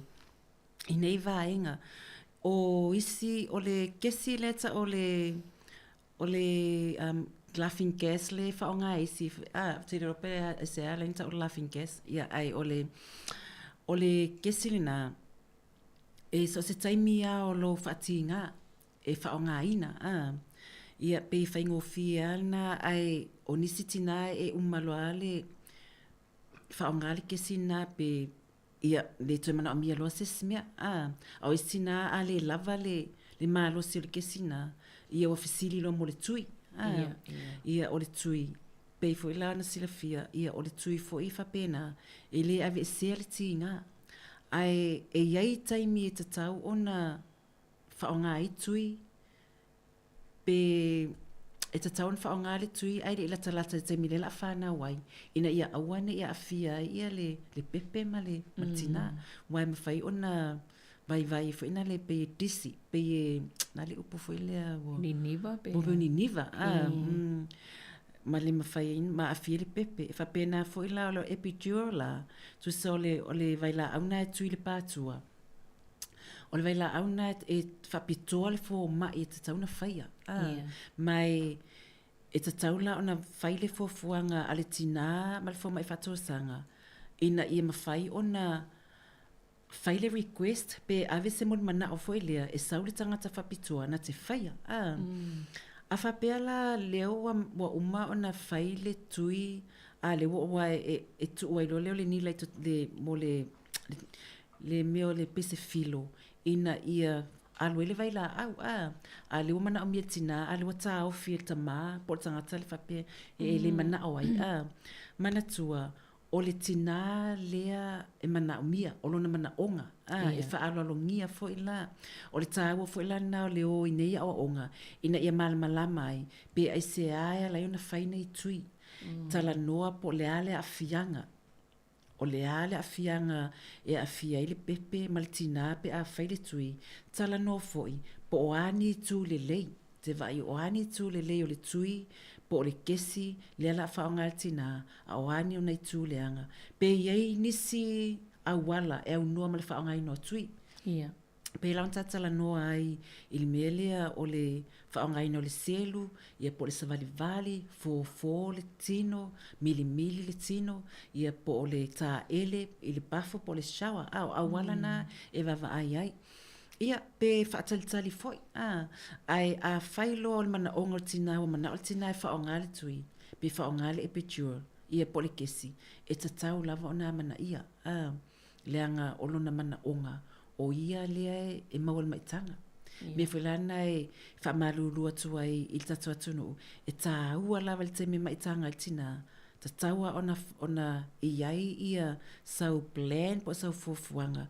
Wa o nisi tina se tulo, ele awai mai nei ni awa onga. O le telo tina, e o mai, ua tūlanga fo le traumatized, e le upwhapeta, pe whinga se tūlanga matu iana o iai. E a fia e lato mawhau, ona ele I lava tā pena. Ele I malama I vaenga o le maitanga, ele ai mesera wale teime whati ngai. Po o a ia na ai ata tau. Po o a fo ia ni mea e sao ni uni mata pena iai. E tala noina fo I la le teime le whati ngai, ma le teime o le awhana wai. Ia no vaela ele na mato iai le maitanga fo i se tasio tina na whawhanau, se tulo, na alua tue mal tina matua le ainga. Ia lau whai atu le fō mai, ele I o le teime matau lia sia ke le fō mai lo ai po o le teime tau na o ono se tulo. Ia, o mea ia awa o I matua o onga, le ale teime te o ono ai, e tau atu le fō mai te o pēa o mana sia ki oi. Tau na e ono. Ia a le fai, a le wa vinga kua lo makua o ongo. Ia fai atu malta māloa ia. A le fa alongo le teine. Si teine il fo mai fa mai le ai.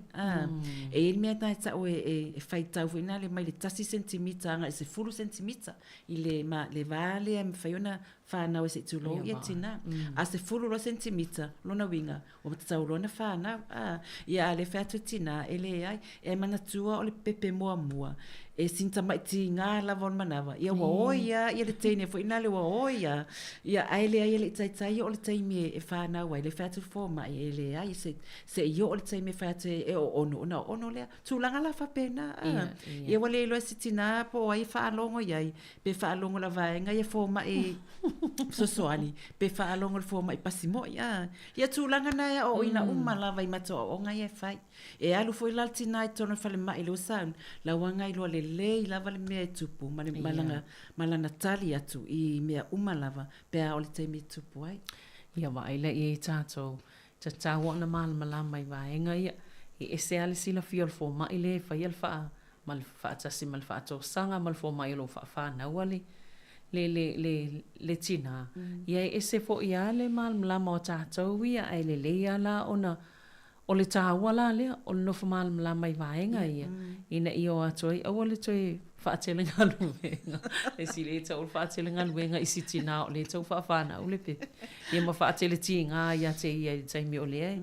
E tau mwhai whaafana o le pepe. Whaafatai vesi mana ia vaenga ia pena e whaamtalatala iai. Tau o nofa malama iai a inga o mai. Va I tūlanga whaapea. E iai lava tiute o tangata le ta o support person. Tangata le la tue lango. E iai fu ona ia tiute. Ma tu te tala noa ina wai. I le taimile la whatinga tina. Ia pe o le taimile wa alu na mawhau le tinga. Mali ai o oele te lango ma e iai tono le potu. O le pole pa anga po le to o lua po tanga po se uso. E iai o tiute tauna whai. Ma tu te tala noa fu ila. E malama umalai mea umaia. Ia e o su te tau al tangata i o na ia tiute ele ai ma se fala velave o le si fala e ngaluinga lesi o le si meta ona ia I lau plan o le fanua foi le se tulo de tamile fana oltina se molon fana oltina ia ona po le afaitula peitula ia tamfailo le fana o le fanua o nisi lau tatou I tatou I Sāmoa e avelele ia le fanua e tanu le fanua o le alu lea sata oto ai le pepe. Ia, e te le fo I le tā ua le tātou fo ianga nuu ia ona tu sa o le whanua, tu sa o lo ele.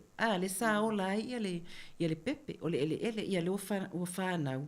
Ia le o sau, ia le o tātou o le I lunga o le lau ele. Mai le mea sa o la mai o le whanua I to tonu manawa tina. Ia, o le tele ala tu manganu, tunu e ave tanu le whanua. Po fea le po lo no fuanga le tatu te no New Zealand. Ia pe ave tanu le fale le fanua le lo fale. Pe o isi pe o maori e ave to fa fo ile mea la ye o lato matua. E ave tanu ai Ia pe o tato e le o mafau lo loto iai. E o mafa mai tu e tali al fo mai po la me fa ia. Ia ato no ai il mafau na nisi ai o tasina vaenga tala no ina. o fea ave ele fanua. Pete ave e oisi ave tu pusa isa fo ile e tu o se i yo o le taime pe malanga i po fea la i o la to matua po o nisi o ainga. I ona ave le atanu le lei ai. Sa sina vai ngai tiro ai. Le ale yo isi na famatala e se tasa tina ia. Tu se le ima faufau ia fanua. Ai te wo man fa na le pepe ai te o te atutua ai fasiri mai matua po fea le fanua. Ia. Fa tulonga ia, oi ave ala i ol fa mai. Fa mai ala mo le au mai ai. Tu sala ona ele tala noaina. Fa mai lo sitina. Ele fai mai se sia ule ale fa pe matua. O lai ta tauna i loa ele ungali ele me fai fanua ia e fai me wale fia ia ona matua matutua wo atu e fisiri mai po fer fanua pepe fai atu lola ia o lai ol fale mai fai atu lola o matua po lai motu ol fale mai ai fai atu i pe ai fai me sa tauna o mai ma au mai so la isna me tauna tala noa ai ona ta ua foi ta tu manga nu ia me se foi nei matua matutua le ta po ai atu le tāwana, le whai leo le plan, po le fuafuanga mamao, a le tina i vaenga. O mani, taona mālamala, mamani no i ai. Ia. Ia, whangastolo mai isi vaenga, ia, taona tāpena i le tina. Ia, atonu o le si vaenga na, o le tā ua o le fuafuanga po le birth plan. Ia, i leva yaso ma leva yaso e te alu vai lau fō mai e tango tusi e lalo ia ne o fesili. Be e ni me fo ia wa whaale tono lo tino wa isi taimi. E ta te alu vai fō mai e le aima se me tusia. A fesili ma fō mai o whapea. Be e se me fesili ai po se me e fia mamla mai. Alo fa mai e le ai.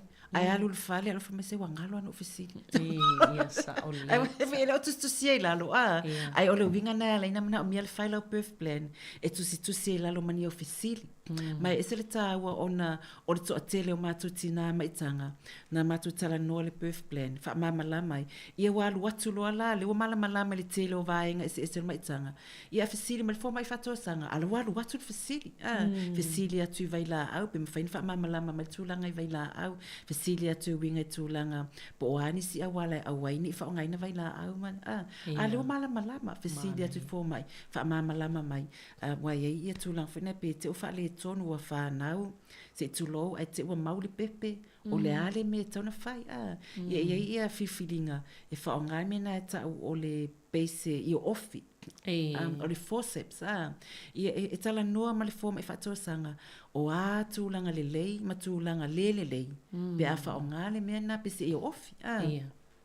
Peni sipuni la au fo ie lua peni asu le pi fatasi ai se mai fa fo le pepe ia pe fa onga me na tsa pe se ipu fo ile e pe se vacuum o tasina tulanga ia fa ma malama o mo te fa ma malama ina ai tsa o fo ile o tina ilan fo mai fa tosanga ina ia to fa ma malama tidi ai ona fai ile o lan fifilinga ma le fo mai fa tosanga po feo me ia fa onga pe amana o mia ia le stulanga tala noa po le ali taimi e faonga e ta oto le tina le C-section le po le cesarean la le taimi ta oto ai ia e wi ale fa pe mana e fa na usaoa ai ese fa fita uli wale mafai ona ola ia na faonga la ia le ona fai le mena ta ole emergency C-section po le cesarean ia o ta oto fa forse ia fai e la pe tupu ai ala mal malama fo tina i tūlanga na vaenga.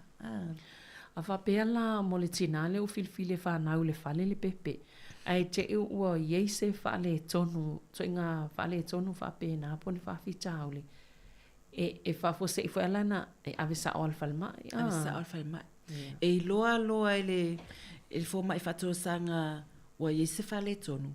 Vai vena vili le ambulance ina ia ave ai mafso wa so se taimi e fano se pepe ia la wai loa le lato team la fo wai loa fal mai ai fa o ia fa so ta ia matulanga ia ina ia no sao ni ai se fale tonu pe mana mi so swine fa foi ale fo ia lana team le back up inga ia mana ia fa pe na o le tinale le ia se plan po se fofuanga ta pena fa pe ale wa va sul fal mai o ato inga whaafitau ni whia ngai mai ia. Tu sa o nisi whaafitau li o ia fō me ta tauna whātumu. Ia whapea Wa o telo ni sina pe fatoa fiti su el forma fatoa sanga ele taimi la tui titi whānau. Mai o si tūlanga whaina le aia la ina la patai i loa lo whānau, o ai loa lo maitanga, ma ai fo mai fatoa sanga. Ina ia masina lava le te alu vaila fo mai fatoa sanga, la e sila lava fo mai fatoa sanga, ia lunga lo maitanga. O ina fo ia i loa ai, pe ma ia u testi sa fai su engale toto fenga lo fa ata o inai lo ai po so i fu malo lo ina oi pe mana o mia se so swani ai meso le pepe o ina fo ila e fenga o fiel fo mai fato sanga ona fai filinga pe tatau ona e fa na le fale pe tatau ona e fa na le fale mai a fai e alu mai tanga ai lo o lei e sa fita le pol mai suka po o lo fatu po o mama fo ile i lau manava matuna whapena o ina lai whaifilinga al fo mai ia ele tatau na fo na whanau le fale e tatau ana i le fale mai ia pe tu mai fo ia le tulanga fo ile whailo le fuanga po se plan e tatau na e vave alu fale mai e alu siaki ei oe ma whatalitali le taimi whanau wai tulanga whapena o le taua na o le ia yo nei plan ma le mafuta e la fo mai whatosanga ia maalu fo i appointments ia isi taimi e le alu appointment on whamai langa e whainga luenga langa le se tu eta maiti be le se ai manatua o lo so i fo maloloina ia fata ua ma ia fa mua leanga ele na oi o le ia ile tanga tai lo manava e tataua ona fa mua ia lo so i fo maloloina ma so i fo maloloina o pepe i taimi taimi mai tanga ai malo faftai taua vainga na pe no to fafonga mai ai ia o le va tu taimi vesi ia ai whanga solo mai po ai si vaenga nei te fia mō nei minu te i to tata nonga nei tai au. Ia malo salo alo fitau ia i tono a Wellington ia. Mwhaina whailau fi filinga po fete whana wai pe a whape o whale mai pe no whai atu le whale ia po whale mai po le birthing unit. Ia i nei la Wellington so sa o fale mai e mwhaina whaingoa ina o le primary maternity facilities. Lea iai ia i nei porua ma o i Paparaumu. Tu sa fale mai e au ngai tangata fo i e le ai a man whawhitauli. A whapea o e laina le ia lo mai tanga e le mas whawhitauli. Ia o porua po Paparaumu e whaina whanau wai. A wai le ini se pisi fo inga le ngalo la tua si tulo uman whanau. Moe po tasi pelua e tu ale fale. Le ai a mani vai la au.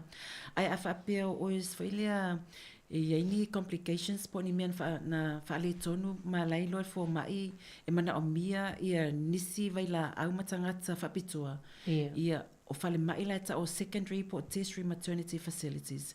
Lea ia pe o Hawke's Bay, Palmerston North, o whale mai Wellington, ia ma whale mai in Hutt Valley, ma ole Wairarapa. Whale mai na ta o secondary po whale mai te tele ia.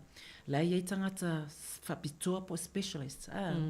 So ina o whale mai lana mwhaiana e whiriwhiri. Ai le fia alu whale mai te tele. E te mana alu whale mai light. Pule primary pe o porua ma Paparaumu. Pule a oe.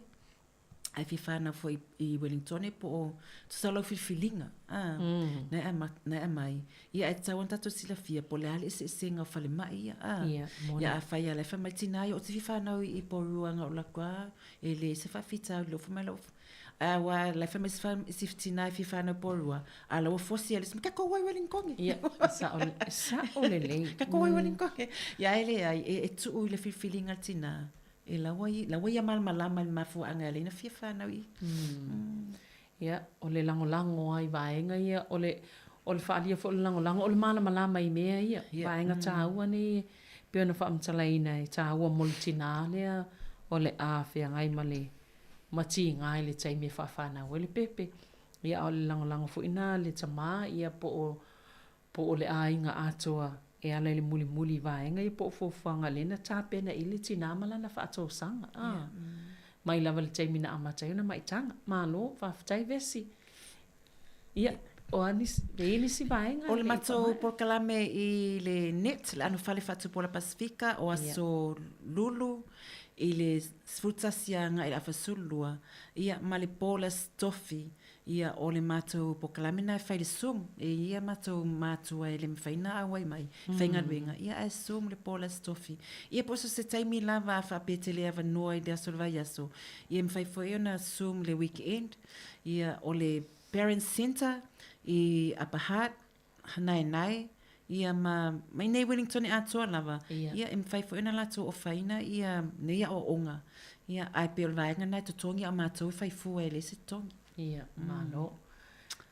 Ia, malo, whaftai, a tau no vaenga tāua nā, nā ua tau whaafonga mai le vaenga, māso e whaatau nui nai, ia, a o onga nei a le net, me se mōti nā maitanga, ia e tāua tele no fsila fia nei vaenga, e la mani sina mātou whea ngai e saf mai, mana i po kalame nei be e loa aile, malama i fo iti nā maitanga i vaenga tāua nei, tau na tāpena, anga ia e me se la o onga ia e whai e tālusia e o le whapea mai mana ia maa tu e awai pe a whapea e mo mia le fsosoani e malam la mātili ai ina ia o le taimi e whaafana pe pe alau malam la ma o mai vaenga e tauana no futape na ili tina e me se fo ile ainga Ia malo whaftai Saverina, ia pape se sifi mna mies soani.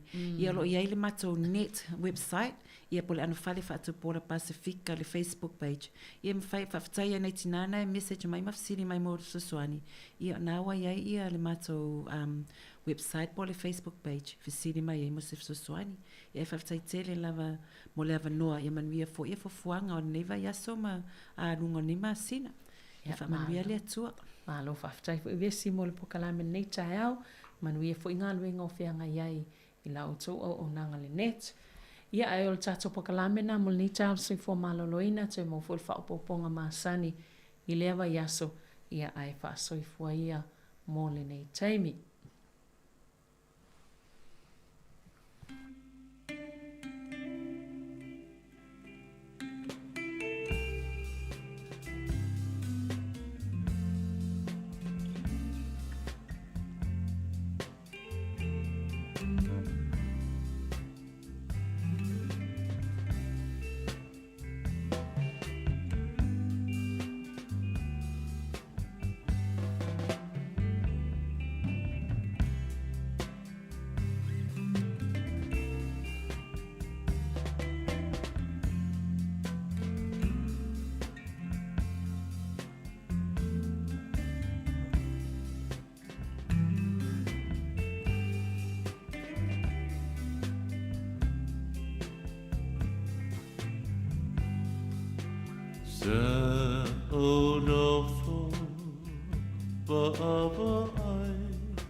Te whaatalo whaatol whaapoponga o talafou mai le si ufonga le lau mua mō le nei vaenga o le awa uli. Sali potia le tae ona leila ni tangata na manunu o le whalitali malo o le Amora i Wakefield i Wellington na iei ni taawale leo taawale le whalimai ma ni taawale tinei mui whafuane o le whalitali malo o li potia nisi o nanga whaasala lau sa ta wai e iei tangata manunua o no ni whaafi tau li tau i le whale o le tau sanga i lua fesfulfitu na tapuni e le whalitali malo mo ngā luenga toi whaale leia ina ua mai ale mafui e lea na lulu i Kaikoura i le lua fesfuluono e se lau iwa sifululua potu o le whaletali malo. E o mai le taimi o talafo e le toi maua ia i nisi wha matalanga. E vave te leo na tasi e kampani i penisini a lātou tau, a e tuai na whaapa ue tu sai ma se wha matalanga le komisi e tuli mataina, po o tala whea ngai po muli muli ta ia fo i e pisenisi, le tu la fono fe whaatawa inga tala whea ngai. O le whaatuai na whaapa ue tau o penisini, wa ngā wele se 5 miliona tala o tupe lau whaita avale afi i le tau sanga, i pamu penisini, o ilo ilonga le komisi mo wha maunga o penisini ua wha aliai le vave te leo na tasi o tau penisini masuau a o e tali e isi i tanga o ia o loa peitai. A o ina pa ule tau o le swau o pole fe whaasu ia ingo o tupe i atunu o. E tu wai tele o na sau ilalo tau o Penisinia Company na whaali ele komisina Brian Chappell o lo umi teime te tonge i ave ta avali ni tau taunga tau Penisini na ilo tau e te tau na o la tau te tongina o le ua maua lava wha maoninga mamoli mau le whaatu maua i lava e company Penisini o tau ini tau maua lulunga ai ua mai o na whaapa u mai o atu lava i le ta ilua vai aso le umi ai ngā wai tupe tangata New Zealand na sauno le komisina o le amata i tu toa le komisi ngā ioinga nei i le whainga o tau o Penisini ai mai se lava i le tu malo au kilani au le ave eseina le la fonga mo le tau o Penisini le aso tolu se fulu o uni e se fulu tasi te simalilima sene o le apa ue le tau o le Penisini le tu malo au kilani amatatu i le aso mua o yunlai. O tu inato le komisia mata i tuina o lo o mulimulta i e pisinisil tu la fono whaatawa inga tala fia ngai po le Commerce Commission ni moli ngai whaasanga li Kiwi Bank Limited ona na umini taimina soliele tu la fono whaatawa inga tala fia ngai i se pepa o whaamatalanga na ta wai le komisi o ia moli ngai whaatatau whaafitau li na sise ai ona tutongi le silia ma le 5 miliona e tangata i to o tolu sfulo noafe e yei te ngā tupe le fale tupe o ni tau mani tului e whaatatau i la tono no ngā tupe mo fale o credit cards mo overdrafts ini nei tau sanga ua tuanai na ta awari sui te fono le komisi o lo o whaafsota i el fale tupe tangata na a fia ia whaafitauli ma toi te tongi ia la tau tupe le tu sama le 5 miliona ta lalo na whaitau mau whai. Sa whaitoina le whainga malo o na ua awele wha amo moi le wha atupenga le puipuingo a wala mai omo ai ngalo i tangata ngase le kānesa. Peita ina sauno le Minister tupe Nicola Willis o lo ngalulu e pe le taimine i wha atupe whala au mo kānesa. Ia sao lātou fola le taime le whainga pālota. Lele i au fia la lātou pāketi po le tala wha atatau au tua le tupe le nei tau sanga. O se tamai au kilania a fia le kānesa le o ta ua le bowel cancer. O lo o ia tutongina le lata i le 5 afeta la maiana ia lava vai ngā tupe, mo se fuala au e tonga fiti ai lona kānesa, o se tasi o tonga fitinga sa fola le pale mia o le a whaatupeina le malo pe a pale mai, ele o whaatupeina le whamak, le se tuximab, peitai na ta ua le fōma ia le tama e 5% le avano e mawhaiona ia maua, e whaaua wai o na soifua mo le isi 5 tausanga pe a tupu lea folanga na Sāmoa Willis o lo ngā lulue i eile malo i la asanga i whaamauti noa e mawhaiona whaatupeina nisi whala au mo tonga fitinga i le lumanai. O se suenga po se saililinga tele na whaia le tausinga o le soifua maloloina o le whatu, o whailo ele whianga i pia o tangata Māori ma Pasifika, ma whaafitauli o le le lava, ma le o le tausinga. O le saililinga po le suenga na taita ia se tangata sinia, Dr. Corina Gray, mai ala la whanga o ala fua, tawhito ala, vai 5 sa fune mga tai vai, whape ma le polo fesalangolango ma Tai Harwood, o le ngā puhi, ngā tirangi, te mahure, ma le ngā te hine, nā mataina le suenga i tausanga e wha ua tuanai. O le whanonanga mo le suenga po le saililinga, ina ielo ini vaenga o loo o pua i le tausinga le soifua maloloina. Ma whaalele ei fo i tūlanga mo le ola maloloina o Māori in Pasifika o loo soifua i Aotearoa. E silia ma le 20 afe tangata Māori, whaata se ma le tusa ma le 7 afe o Pasifika, o loo ha awheni whaafitauli po ni ngase o le whatu, na whaongaina me tutia mo saililinga Māori in Pasifika, e ai ei po whaapewheo na ilo ma waailele ai ia whaafitauli, ai o a fo ini ngā ioinga i whaie whaititi ai vaenga, o loo whaatu ai ma whaalele ei avanoa mo le tausinga i whale mai o tangata Māori in Pasifika. Walo mia ma whaasala lawina i unga o suenga sa whaatalanoa i tangata Māori in Pasifika i winga i tūlanga o whaawhianga i male vaenga o lātou ngase i le whatu. O la tui whia ngai tangata au ki lani e whia wa ino whaafi ma whaafi tauli, o na uwhailo e au whainga luenga i a lātou te whaalilea no whaafi po ini sinia, o le a awai fo i mai lātou i le solo te tee, na whaititia au nanga i teimi pisi o whia inga i au ki lani, o na o te tee nisi o whainga luenga o no whaafi, o le uwhailo fo i, e le whaala potopotonga, o lo uwha mauti noa, le o whia inga no whaafi au ki lani, o le a malo loa lātou ngā luenga i teimi whaapopo, ai o le ai fo isi teimi masani e malolo ai o le ao latou faatinoina foʻi na o sia ki pena faatolagaina mono foafi ai lē toe galulue faaleleia ni vaega e moʻomia le faia i ai o ni galuega faaleleia na taʻua se sui o le felaʻuaʻiga o kilani le faanoono no le faaletonu faatalanoaga i le vao le faalapotopotoga o ia tagata ma le iuni o tagata faigaluega i le taimi nei.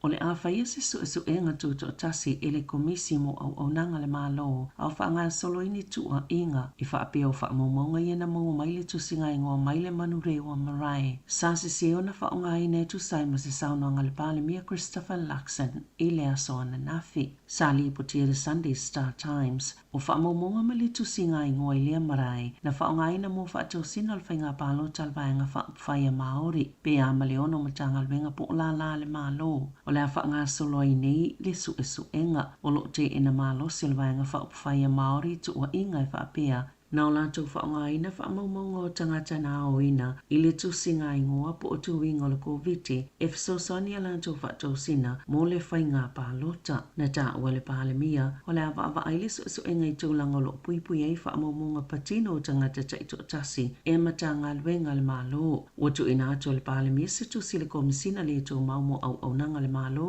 Heather Bacott ina ia faia se iloiloga po o se suʻesuʻega e tusai ma le tulafono o le Public Service Act lua afe lua se fulu. O loo fesoasoani le oranga tamariki leoleo i se suʻesuʻega o loo faia i le uma o le ola o se pepe i te kuiti ona i le o se faalavelave na mafua ai e se fulumasina o le pepe ma na auina atu i le falemaʻi o te kuiti ua le iloa se tagata i le auaule o le asotoʻanaʻi na taʻua i leoleo o suʻesuʻega a mata na iloa i le aʻafia o le pepe i se gaioiga matuiā na taʻua se faamatalaga le oranga tamariki o le ailoa le atoaga o manuʻaga o le pepe i se suʻesuʻega i lona tino maliu ai le o lata mai se taimi e iloa ai sa talanoa leoleo i matua o le pepe faapea i manisi tagata o le aiga. Ua sauni le palemia Christopher Luxon e malaga i apani i le faiʻuga o le vaiaso faatoʻa taliu mai le palemia i lana faigā malaga i le pasifika lea na ia asiaini ue mafiti o le aso sa nei e malaga i apani ae toe taliu mai le aso 20 iuni e tāua tele i apani ia New Zealand ona o le tamao aiga i lona fā lona tele i le lalolagi ma o le atunuu lona fā foʻi lea le tele o o loa faatau atu ia ia New Zealand pe ona taʻua le palemia o le amalaga faatasi Luxon ma ni faipisi nisisinia o se avanoa e faalau i loa atu ai New Zealand ina ia faatausina mai i tagata tafao ma Iapani pe ona faalia e Luxon o le afeloʻi atu i le palemia o Iapani Kishida Fumio o le aofia foʻi le ʻaumalaga le faletua o le palemia faapea le minista o fefaaatauaʻiga Todd McClay. O le atali malo le malo New Zealand le palemia o saina Li Jiang i le vaiaso nei e lata i le 38 piliona tālai le tausaga le aufaiga o tupe aofia i fefaaatauaʻiga i le vao saina ma New Zealand ma o le paaga pitatelele mo fefaaatauaʻiga le atunuu e lē gata o oloa mai faatoʻaga e faaaogāina le tekonolosifou o le maualuga o le tulaga o iai taumafa a New Zealand o aʻoaʻoga a o avanoa mo tagata tafafao mai ma o vaega taʻitasi o loo mafai ona ofoina atu e New Zealand iā saina pe ona saunoa le palemia Christopher Luxon e muamua taunuu li Wellington ma faafeiloaʻi aloaʻi ai e le malo ona faagasolo ai lea o ni faatalanoaga ma le palemia faatasi ai ma se taumafataga. Ua lua tausaga i le o leleini tupe mamā le au fai faatoʻaga mo avoka ma o loʻi ai lo latou faanaunauga ina ia lelei le seleselega i lenei tausaga o le faaletonu le tau le tausaga luafelua tolu sa le iai fua o avoka e maise mo le faatau atu ia tunuu i fafo ma sa iuina tele ai avoka e faatau i totonu lava o New Zealand ma laʻi titi ai polofiti a le au fai faatoʻaga ae na taʻua i le polesili o le faalapotopotoga o fai faatoʻaga mo le avoka i New Zealand o loo foliga lelei mai fua o avoka i lenei tausaga o le 10 tausaga talu ai e tusa ma le 85% o avoka faatau atu o New Zealand i fafo sa ave i Australia peitaʻi o le tolu tausaga talu ai na paʻua i lalo i 45% e mafua ona ua tele ina totoe Australia latou lava avoka o le ua amata na vaavaai e toe faatau atu i Kanata ma Amerika i matu ona e leʻi toe faatau atu ni avoka ia vaega o le lalolagi ae faapea ai foʻi ma Asia. Po se itia mawalunga le numero tangata e talo sanga mo su engo lai sene talo mai le taimina ave se ai le tau sanga talo ai. Le tau e titongi pe ato e su ele lai sene. Mo ua whainga tau na su eni avanoa mo nisi ave tawa le whaia ia lantou su enga. O lo whaali e wha maumonga le NCTA waka ko tahe po le la lau whela wa inga. O tangata ia la lai vaenga pitusilo na afia ngofio le tuna u. E silia malta i wha maasina o wha atali tali mo se avanoa e su e le lai sene. E ei tu unga wha apitoa pole restricted license. Na wha amuta le whainga malo talwai le valu maasina ua tua nai. Nisi tau wha aupopo e toi su e le su engo le lai sene. Wha ititia le tau e toi su e le lai sene a toa i le tusale ma le fitu se fulu tā la. Ma le silia ma le lima se fulu tā la na wha ititia e toi su e le lai sene e ei tu unga wha apitoa. O tau wha aupopo sa wha whainga tā ati le mo tangata o na maua ni lai sene pe tai. O le tūlanga whainga tā le awe le taimi nei. O le umi o le taimi e wha tali e mo se avanoa e whai e su enga. E la tai le tolo miliona tala na wha aluina na mtanga luenga o a onga. I se a onga se tasi na le si talai tamai ti to o wha se fululua ai to o lua se fuluiva na wha au i le lua tau sanga. O le maasi na taluai na le to e tu ina atu wai se tupe wha al tau sanga mai le paketi po le tala wha atitau au tu o le tupe al malo. E whaate si malilima miliona tala o tupe maua whaal tau sanga i le te kaua matakura. Ona na ta ua le malolo o whaawau pe ona le umale whao nganga o ia vai ngā tupe mai to i titi fo i tangata po o tamaiti o lo o vesi tala ai. O le whailonga le tipi lomo le vai ngā lima i le iloa o tū mā ngā iwi e nā o le whaalua na i tamaiti i te tai to kerau le lua whelua sifulu ma le lua whelua tasi. Na ta ua le minsta langolango a onga le nā taimi Calvin Davis. O taimi na lokai le tunu i le COVID matu unga sa iai na po lokai fo i le listala i lato e fia o ngā ia mata upu. E to o valus fulu lima le au siva ma le au malanga o te arua New Zealand whaalinga o tū maanga nu Pasifika o lo o tali malo ai Hawaii e ta i whātau sanga ma whaatau na uina lea whaalinga le Pasifika le Pacific Festival ma sa amataina tala mai le vaitau le a whiu se lau fitu se fulu o se avanua mua tunu o le Pasifika e whaatau laula ma whaalau ilo ai o lātou whaasino manga i a lātou tū maanga nuu e silia ma le luas fulu atunu o lo o Hawaii ma ua telefo ina whaatu saina pe whaingoina o le Olimpika o le Pasifika e lua vai asolo whaanga solo ai lea whaatasinga. I ta'alonga, e ui ana toi fo i ane le tomaita i tongi polo numero tasi i le mama o Chris and Weke, leo sa manua peitai sa whaato i lalo ina lavala na au siampine le Mystics i le maalosia le Paul sa Wellingtone i le ta'alonga i le poa na po. O lo tolanga tolo le Mystics i le taimi nei, ai ua numero tasi le Paul si le ta'amnusanga le ANC ina ua mai a le ta'alonga i porirua sa manua fo i le tomaita i o peta toi ava le Mystics i le ta'alonga. O toi vala au le Mystics le tomaita o Kayla Johnson lea sa ta alo kalapu e o le taimu mufo ile o toi ta alo i tiana me tuarau o le awa le Pauls. O le amalanga atu a Kira Ioane i Apani pe a mai el ta amisango le lakapili nei tausanga pe na whaalia le kalapo le blues ilunga o penga ta whailangi. O le pola sto nai e tali malo le blues i le ACT Brumbies. I le isi ta alonga o awe whapito ilunga o le lakapi Super Pasifika. E le i whailoina Ioane po le ale kalapo le a ta alo ai i Apani. O Ioane na whanau i Apani mai anga waa i ta alo mo le Brave Blossom. I le whaingo le tausanga i tu saimatu la fono whaavao malo le kapi ayanga va afoi mo le manu Sāmoa. Tala fo ia ma le siufonga le lau mua mo le nei vaenga o le aso.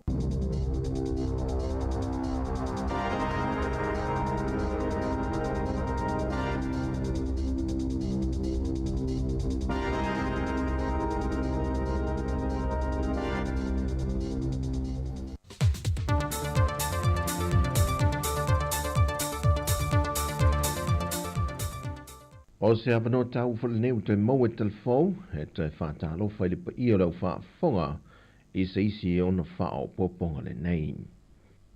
Wa tālu sanga le tamaita ilo ia i au nasa iuni sa polu i le whaamasinonga, o ia leo lo tu lai mo le tamaita i tu si solo lau ilo i a sia whekau.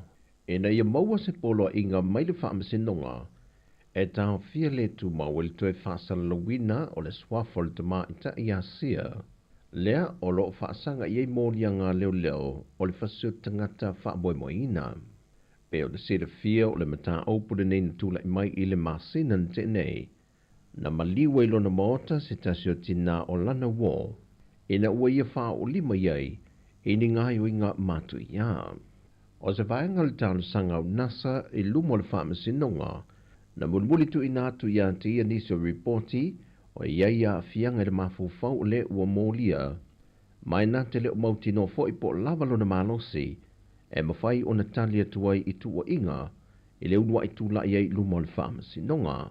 O se tasi ro vaenga o lo ia tālu sanga i nai se polo inga, e fesoa swani ei i le so ona a fio lo na mafufau, au luma na iai leilo i longa po le wha ngā solonga o lana mata opo. Peita i le taliane le wha masinonga, o le ale talia se tālu sanga tu ufafonga, sa te tau me pe o tūlanga i māsani ai, o na tu i nātu se tālu sanga tu sia, e whaamawina pe alo ia i lungo pepa ma whaamaunga le whaamasinonga, vaenga uma o lana tālu sanga. Peita i alo tālu sanga fo i le tua leo leo i tolu pōle mata opo, sa ia whaamae a ma ato toa vaenga o lato mōlianga. Mo le sila fia, e tolu mōlianga le tua leo leo lo o tua ia i le tama i ta i tusi solo, o le fasio tangata whaamoemoeina, fasio te tangata paivalea, ma le umia o se au penga matau tia. O le atoe vala au le mata opu molo na wha awawina, e le aso ngafua o le vai asa fau. O le vai aso a tole ni o lo wha ngā solo i por kalame mo le wha amana tuina, o le atoanga o le se lautau sangatalu o na wha awaina le kolisi o a vele i te tonu o le atunu.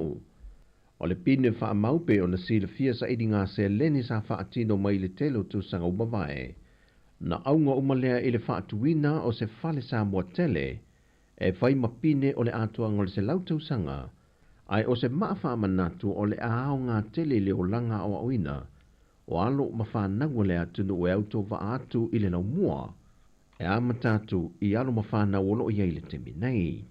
E le wha moe moe le amatanga o le vai aso nei, na tau a awa to i lo ma le foa i tupe po le siaki e se lau wafe tā la, a lii matama i ta i tuai, o le lau mua mai au ki lani.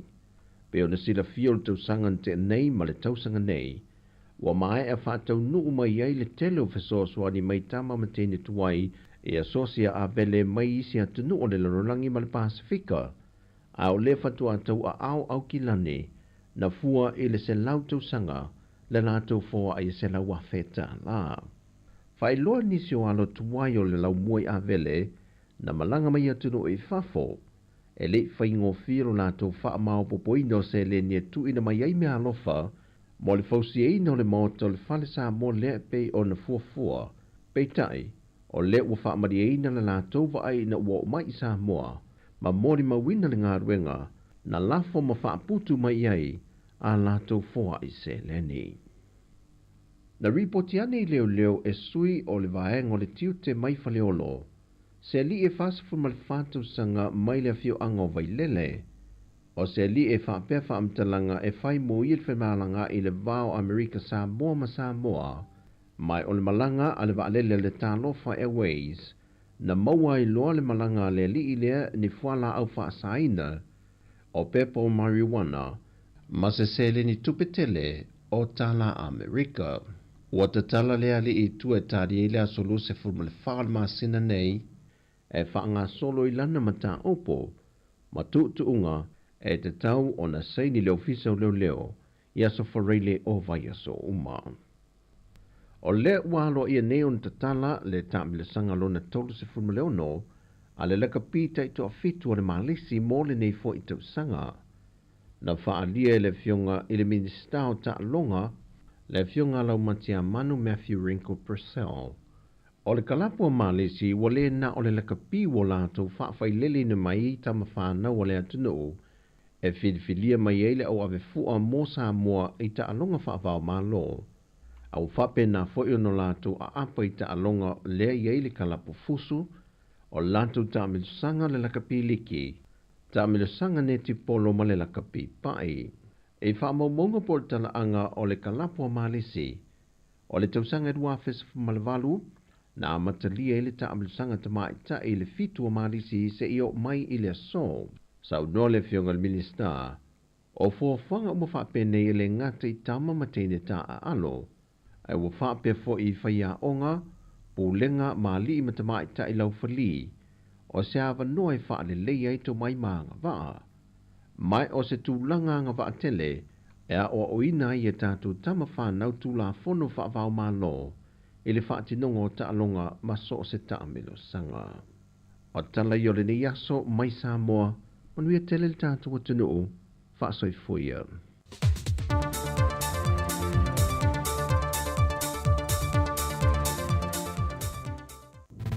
Musika o malo longa ma tau mawhitanga o leo au li si ufofonga o le laumua.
Koe whawhia mara sunga pene huro ina ua lua se fulvali minuti ana te a te anei lei tu lai se fulmali lua ia nau whaafonga fo ile atunu ia i le whaapoponga muni muli o tātou talafau ia e pei ona tāpene ina Savirino Kasiano mo le nei auli a mese fo i le nei aso toi whaafonga ia lei tu lai tasi i le auli nei i longa o le Facebook ma le YouTube pa le si fonga lau mua ia e toi whaatalofa ma toi whaafelo i atu i le pa ia ma le mamano le tātou atunu o le nei taimi ia a o malo lo mai fo i le toa tele i malo longa ma tau maftanga fo i le nei fo i taimi o le aso ia po le foi vaenga o le tātou pokalame ma le tautua ia le ngata i lau ngānu lua i tono ngā luenga o lo mafuta mai tono whale whai ngā luenga wha pe foi tono lo sa o lo e whelo iai ma e whai ngā luenga mai lau ta vale o le taxi o le upa ia o le pasi o le loli ia o ki liva meli ia e meise foi ia so se to inga ta vale afi o lo e ngā lue le taimi pata lo fatu le tautua le sifonga lau mua ia te uto umalawa ia o lo mafuta mai le nei taimi ia e meise foi ia nei mātua tani sua foi le nei taimi o le tātou o le nei aso ia i tono ainga ia ma mafuta mai ma whaafonga mai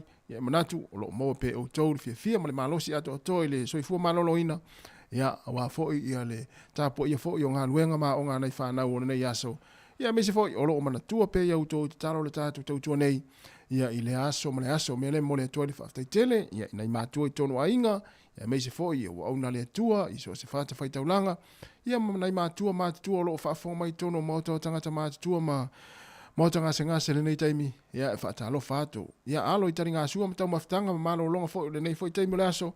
Ia ai usi mai pēlau whaafonga ma lau mai mo mai i le tautua. Ale si fonga lau mua ma na musika ma whaafiafianga se filoi. Ia wa fo i le whaafonga ma le tāpo i mai. Ia ma le mai moanga mai i le tātua. Tino whaatalo whātou le ngā le vau. Tō lehi ma lo lama uso. Ia lofte le atu. Ia manuia fo i ngā luenga mfuafanga. Ia o lofeanga iai i nā Melbourne, Australia. After I tell you lava le mafuta mai ia e fo initial tātou atunu ulea e me te watu whinga we isila ia ma le toa tele ia o lo mafuta mai le taimi ia e le ngata i le Facebook ia e meise o le YouTube o le app ia ma le tasi o no tesi ma le tasi whamo le si ufonga lau mua i Wellington. Musika so i filoi tāra tasi ia ona mai a fo i leo le tātou tautua i lunga le leo ai wha au pe le tātou maftanga i lunga le Facebook ma le YouTube o le si ufonga lau mua a wha pe fo i nau e maa nawa le taimi i le sfulua na mana vai ia ma lo la val fa ma losi ia inga luenga sa fe nga ia le yaso ia ai mo ta to fo ia la e ma lo le taimi ma tani fo i sua ma fai sin ta maftanga ai fa ma stino ia ona to ia mata fo i le nga luenga le tula tasi ia fa ma losi ta to ia ma na vai le tula tolu ia ma ki me pelo Facebook mo le YouTube ia i le tau tua si fonga la mua i Wellington.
sika o malolonga ma tau mawhitanga o leo au li si fofonga o le launua.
Maua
Siu fomani ala pese le fai isi ma le pese ia o tama ita ila le o alieta ya ma le foi vai ngota to musika siu fifiloi ya wala foi fenga yo le tinu le tele ma lo longa foi le time le aso ya ma tau maftanga foi o le fenga i manis ya ma fa fonga mai ma futa mai ala le tau tuar si fonga la mua i lungo le ala le o le tasi ona te si ma le tasi fa mo ya fa pe foi le lau tau mai moanga ma lau i lungo tau ala televise ya o ala ata ya o le Facebook mo le YouTube por si fonga la mua to es fullo minuto ta le o le tasi mai al tatu tua ya ile ala leo ai fa o pel tatu maftanga se pa ile tula ilua ilungo penga tfai langi o le Facebook ya ma le YouTube por si fonga la mua ya mnatu ya na fo wata pena fo inisi sa malo lo le fululua ya to ya matanga luenga le tula tasi leo ya mnatu fo ya to telefo ila to lo fenga pe manga luenga le malo lo mai lava taru mai na le la ya na on naisi moko fa ai le tula le te is fulu minute ya masalo pauna ni vai nga sa malo lo isi vai nga le a lo fa upianga luenga malo no sai malo fa malo singa luenga fo le yaso ya ula fo ina manu luma ya tono fo fa nga luenga ma ya ai manatu lo malo lo spea ma so rong manuia nga luenga lo fenga ya mai tato so se vai nga lo fo lo langi lo enga lue ai ma futa mai ya la tau tuar si fonga la mua ya fa talo fa ma to fa malo atu tato proklame ya te uto umalava ya o ta pena fo inisi la malanga i Sāmoa manuia fa nga malanga le afenga i mo uto le nei aso ya a nis fo ila o wa ya va fo le ole alu e failo sofa matai ya pe failo sa fai ya i olo wa inga ya manuia ya ta pena nga fo yo na va nga ta ua e manatua ya le stala mo na umana fai o lo matai ya taulo ona le stala i Sāmoa e te le to e taliu mai ya mana ia le na mai pe le mele ole umalo sau ai ngalo le stala o le ia le official le stala o fanu maswafa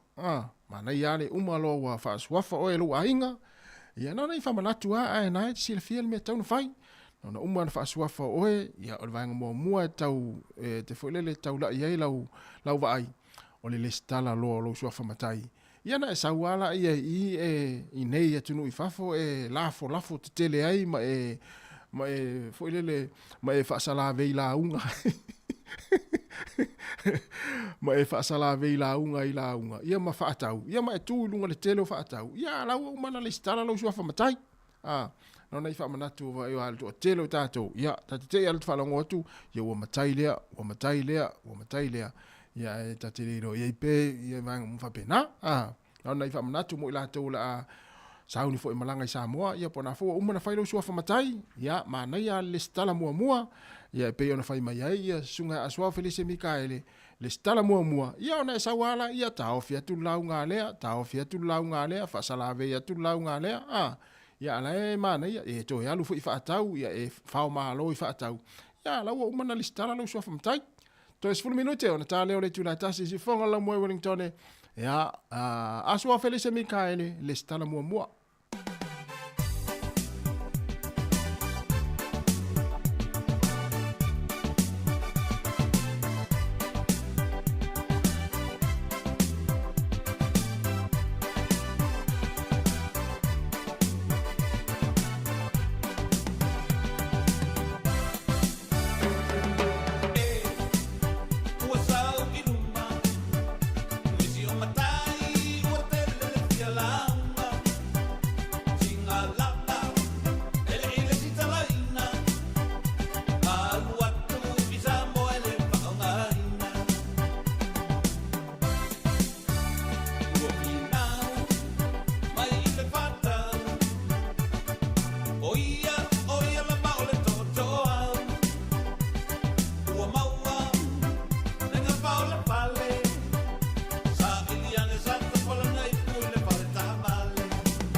Sāmoa la tinu pele talu ai ona ua mai ala tātou tautua i lunga le ala leo le tasi ono te si ma le tasi wha moe mo le atu le nganga whaaftai tele le tāpua inga i tōna mōta malawa ia o le ua i mo le manuia i le tātou tautua wha malulua tufo ia ua sala fo i singa ngana le au whainga luenga ia malu awa i whare whina ngalo le atinu ia le la a wha mai atu le pese lea ia ona watu le leo tātou telefou ia matala mai Sāmoa tātou mafuta i loa ia i lunga le Facebook mo le YouTube ia e whaasoi fo ia mo le nei taimi le tasi ono tesi ma le tasi whamo.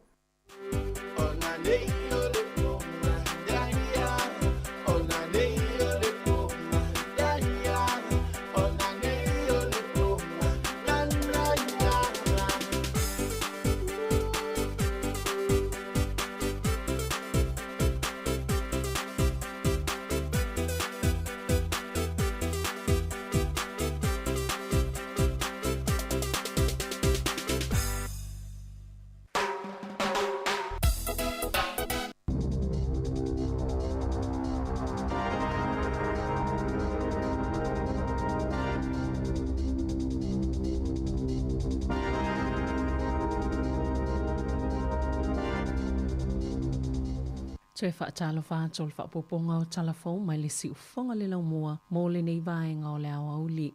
Sali potia le tai aona leila ni tangata na manunu o le whaletali malo o le Amora i Wakefield i Wellington na iei ni taavale leo leo, taavale le whalemai, mani taavale tinei mui whafuane o le whaletali malo. O li potia nisi o nanga whaasala lau sa ta uai e iei tangata manunua o no ni whaafitau li tau i le whale. O le tau sanga i lua fesfulfitu na tapuni e le whaletali malo mō ngā luenga toi whaale leia ina ua mai ale mafui e lea na lulu i kai koura i le lua fesfuluono. E se la wiva sfululua potu o le whaletali malo. E o mai le taimi o talafo e le toi maua ia i nisi wha amatalanga.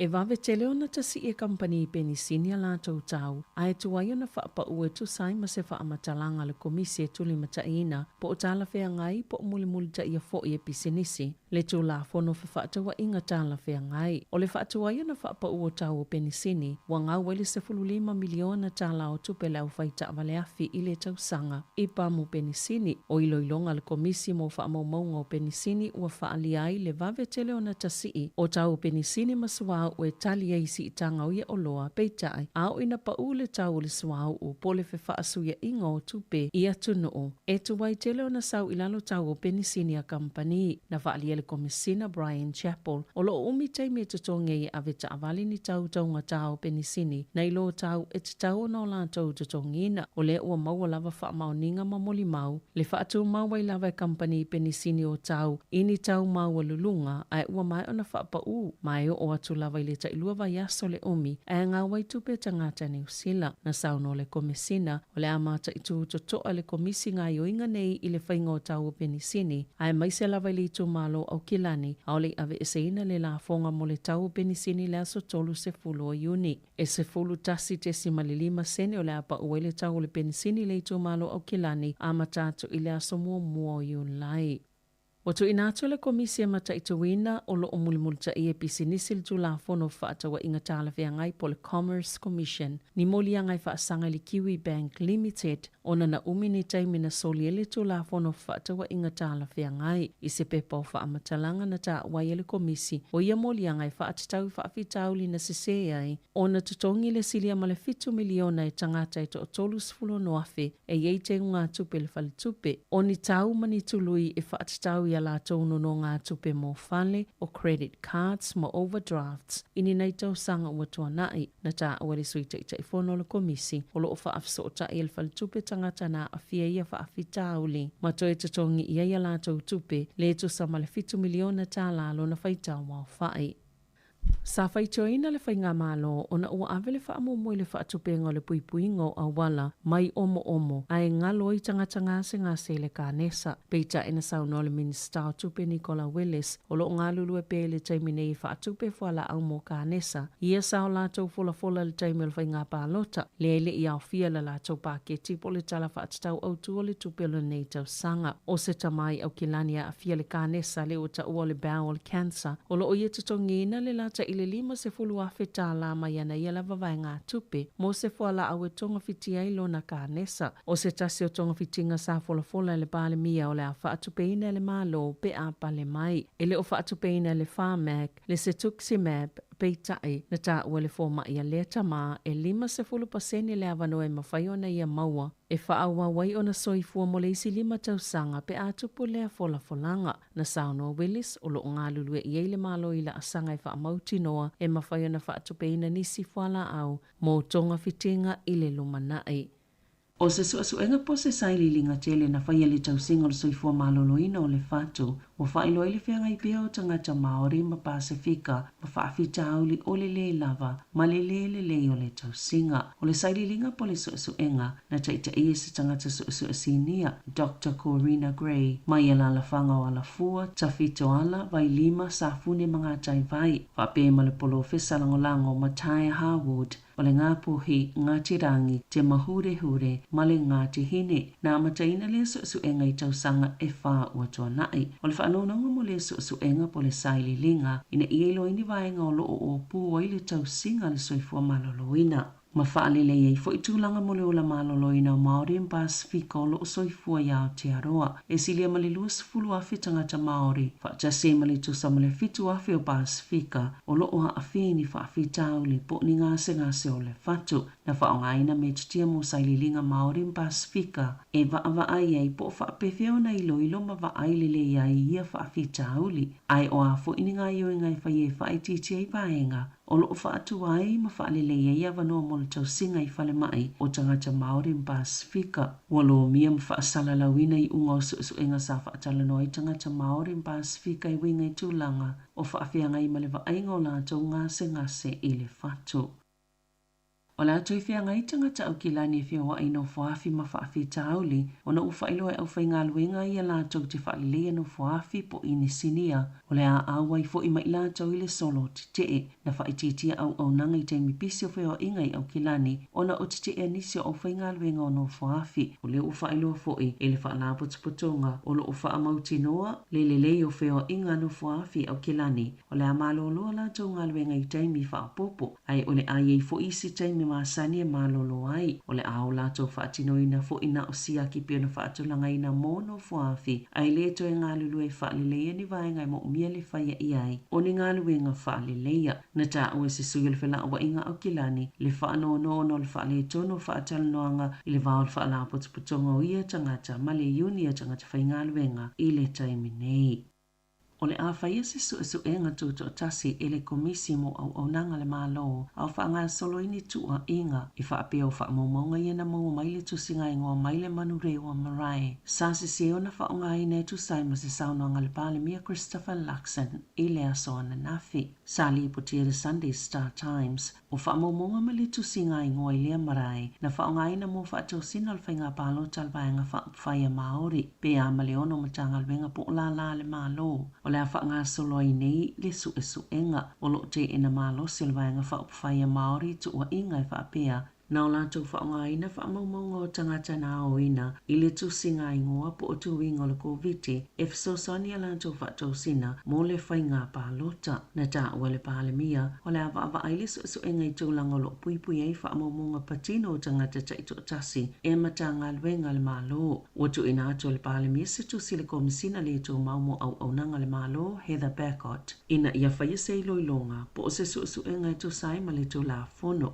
O le Public Service Act lua fe lua se fulu.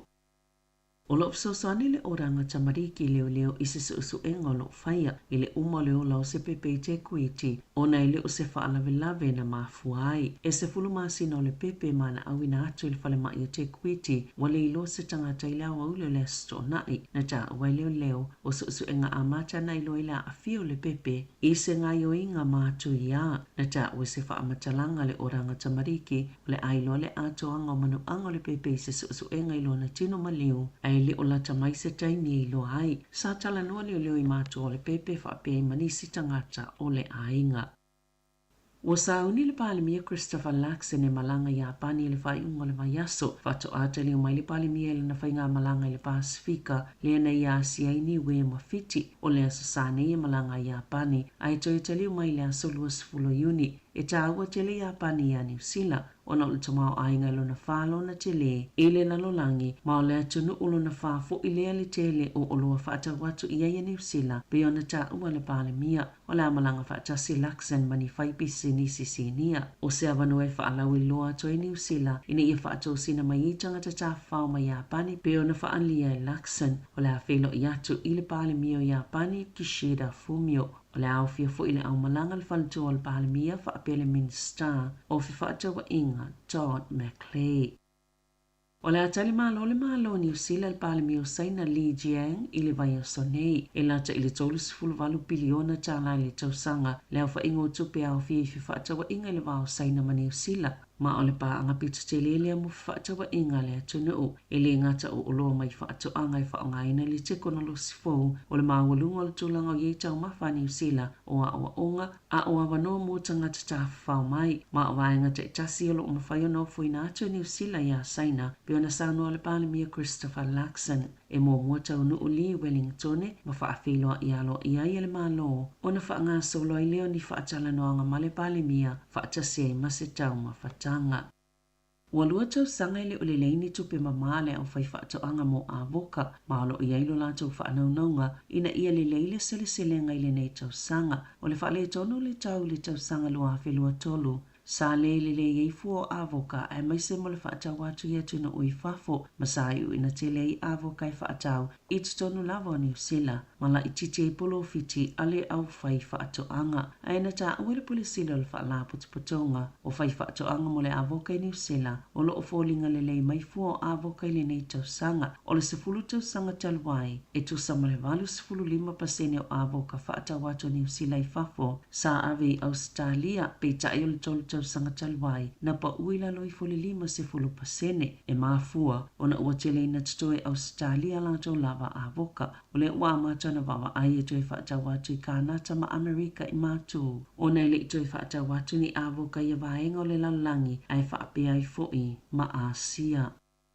Po se itia mawalunga le numero o tangata e talo sanga mo su engo lai sene talo mai le taimina ave se ai le tau sanga talwai, le tau e tutongi pe ato e su ele lai sene, mo ua whainga tau na su eni avanoa, mo nisi ave tawa le whaia ia lantou su enga, o lo whaali e wha maumonga le NCTA waka ko tahe po le la lau whela wa inga, o tangata ia la lai vaenga pito silo na afia ngofio le tuna u, e silia malta i wha sina o wha tali mo se avanoa, e su ele lai sene, e ei tu unga whaapitoa pole restricted license na whaamuta le whainga malo talwai le valu masina ua tua nai nisi tau whaapopo e toi su eile su engo le laisene whaititia le tau e toi su eile laisene a toa ili tusale ma le fitu se fulu tala ma le silia ma le 5 se fulu tala na whaititia e toi su eile laisene e tuunga whaapitoa o tau whaapopo sa whainga ta ati le mo tangata o na maua ni laisene pe tai o le tūlanga whainga ta le awe le taiminei o le umi o le taimi whaatalitali e mo se avanoa e whai e so enga. E la tai le tolo miliona tala na whaaluina na mtanga luenga o a onga, i se a onga se tasi na le sita lai tamai tito o wha se fululua, ai to o lua se fuluiva na whaau i le lua tau sanga, o le masina taluai na le to e tu ina atu wai se tupe whaal tau sanga mai le paketi, po le tala whaatitau au tu o le tupe le malo. E whaate si mali 5 miliona tala o tupe maua whaaltau sanga i le te kaua matakura. Ona na ta ua le malolo o whaawau pe ona le umale whaonga ngau ia vai ngā tupe mai to I titi fo I tangata po o tamaiti o lo o vesita lai o le whailonga le tipi lomo le vaenga 5 I le iloa o tū manga iwi e nā o le whaalua na iei tamaiti I te taito ke rau le lua whilua sifulu ma le lua whilua tasi na ta o le minsta langolango a onga le nā taimi Calvin Davis o taimi na lokai le atuna o le COVID ma tuutuunga sa iai na polokai fo I le listala I la toi fia o ngā ia mata upu. E to o valus fulu 5 le au siva ma le au malanga o te arua New Zealand whaalinga o tū manganu Pasifika o lo o tali malo ai Hawaii e ta I whātau sanga ma whaatau na uina lea whaalinga le Pasifika le Pacific Festival ma sa amataina talo mai le vaitau le awhiv se lau fitu se fulu o se avanua moa tunu o le Pasifika e whaatau laula ma whaalau iloa I o lātou whaasino manga I a lātou tū manga nuu e silia ma le luas fulu atunu o lo o Hawaii ma ua telefo ina whaatu saina pe whaingoina o le Olimpika o le Pasifika e lua vai aso lo whaanga solo ai lea whaatasinga. I ta'alonga, e ui ana toi fo I ane le tomaita I tongi polo numero tasi I le mama o Chris and Weke, lea sa manua peitai sa whaato I lalo ina lavala na au siampine le Mystics I le maalosi le Paul sa Wellingtone I le ta'alonga I le poa na po. O lo tolanga tolo le Mystics I le taimine, ai ua numero tasi le Paul si le taamnusanga le ANC, ina ua mai a le ta'alonga I porirua, sa manua fo I le tomaita I o peta toi ava le Mystics I le ta'alonga, o toi vala au le Mystics le tomaita o Kayla Johnson lea sa ta alo kalapu e o le taimumu fo ile o toi ta alo I tiana me tuarau o le awa le Pauls. O le amalanga atu a Kira Ioane I Apani pe a mai el ta amrisango le lakapili nei tausanga pe na whaalia le kalapo le blues ilunga o penga ta whailangi o le pola stonai e tali malo I le blues I le ACT Brumbies I le isi ta alonga o awe whapito ilunga o le lakapi Super Pasifika e le I whailoina Ioane po le ale kalapo le a ta alo ai I Apani o Ioane na whanau I Apani mai anga wa ai ta alo mo le Brave Blossom I le whaingo le tausanga I tu saimatu la fono whaavao malo le lakapi ai anga wa afoi mo le manu Sāmoa. Tala fo ia ma le siufonga le laumua mo le nei vaenga o le aso.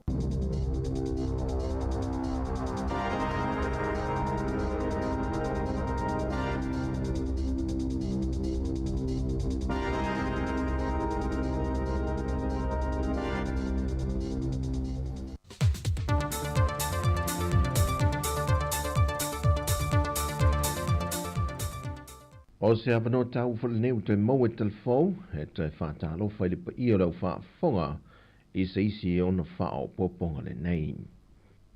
Wa tālu sanga le tamaita I lo ia I au nasa uni sa polu I le whaamasinonga, o ia leo lo tu lai mo le tamaita I tu si solo lau I lo ia sia whekau.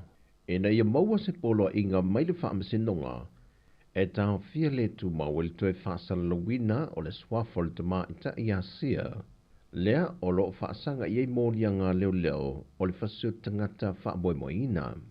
Pe o le sere fia o le mata opure nei na tula I mai I le masina te nei. Na maliwa I lona maota se tasio tina o lana wō. Ina ua ia wha o lima iei, ini ngai o inga matu ia.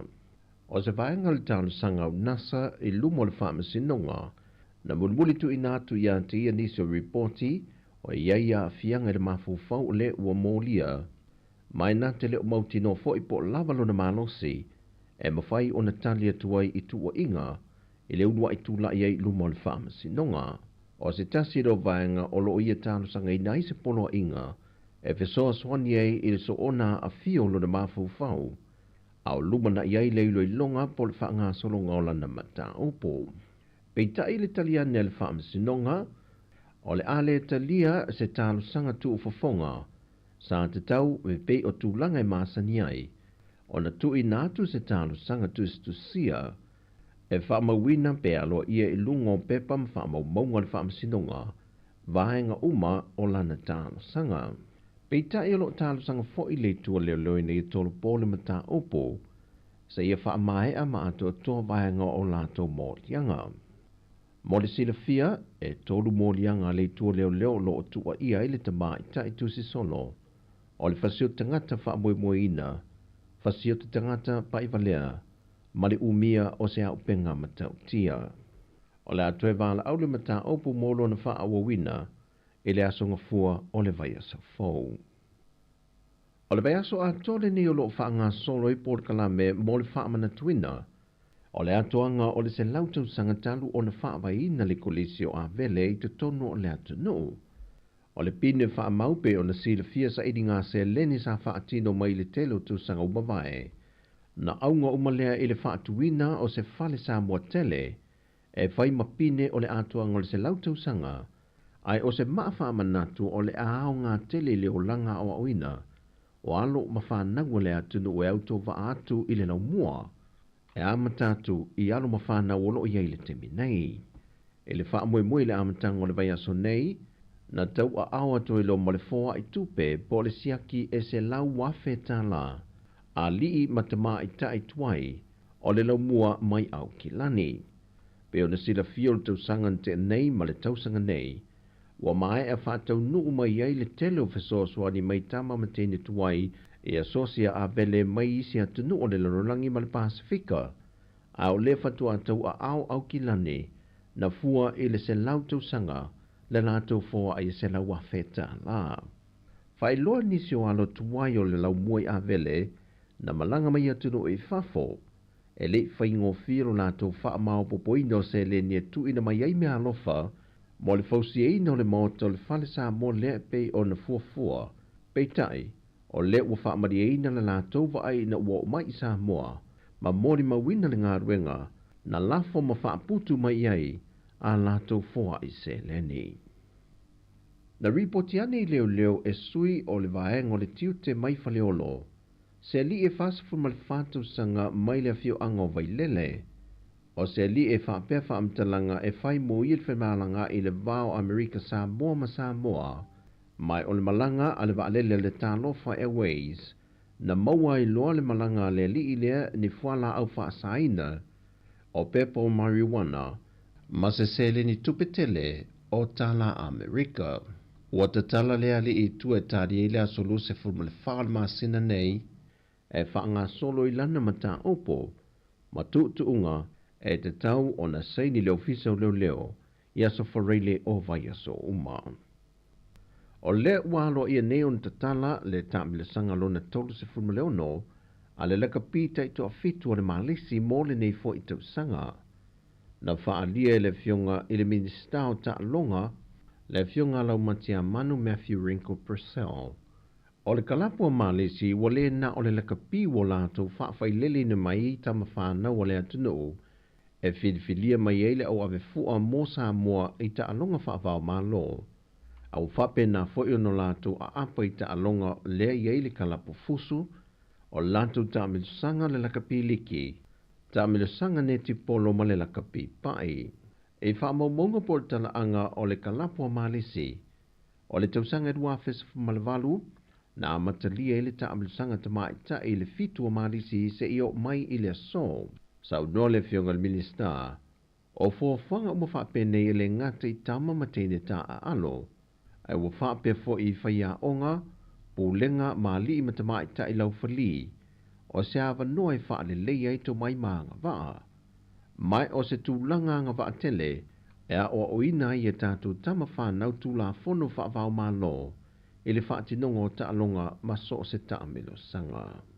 O tala i o le ni aso mai Sāmoa, manuia tele le tātou atunu, whaasoi fuia.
sika o malolonga ma tau mawhatanga o leo au li si fofonga o le launua.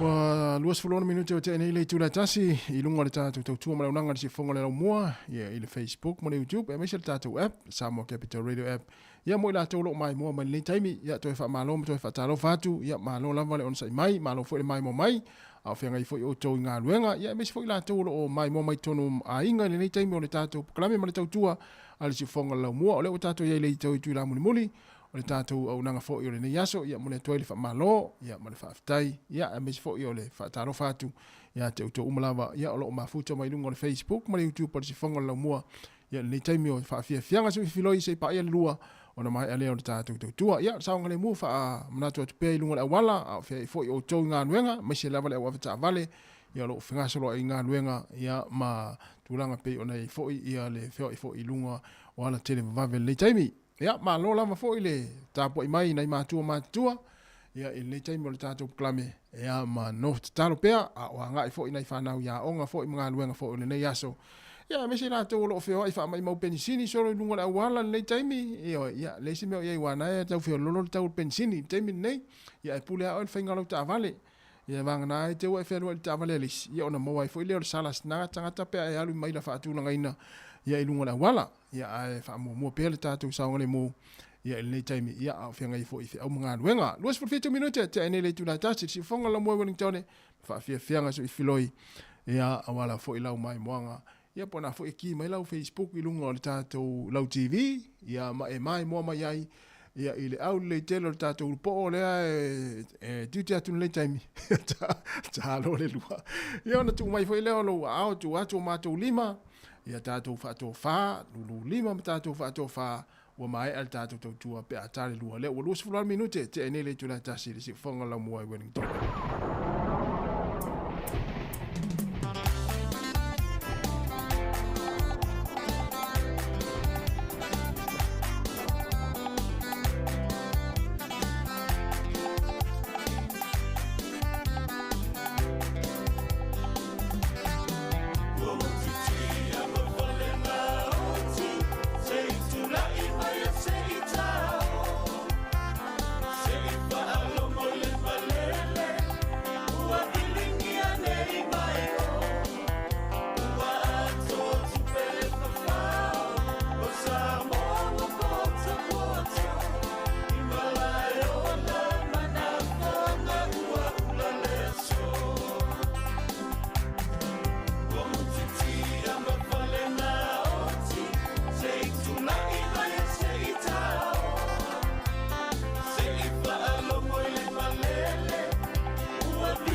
Time now, I'm trying to second topic of my story. John and the Beast.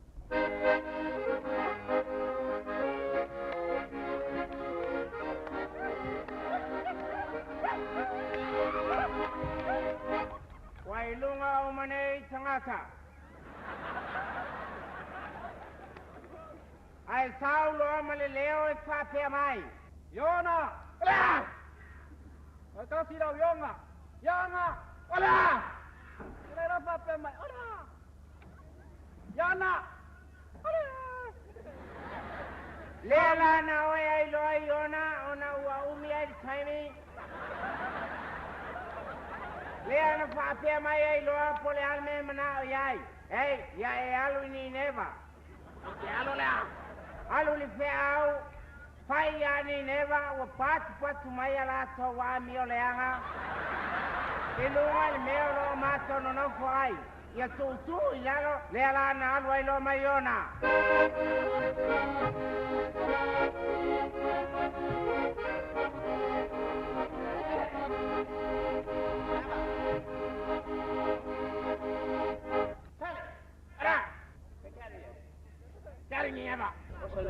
Nalai le oyono steine. Oficiale awayo chasesa. Ai mau atu lo eyona. Le lana sola lo eyona e alu li malanga chasesa.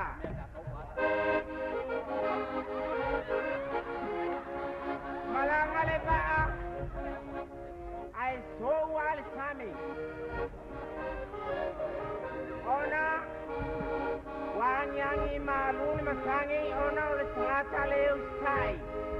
Watau suli loa mio pare la langi nei ai ngalo ai patununga. Lelana sonso le muaya se iwe ya sonso le akure banda. O sonso le a sonso le banda.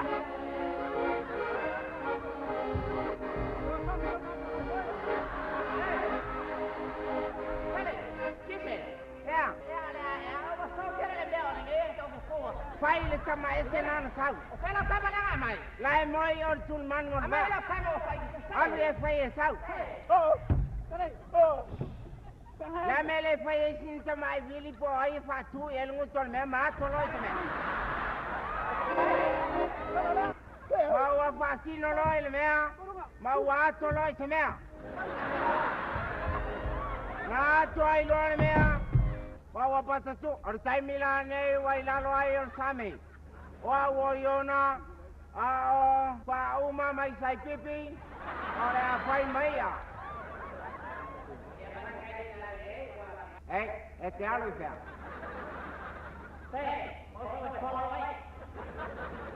Este fea lo luai, ole ese me folo, na saule folo fua. Folo atu se mea tatia folo i nama folo. Mani tangata lea ngao i nanta folo ai lea. La mea e mana mi ai ia folo lava. Folo no lo au lei tele. Mana e folo ai awa. Na i fai oa. Ia sau. Ole ai mea le astei mo folo ai fua. Ole hei nei ole tele me fua. Ole ale ngole. Ole eba mai. Ela fea. Olha essa o folo ai. Os patonunga ai sa o folo ai. Os patonunga al kule.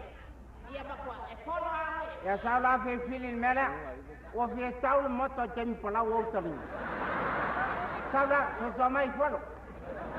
Sa la na folo. O que le o fe folo. Sa o folo. Le era la fe folo que chata ba. Ya. La le folo la esa que la folo le.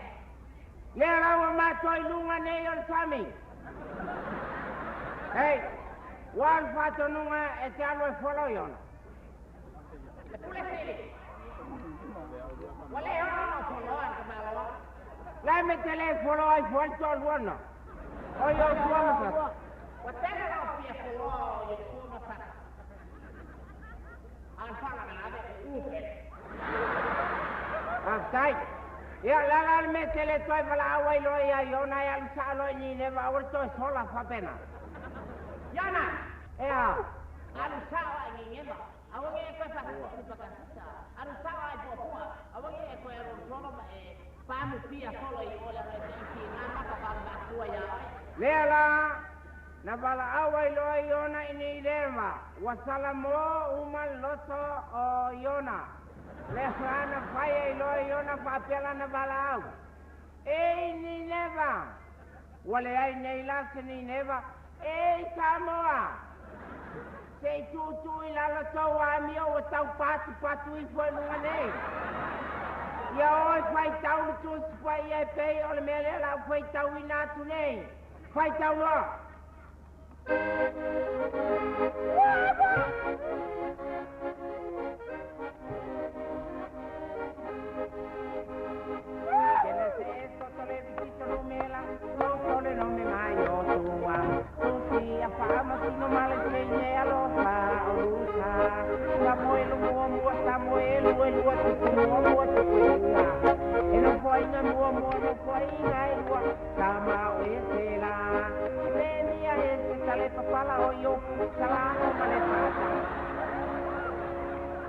Salamo malefata oto, bailao malefese a Solomona y se llama Elemía. Abuela Esquiel, Daniel, Josea y Joel E o petaya yo na mi kana maletoya y no sapakuha. Ya kai kakaria mama la ki kale tua. O sisi mana ele penai na tua y sono le supaya. Ila palongo e o pa matala. O le tia ngai no flo. Ya e mala malama.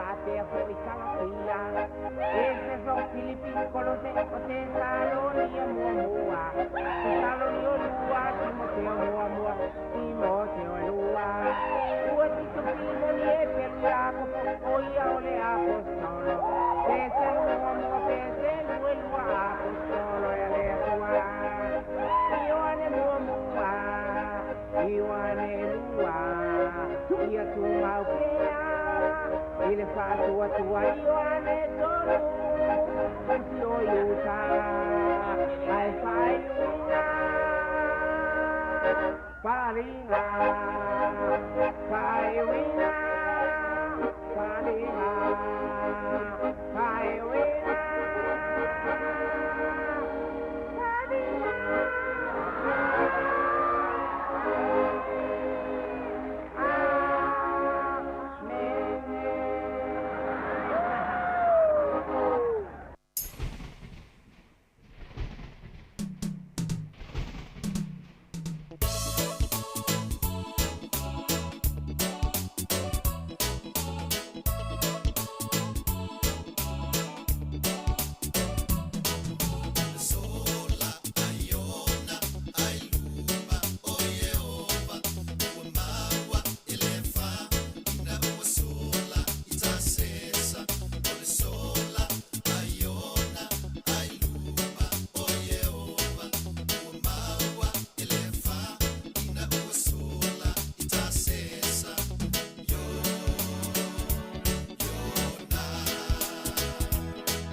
Le whawhianga mana sunga tau whiwha Sofia, ia o le sola le tamale o Iona, ia e pe o nei foi ia nisi foi o Talamaria, nisi o whale ito pe o na whafonga iai, ia mana sunga e le tise foi ma nisi foi o Tamari o le atinu, ia o to vai foi ma, ia le tātou whawhianga sui whiro nei taimi, ia wa foi nei tala foi e tari e ai nei taimi o le whawhianga i foi le tātou atinu i ngā luenga, ia ma mafuta mo i tono whalewhai ngā luenga, ia i le tātou tautua o le nei fo yaso, mo le atu le whamalo, whaftai te fo le tāpo i mai, le whātu peri, ia peti nansan, whaftai te lava, oi sole, whiwa i te le tangata polo ruari, ia lea, whaftai te lava, ia manuia fo i lea mawai i Brisbane, peti, ia e manatua, ia, a manatua mani tātou Hurricanes, wha ingon vai yaso. Toi sful wha minute, tāle tu lai lua, mai al tātou tautua pe a tāle lua, ia le taimi New Zealand, ia lona winga ele o toi tele statu taimi ia e tātou mafuta pe nei whawhia fianga ia po nei pesenga foi ia po ni tolu ni pese pe whawhoi ni pese ia ona tātou wha vai foi lea mōne nei aso toi whilo i tai aole tai masani nei tūlai fitu ia e whamalo lama le mai mo mai ia i nei taimi o le tātou poklame whawhia fianga sui whiloi ia o lo mōni mori atu ia ua foi lau whafonga malau mai mo mai ia i tono ainga nei taimi e meis foi tono whale whainga aluenga si whanga lau mo Wellingtone toi se full tonu minuti ona tālea o le tū lai lua.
Se fo mani te matai a Teresa Milford malpese a tamu o Eva o lo fisosoani e le o Eva o Sao Polonga ia mana ia fe au lo moli man nei pese tatu tama ia o tina ia o lo fisosoani a oi teimi te mana mi fisosoani ia ai le o se poltu i se tulo ia po se polonga foi nei tina nei tinga inga nei tina ia fa nga luenga ia nei te fa du la vai lunga no fo mata lau TV ia fa toi foi to 20 minute tali tu lai lua ia family atu ia le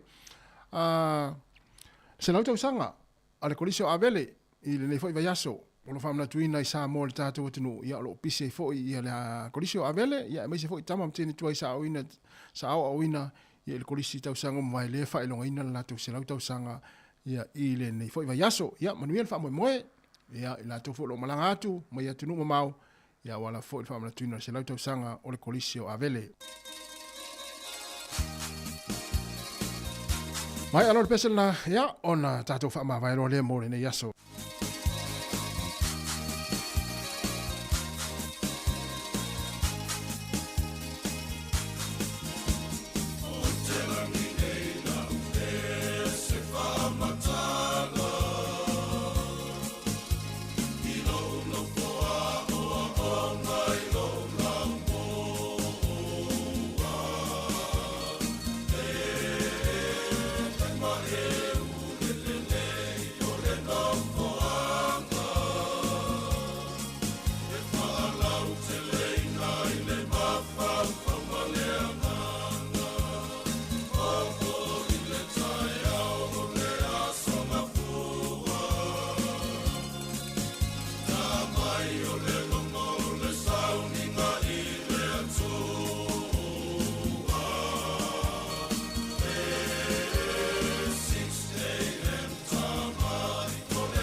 Ia vivinga o le nofu tu mau le aonga kodisi a vele whamania tuele ratu se lauta sanga Sāmoa le tinu pere mai alta tu tautua ni yaso whaftai lau tatalo ma lau tāpua inga fo ia le wai iman manui ai ia le aunanga le siufonga lau mua ia mai se fo lau whaasoa mai i lungo tātou penga te whailangi ma alo whaftai tāpua mai manuia ia ngā luenga mpua whanga o tuele ni yaso le tātou atinu whelo i tai al tai masani ia mai le tautua ni le siufonga lau mua i tātou fisa au tu 5 matasi man kevani porirua ia mātou te whātua whāwha soifua le mamano le atinu ia whelo i tai au, whamnia le tua wha soifua ia.